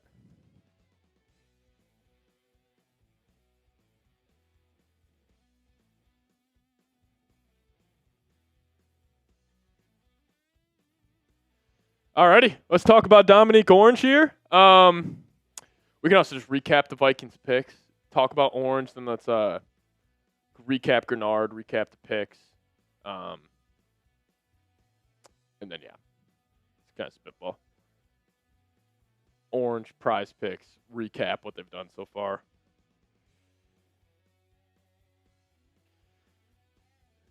Appreciate it. My mom liked the call out of who needs a lemon when you can get an orange. Shout out to Dominique Orange, big citrus, big fella.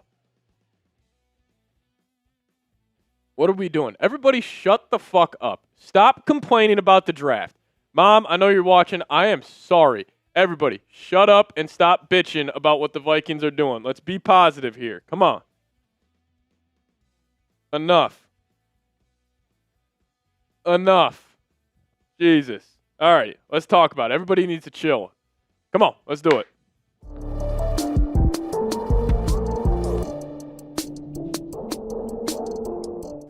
In the third round of the 2026 NFL Draft, the Minnesota Vikings have drafted Big Citrus, or Dominique Orange, the defensive lineman out of Iowa State. What's going on, everybody? Welcome in the Vikings Now by Chat Sports.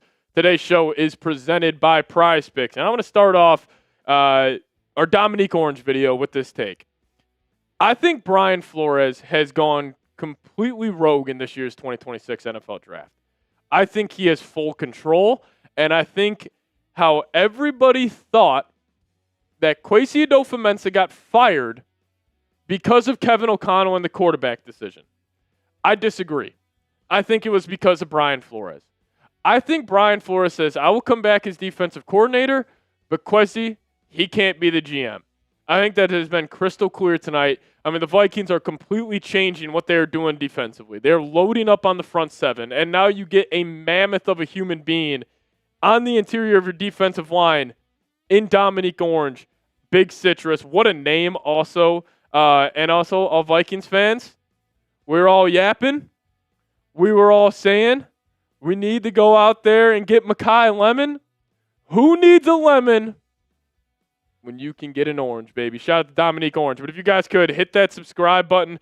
Big Citrus, newest member of the Minnesota Vikings. We're still live here on the channel. We're also going to have another video coming out later tonight. We still have 2 more picks for the Minnesota Vikings, so we'll cover that. Coming out later tonight, full grades, recap of a crazy day 2 of the NFL draft here for the Vikings as they made 4 selections. How nuts is that? But hit that subscribe button today. Closing in on our next milestone of 71,300 subscribers. So hit that subscribe button today. Let's talk about Big Citrus, the Big Orange. Dominique on the interior here. 22 years old. His hometown, Kansas City, Missouri, and he's a big fella, 322 pounds, 18 tackles this past season, 13 pressures. He is not a pass rusher. Like, this is a guy who is going to clog up the lanes. He's going to open up lanes for the linebackers, and he's got decent bursts and lateral quickness. Like, he can shut off blockers pretty easily. He'll be a disruptor. Like, I could see him being a big splash play guy. Could kind of be like what Jalen Redmond was for this Vikings defense this past season. But he played mostly at nose guard and was consistently asked to take on double teams. So he's just going to eat up double teams. He's going to open up lanes for the linebackers. Like, I think Brian Flores, the man's cooking right now. He's cooking up something. Like, I think the Vikings are leaning into their strength and saying, like, hey, we're going to get this defense to a top 3, top 5 unit in the NFL. It already was last season. We're going to try to take it to another level. And then it's like, hey, Kevin O'Connell, you figure out your side of the football, top 10 offense. We could be cooking with grease here. But this is what Dane Brugler had to say about Big Citrus, saying Orange is an ineffective pass rusher, but has the frame and play strength to be an immovable, stout nose when he wants to be. He projects best as a 1 technique or shade in a 4-3 technique. Now, Orange for us, we had a round 3 grade on him. But in 2024, his pressure rate was 9.7%. Definitely took a step back. In 2025, dropped to 4.1%. Big Citrus is his nickname. He wasn't called that growing up. It's actually just a fan creation. But Big Citrus, what a fantastic name for, Dominique Orange. But the player comp, the Giant Peach from James and the Giant Peach, if it were an actual orange, because orange is a citrus fruit and peaches are stone fruit, so the nickname/joke combo doesn't work. That is coming in from Tom Downey. I just read that off. I don't know what I just read, but shout out to Tom Downey. His player comp for Dominique Orange is the Giant Peach from James and the Giant Peach. Tom Downey, you're the best. That's absolutely awesome. But hey, he's a nose guard. He can really be a nice run stopper and probably not much more. I think this is a guy where, he's going to be, with Levi Drake Rodriguez on the interior of that defensive line. Jalen Redmond will still be in there. You also got Kaleb Banks down the mix. Tyrion Ingram Dawkins. Like, the Vikings defensive line, they legitimately, like, on the interior specifically, they got 5 guys they're feeling really good about. They have 5 players where next season, they're probably rotating them all in and out. And I'm sure Brian Flores, I'm sure he probably doesn't want Kaleb Banks playing 50 snaps year 1. I'm sure he doesn't want Jalen Redmond playing 50 snaps. I'm sure he wants to keep all these guys fresh, keep on rotating them in and out. And Dominique Orange, the dude's an absolute mammoth of a human being. The dude's huge, 322 pounds. He's a lane clogging run stopper. He's going to take on double teams, open up lanes for the linebackers. Again, mostly a nose tackle. But did lack production, especially this year. Thought 2024 was better tape for him. More of a rock in the middle, not really going up or back much after the snap. He's just going to clog the middle of that, and that's all he's going to do. Like, he will open up lanes for your linebackers. He is going to be that run-stuffing defensive tackle that the Vikings have needed. Listen, you know who this is? This is your Harrison Phillips replacement from 2 years ago. That's who you're getting here in Dominique Orange. Like, he is kind of in the same mold of like a Kevin and a Pat Williams from back in the day. And now the Vikings, like, trying to look at this defensive line unit, you're feeling great. Like, you got Kaleb Banks, first-round pick, Jalen Redmond, an absolute stud. Levi Drake Rodriguez, you spent a 5th on him last year. Tyrion Ingram Dawkins, or Levi Drake Rodriguez spent a 7th on him a couple years ago, and then Tyrion Ingram Dawkins, you spent a 5th on him last year. Yeah, by the way, that's Tyrion Ingram's Dawkins photo all the way on the left. Not Levi Drake Rodriguez, but we do think Levi Drake Rodriguez will be starting in that spot. But so, you got a lot of talent on this defensive line. We'll see if the Minnesota Vikings can cook something up here with their final 2 picks in the 3rd round. Now, we'll talk about the entire draft here in just a second, but I want to give a massive shout-out to our good old friends at PrizePicks. And PrizePicks is America's #1 sports picks app. PrizePicks is the place to go if you love daily fantasy sports. Player picks are on fire right now with playoff basketball getting going tonight. There's no better place to cash in while watching sports than with PrizePicks. To qualify for a PrizePicks lineup, all you have to do is pick 2 to 6 players and select more or less on stat projections, including points, rebounds, assists, three-pointers, and several others across all sports.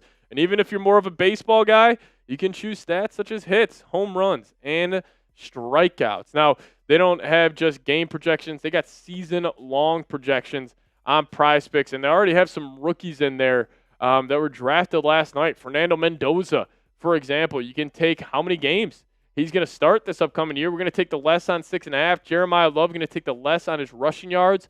And then Jordan Tyson, I think he's going to have a big-time year with the Saints. Going to take the more on his receiving yards. But fade those picks or tail those picks, just do so at PrizePicks. And their new user offer. Download the PrizePicks app today. Use code HMA when you play your first $5 lineup to receive $50 in lineups. That's code HMA when you play your first $5 lineup to get an extra $50 in lineups with PrizePicks. The clickable link to download the app is in the comments and description of today's show. But massive, massive shout out to PrizePicks for sponsoring today's edition of Vikings Now. All right, let's recap here. The Vikings 2026 draft so far. Still got 2 selections coming up back-to-back. Picks number 97 and pick number 98. But you know what this is?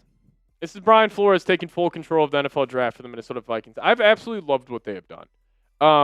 As it's starting to come together, I think the Vikings last year, what did they struggle with? Stopping the run. All 3 of these guys defensively are great at stopping the run, specifically Big Citrus, Dominique Orange. You take Kaleb Banks, high upside. Dominique Orange, high floor. Jake Golday, super, super high upside, brings you immediate special teams value. All 3 of these players in the front 7. I think the Vikings are sending a message here to everybody where it's like, hey, we got to be better on early downs for this defense, because if we're good on early downs, and it's coming together in my head right now what Flores is thinking. If the Vikings are good on early downs, as is every team, you get them in the 3rd and 7, you get them in the 3rd and 8, huge advantage for the defense.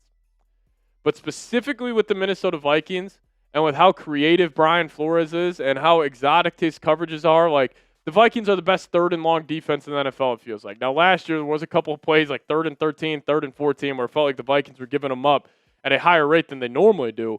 But with Brian Flores, like, I'm sure he's saying, like, hey, if I could get an elite pass rush, I can win on early downs, I can handle the rest, where I can get so exotic on the back end where I can just plug and play safeties. But I need guys up front. I think Flores is telling you his defense, they need guys up front. Like, they need legit playmakers there. And I think it's also clear that Brian Flores was the one that was pushing to get Kwesi Adofo-Mensah fired.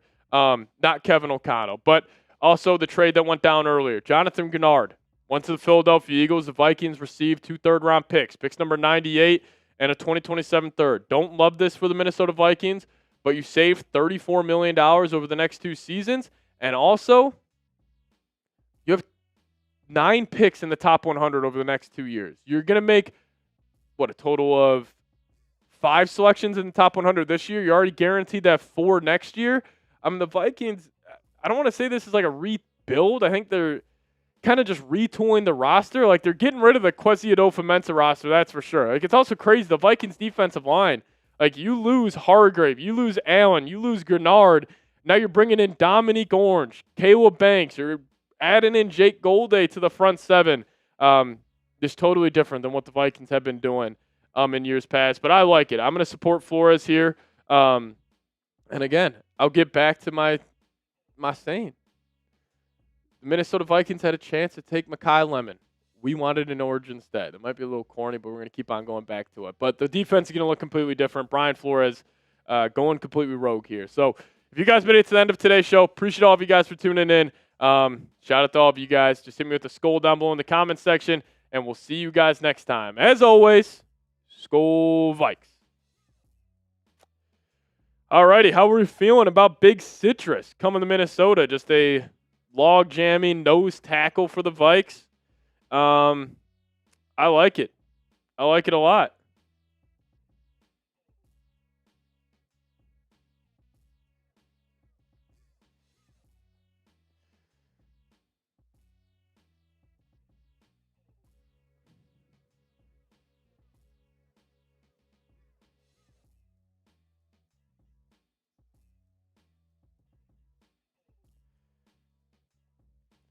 Alrighty, we'll get back to the draft here. Vikings are coming up. Pick 88 up right now, so we're picking back-to-back here in a couple of picks.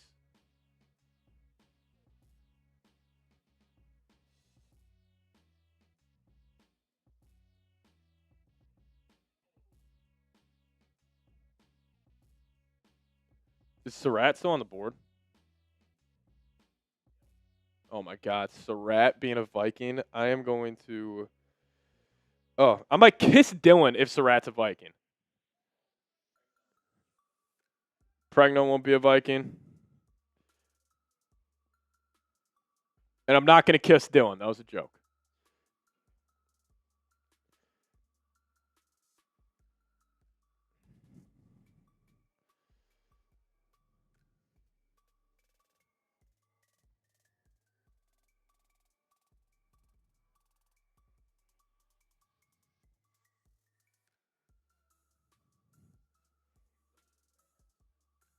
About what? Oh, geez. No, I'm sorry, guys. Guys, I was just joking. Nobody's kissing nobody. Orange is the new purple. I like that.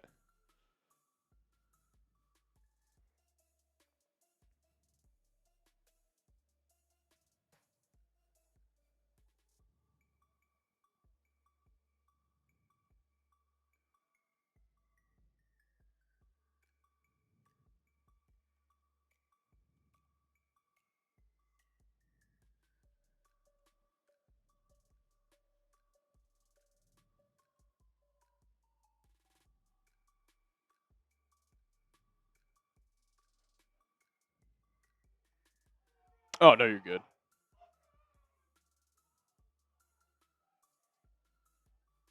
What just happened?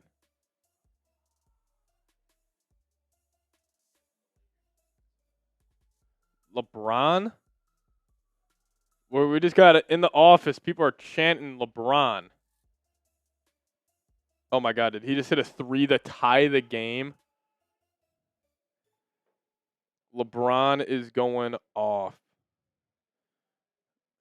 Amen Thompson's got 26. Jabari Smith has 24. LeBron is carrying this team. Oh my God, LeBron just hit a 3 to tie the game. Unbelievable. How about the Big Citrus in Minnesota, huh?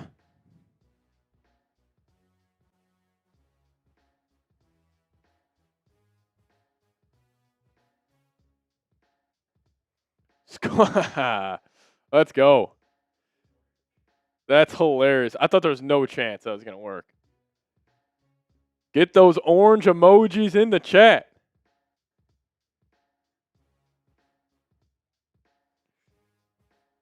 Get the orange emojis in the chat.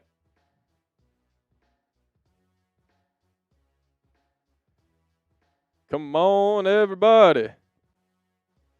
Give me the oranges in the chat.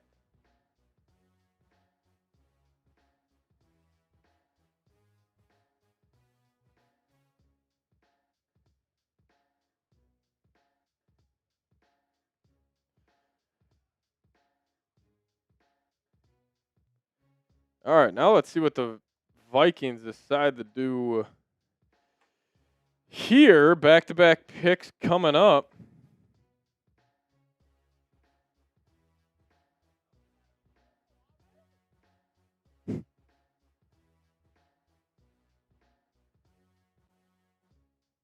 Pick is in for the Bears at 89. Keep spamming those oranges. So everybody's got to stop being so negative.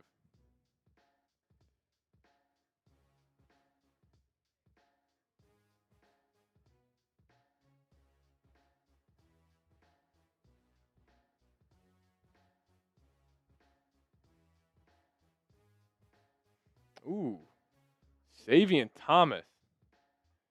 Yo, that's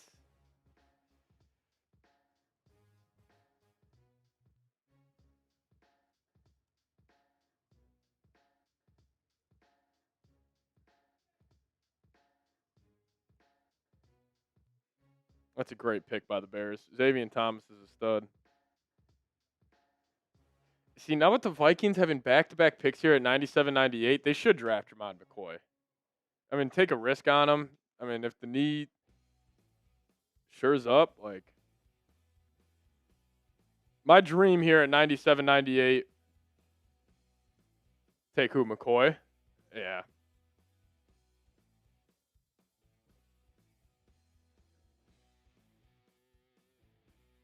Yeah, they already have their linebacker. What if they go receiver? And you got the best wide receiver in the class still available.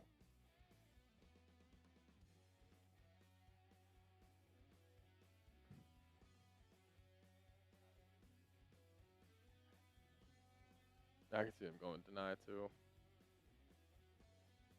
Malik Muhammad's still available. Jayshawn Barham. Oh, Vikings probably won't take him now.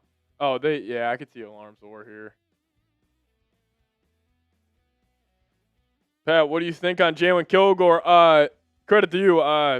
Night Sims, I'm happy you're in the building. I stayed up till 3 a.m. watching Jalen Kilgore stuff. The guy's good. He does feel like a Minnesota Viking. They're going Kalen Black at pick 90.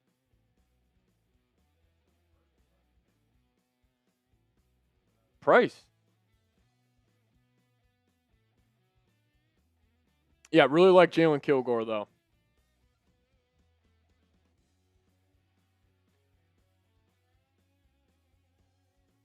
Yeah, I'm with you, Night. He just seems like a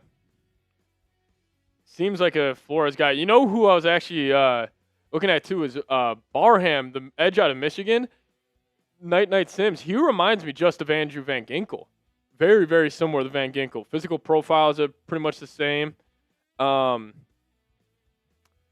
Jalen Kilgore, his cousin is Andrew Thomas of the New York Giants. Found that out.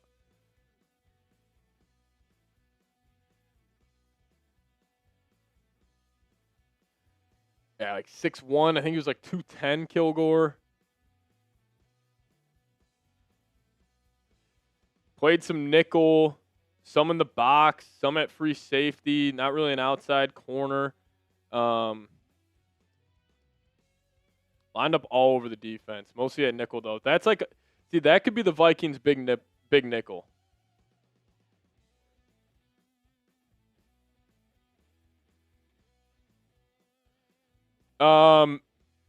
Boris, that is like Vikings now lore you just put in the live chat. The answer is no, but I'll take Squirrel White. Imagine the Vikings just take Squirrel White at pick 97. I would give that an A+. I'd give that an A+. I can't believe Big Citrus though. Dominique Orange to the Vikes. Big fella. I might put on some weight. I might get up to 320 just to meet Dominique up there. Pat, would you like Quezzy back? Absolutely not.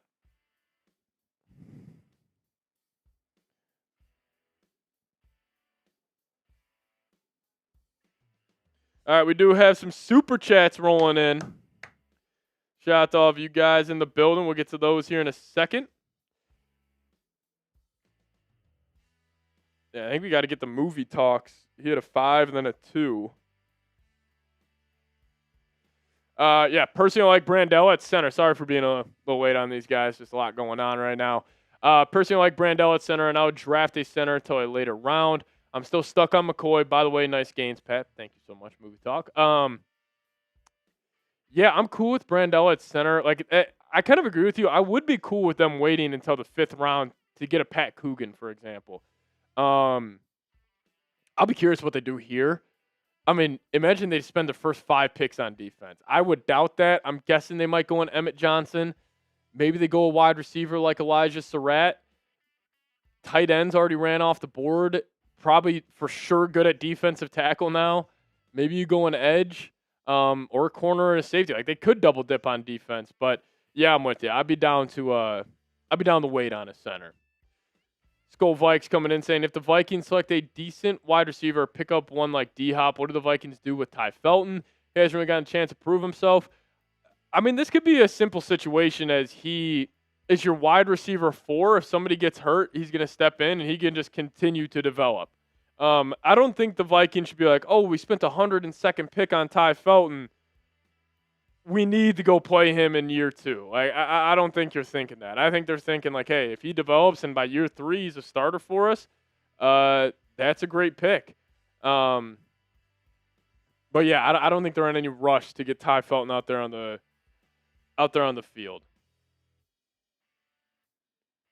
Pat, if I met you in person, are you basically a celebrity or just someone normal? I'm as normal as I can be, my friend.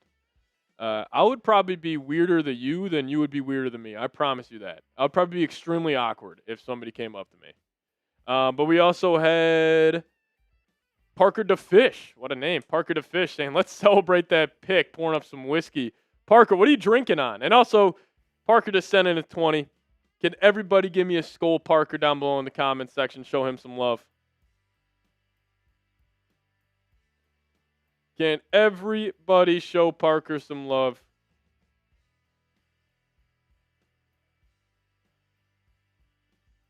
Lakers, Rockets, OT. Squirrel Orange.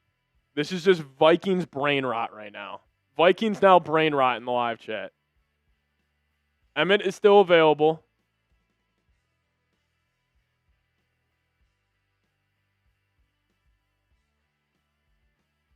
Cool.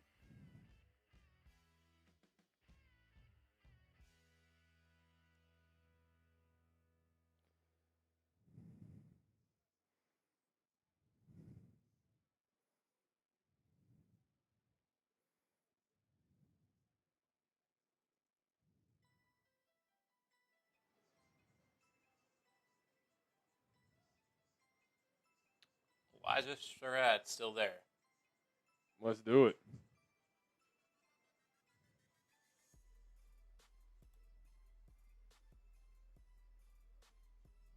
Banks, Orange, Williams Wall, Part 2.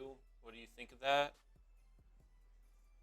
I mean, I think the way that the Vikings have gone about this kind of says who's in control right now. Because last offseason, it was Hargrave and Allen. Those were the big 2 free agent acquisitions that the Vikings thought were going to change their team.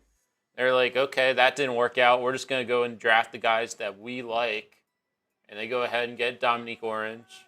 And they go ahead and get Kaleb Banks. And now you hope that that problem's solved. D-tackle is no longer a problem. The Cowboys are now on the clock. There's Drew Pearson getting a warm welcome.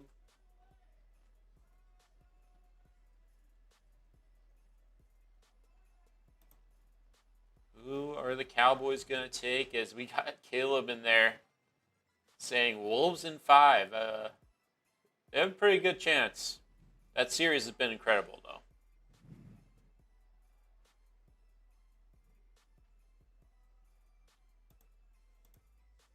The recent picks for those just tuning in: Dalen Everett, cornerback out of Georgia, the Steelers, Austin Barber, tackle out of Florida, the Browns. We got another tight end out of Ohio State going to the Dolphins. Pregnon to the Jaguars. And the Cowboys go ahead and get another Michigan edge rusher. Oh, they got Jayshon Barham. I could have, if I looked at the board, predicted that.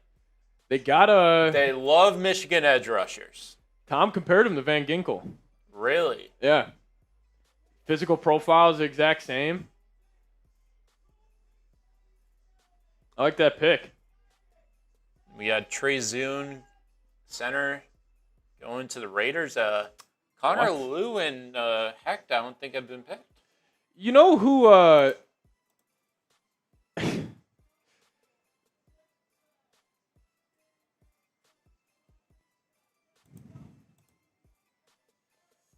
mean, arguably, one of the best centers is still available. Can you pull up the entire big board here? Yeah. You know what my number one take is, Dylan? Out of this entire NFL draft?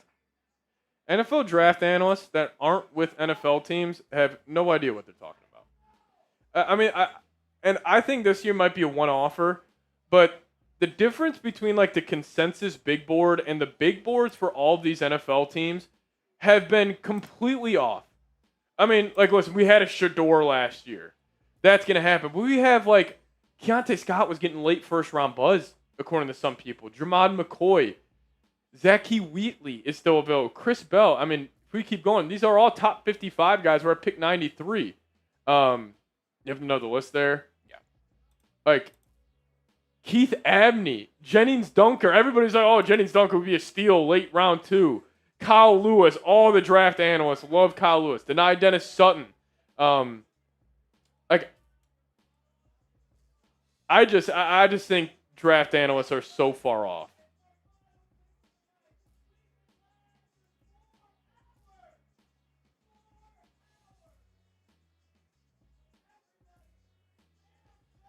I don't know. I just think Pet has to be Jalen Kilgore and Kamari Ramsey back to back. I like you. I like that.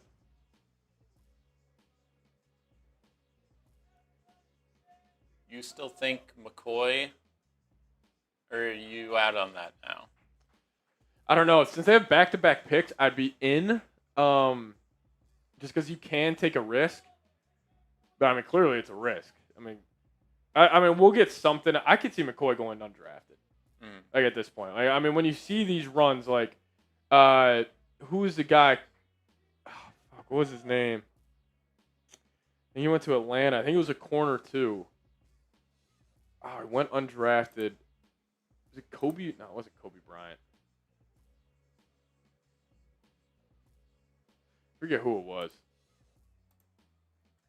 Yeah, I don't know. Night. With the back-to-back picks, do you think maybe you just take a flyer on McCoy, or you're just saying not at all, don't touch him?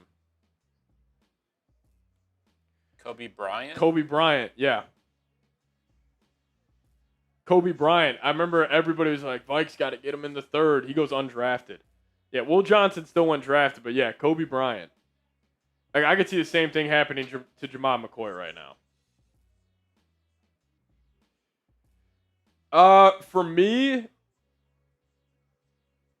what we trade Gennard for, Harvey Buxton, you're not going to want to hear this, but we trade him for 2 third-round picks. For me here at pick 97,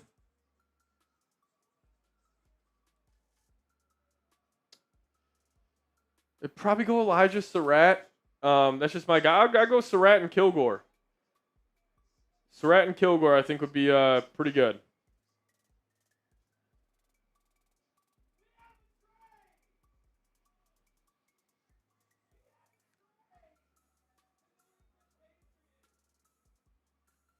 Patriots move down. Steelers move up.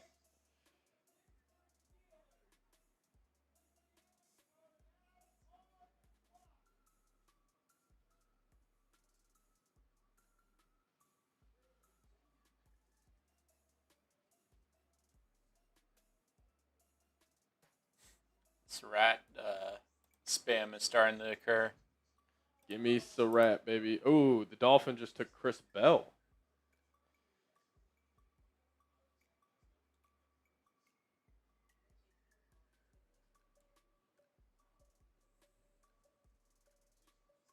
Here's the real question: which receiver would you be more happy that they get, Surratt or Squirrel Red? Probably Surratt, because I think the long term of Surratt would be more fun.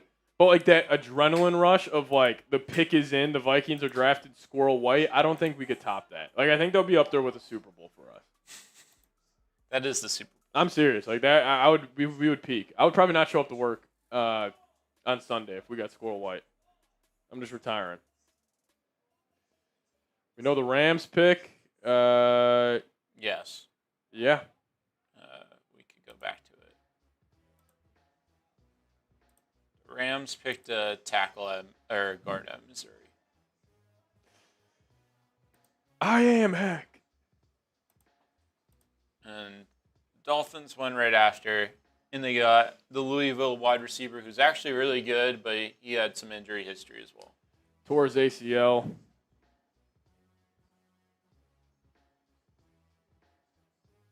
Number 19 prospect on Jeremiah's best available. We're on pick 94. That's crazy. Yeah, this draft is fine. What time did we wrap up last night? 10? Yeah, around 10. Just taking a little longer. Oh, the draft is done almost after the Vikings. Yeah. Oh, I thought we went to like 105 this year. The Vikings got Felton at 102, so we're wrapping up at 100. Mm-hmm. Alrighty, sweet. Who's better, Sam Hector, Surratt? They're different players. I mean, the bigger need right now, I'd say, is Sam Hecht. The flashy pick is Surratt. Flashy pick is Surratt for sure.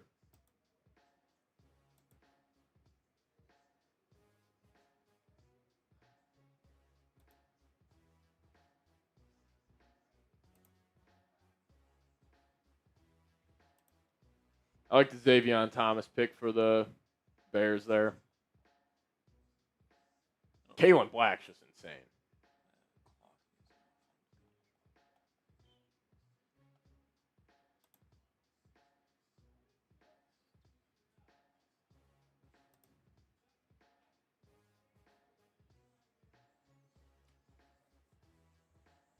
So Surratt is better.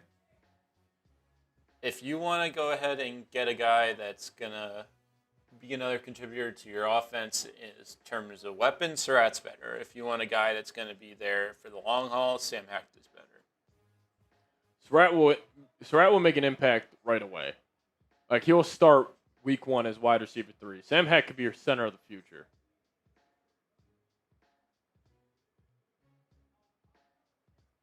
All right, we're almost on the clock, fellas.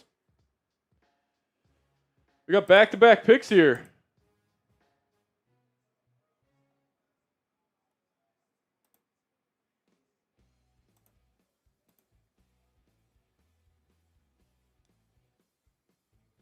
Patriots have made their pick. Vikings' last pick is up top there. It's the big squeeze. Big squeeze or big citrus. Kind of like big squeeze more. We could play around with it. Eli Raridan.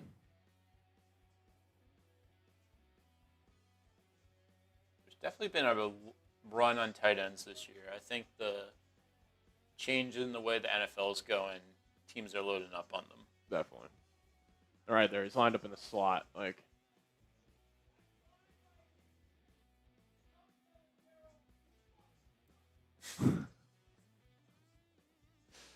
our Patriots host just said Tom Pelissero effing sucks. What if the Vikings get Jennings Dunker? I just don't know where they would play him. But that Slow it up on depth. you get Orange and you get Dunker and you get Banks and Just all of the meats. We have the meats. wait, what happened here? Steelers just go up again? Wait. No, Steelers didn't get Raritan. No, the Patriots got Raritan. Yeah, that's wrong. The Patriots, I think, just got Raritan. Yeah, Patriots got Raritan, not the Steelers. Now Seattle changed back. Or traded back. Jeez, Brent's shutting off right now. It's that point of the night. No, it's absolutely that point in the night. Keontae Scott and Jermod McCoy back-to-back would be legendary. That'd be sick.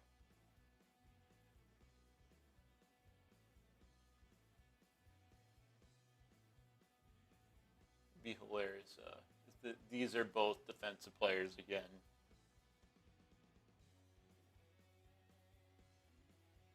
Jennings Dunker to the Steelers. So that's off the table.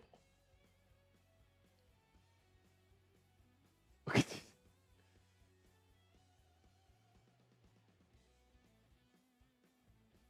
And the Vikings are on the clock. We're back, fellas. Who are we getting? We're going to react to these two picks, and then we're going to sign off. Just a heads up. We'll react to these two picks, then we're going to get on out of here.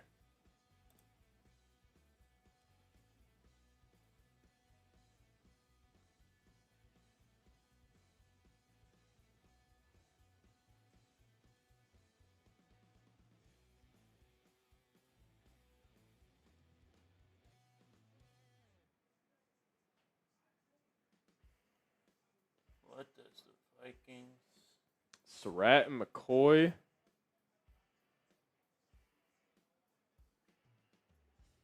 Emmett Johnson, maybe?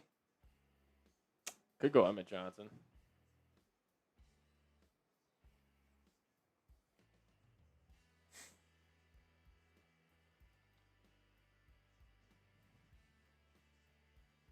It's like a lumberjack.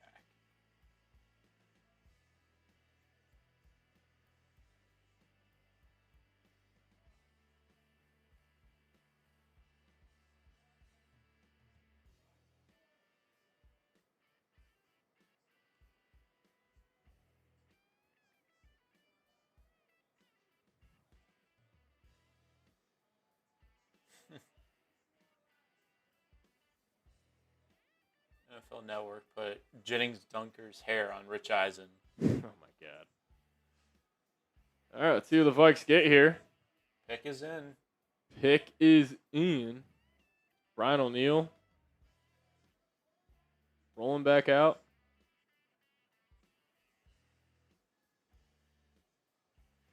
Vikings will go back-to-back here.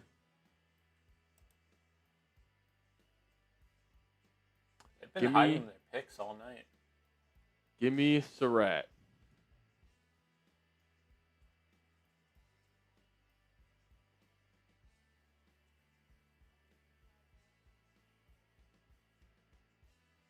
Come on, man. Come be the wide receiver 3 next to Jefferson and Addison. Give me Surratt. Give me Jalen Kilgore. Come on, come on. Here we go. What do you got?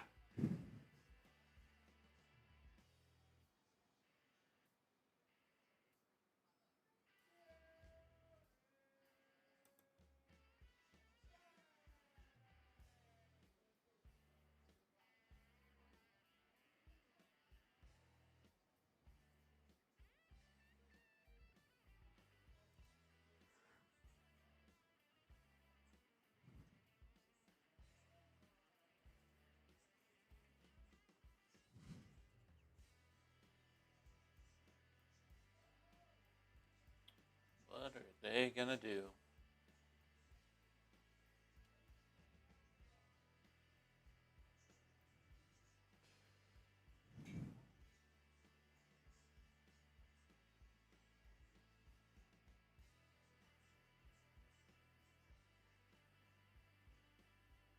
Do you think Brian Flores isn't even telling the Vikings who he wants until they're on the clock and then just no media can get a hold of it?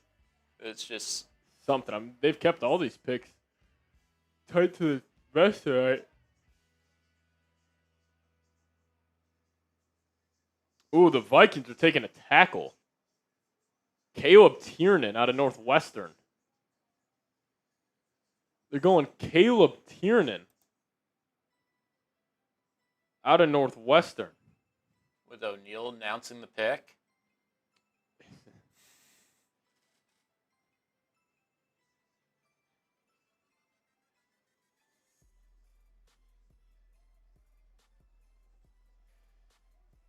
Tiernan is the pick for the Vikings.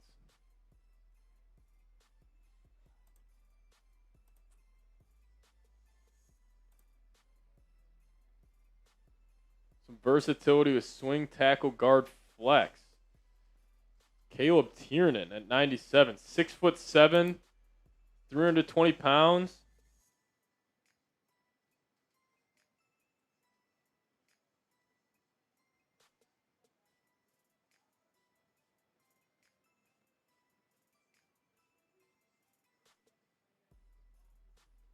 I wonder if this pick 98 feels slighted in any way because the Vikings picked this guy over him. Yeah.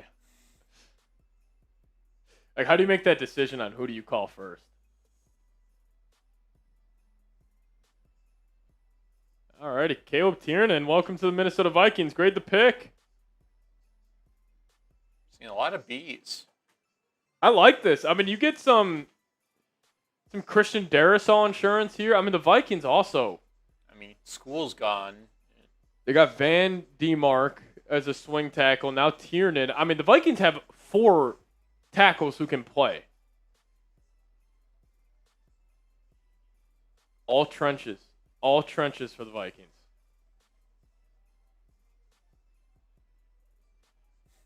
I don't know what to do. The Vikings fans are in shambles tonight, and it's embarrassing.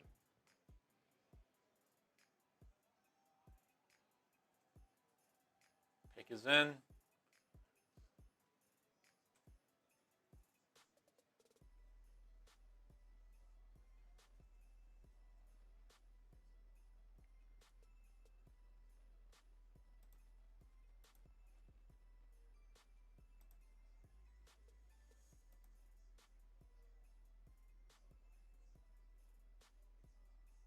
Wow. They went with the other Miami. Thomas.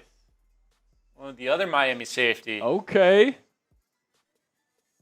Jacoby Thomas. Alrighty. Flores got his guy. Jacoby Thomas.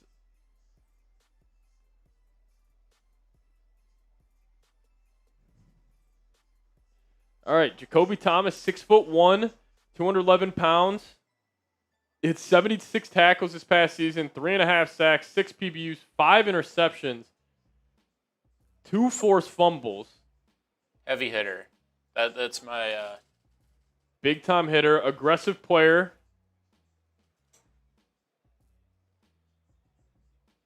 Turns 23 in June. Yeah, Tom's got willing to hit. Sometimes too much. Like him coming downhill, that's where he's the best. 4.57, 40-yard dash. Shaky tackler. Alrighty. They really like the pick, the chat. Yeah, I like that too. Hey, you got your safety. You get a bat. Hey, there's been a Flores draft and you get a backup offensive lineman. I think it's fine.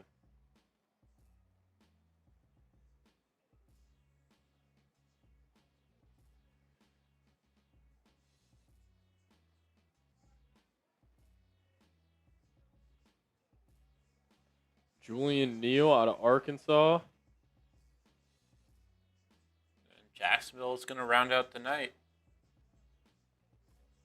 Jermon McCoy not drafted. Well, did Jacksonville take him? Jacksonville could take him, but I'm surprised that Keontae Scott. Like, I understand they're very different players. Like, Keontae Scott's like the speedy, rangy safety, whereas Thomas is the heavy hitter. Downhill. I'm guessing the Vikings just liked his. You know, I mean, it's probably your Harrison Smith replacement right there. It's something. I mean, I kind of like the Vikings have not gone chalk at all. Like, all of these picks I did not expect. Dominique Orange maybe was the one that we talked about Gold Day a little bit this offseason, but, I mean, it's a pretty good draft. I mean, oh, yeah. You know what my number one take is from the NFL draft? What's that? Hot seat.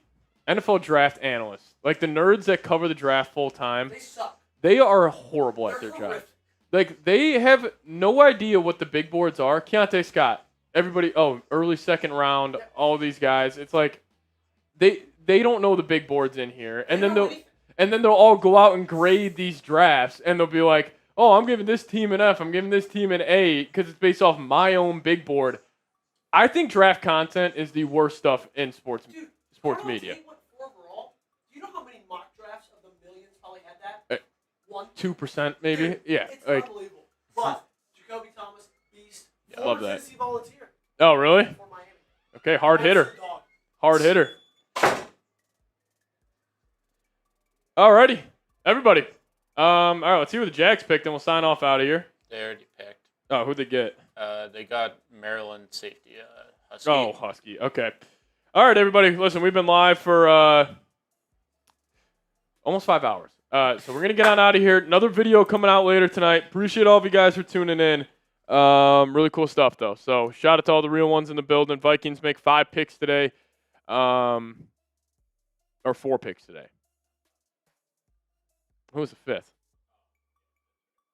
Yeah. 4 picks today, 5 total. But shout out to Dylan.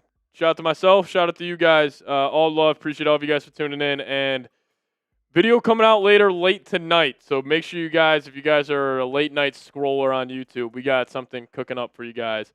So we'll see you guys next time. As always, let's go Vikes.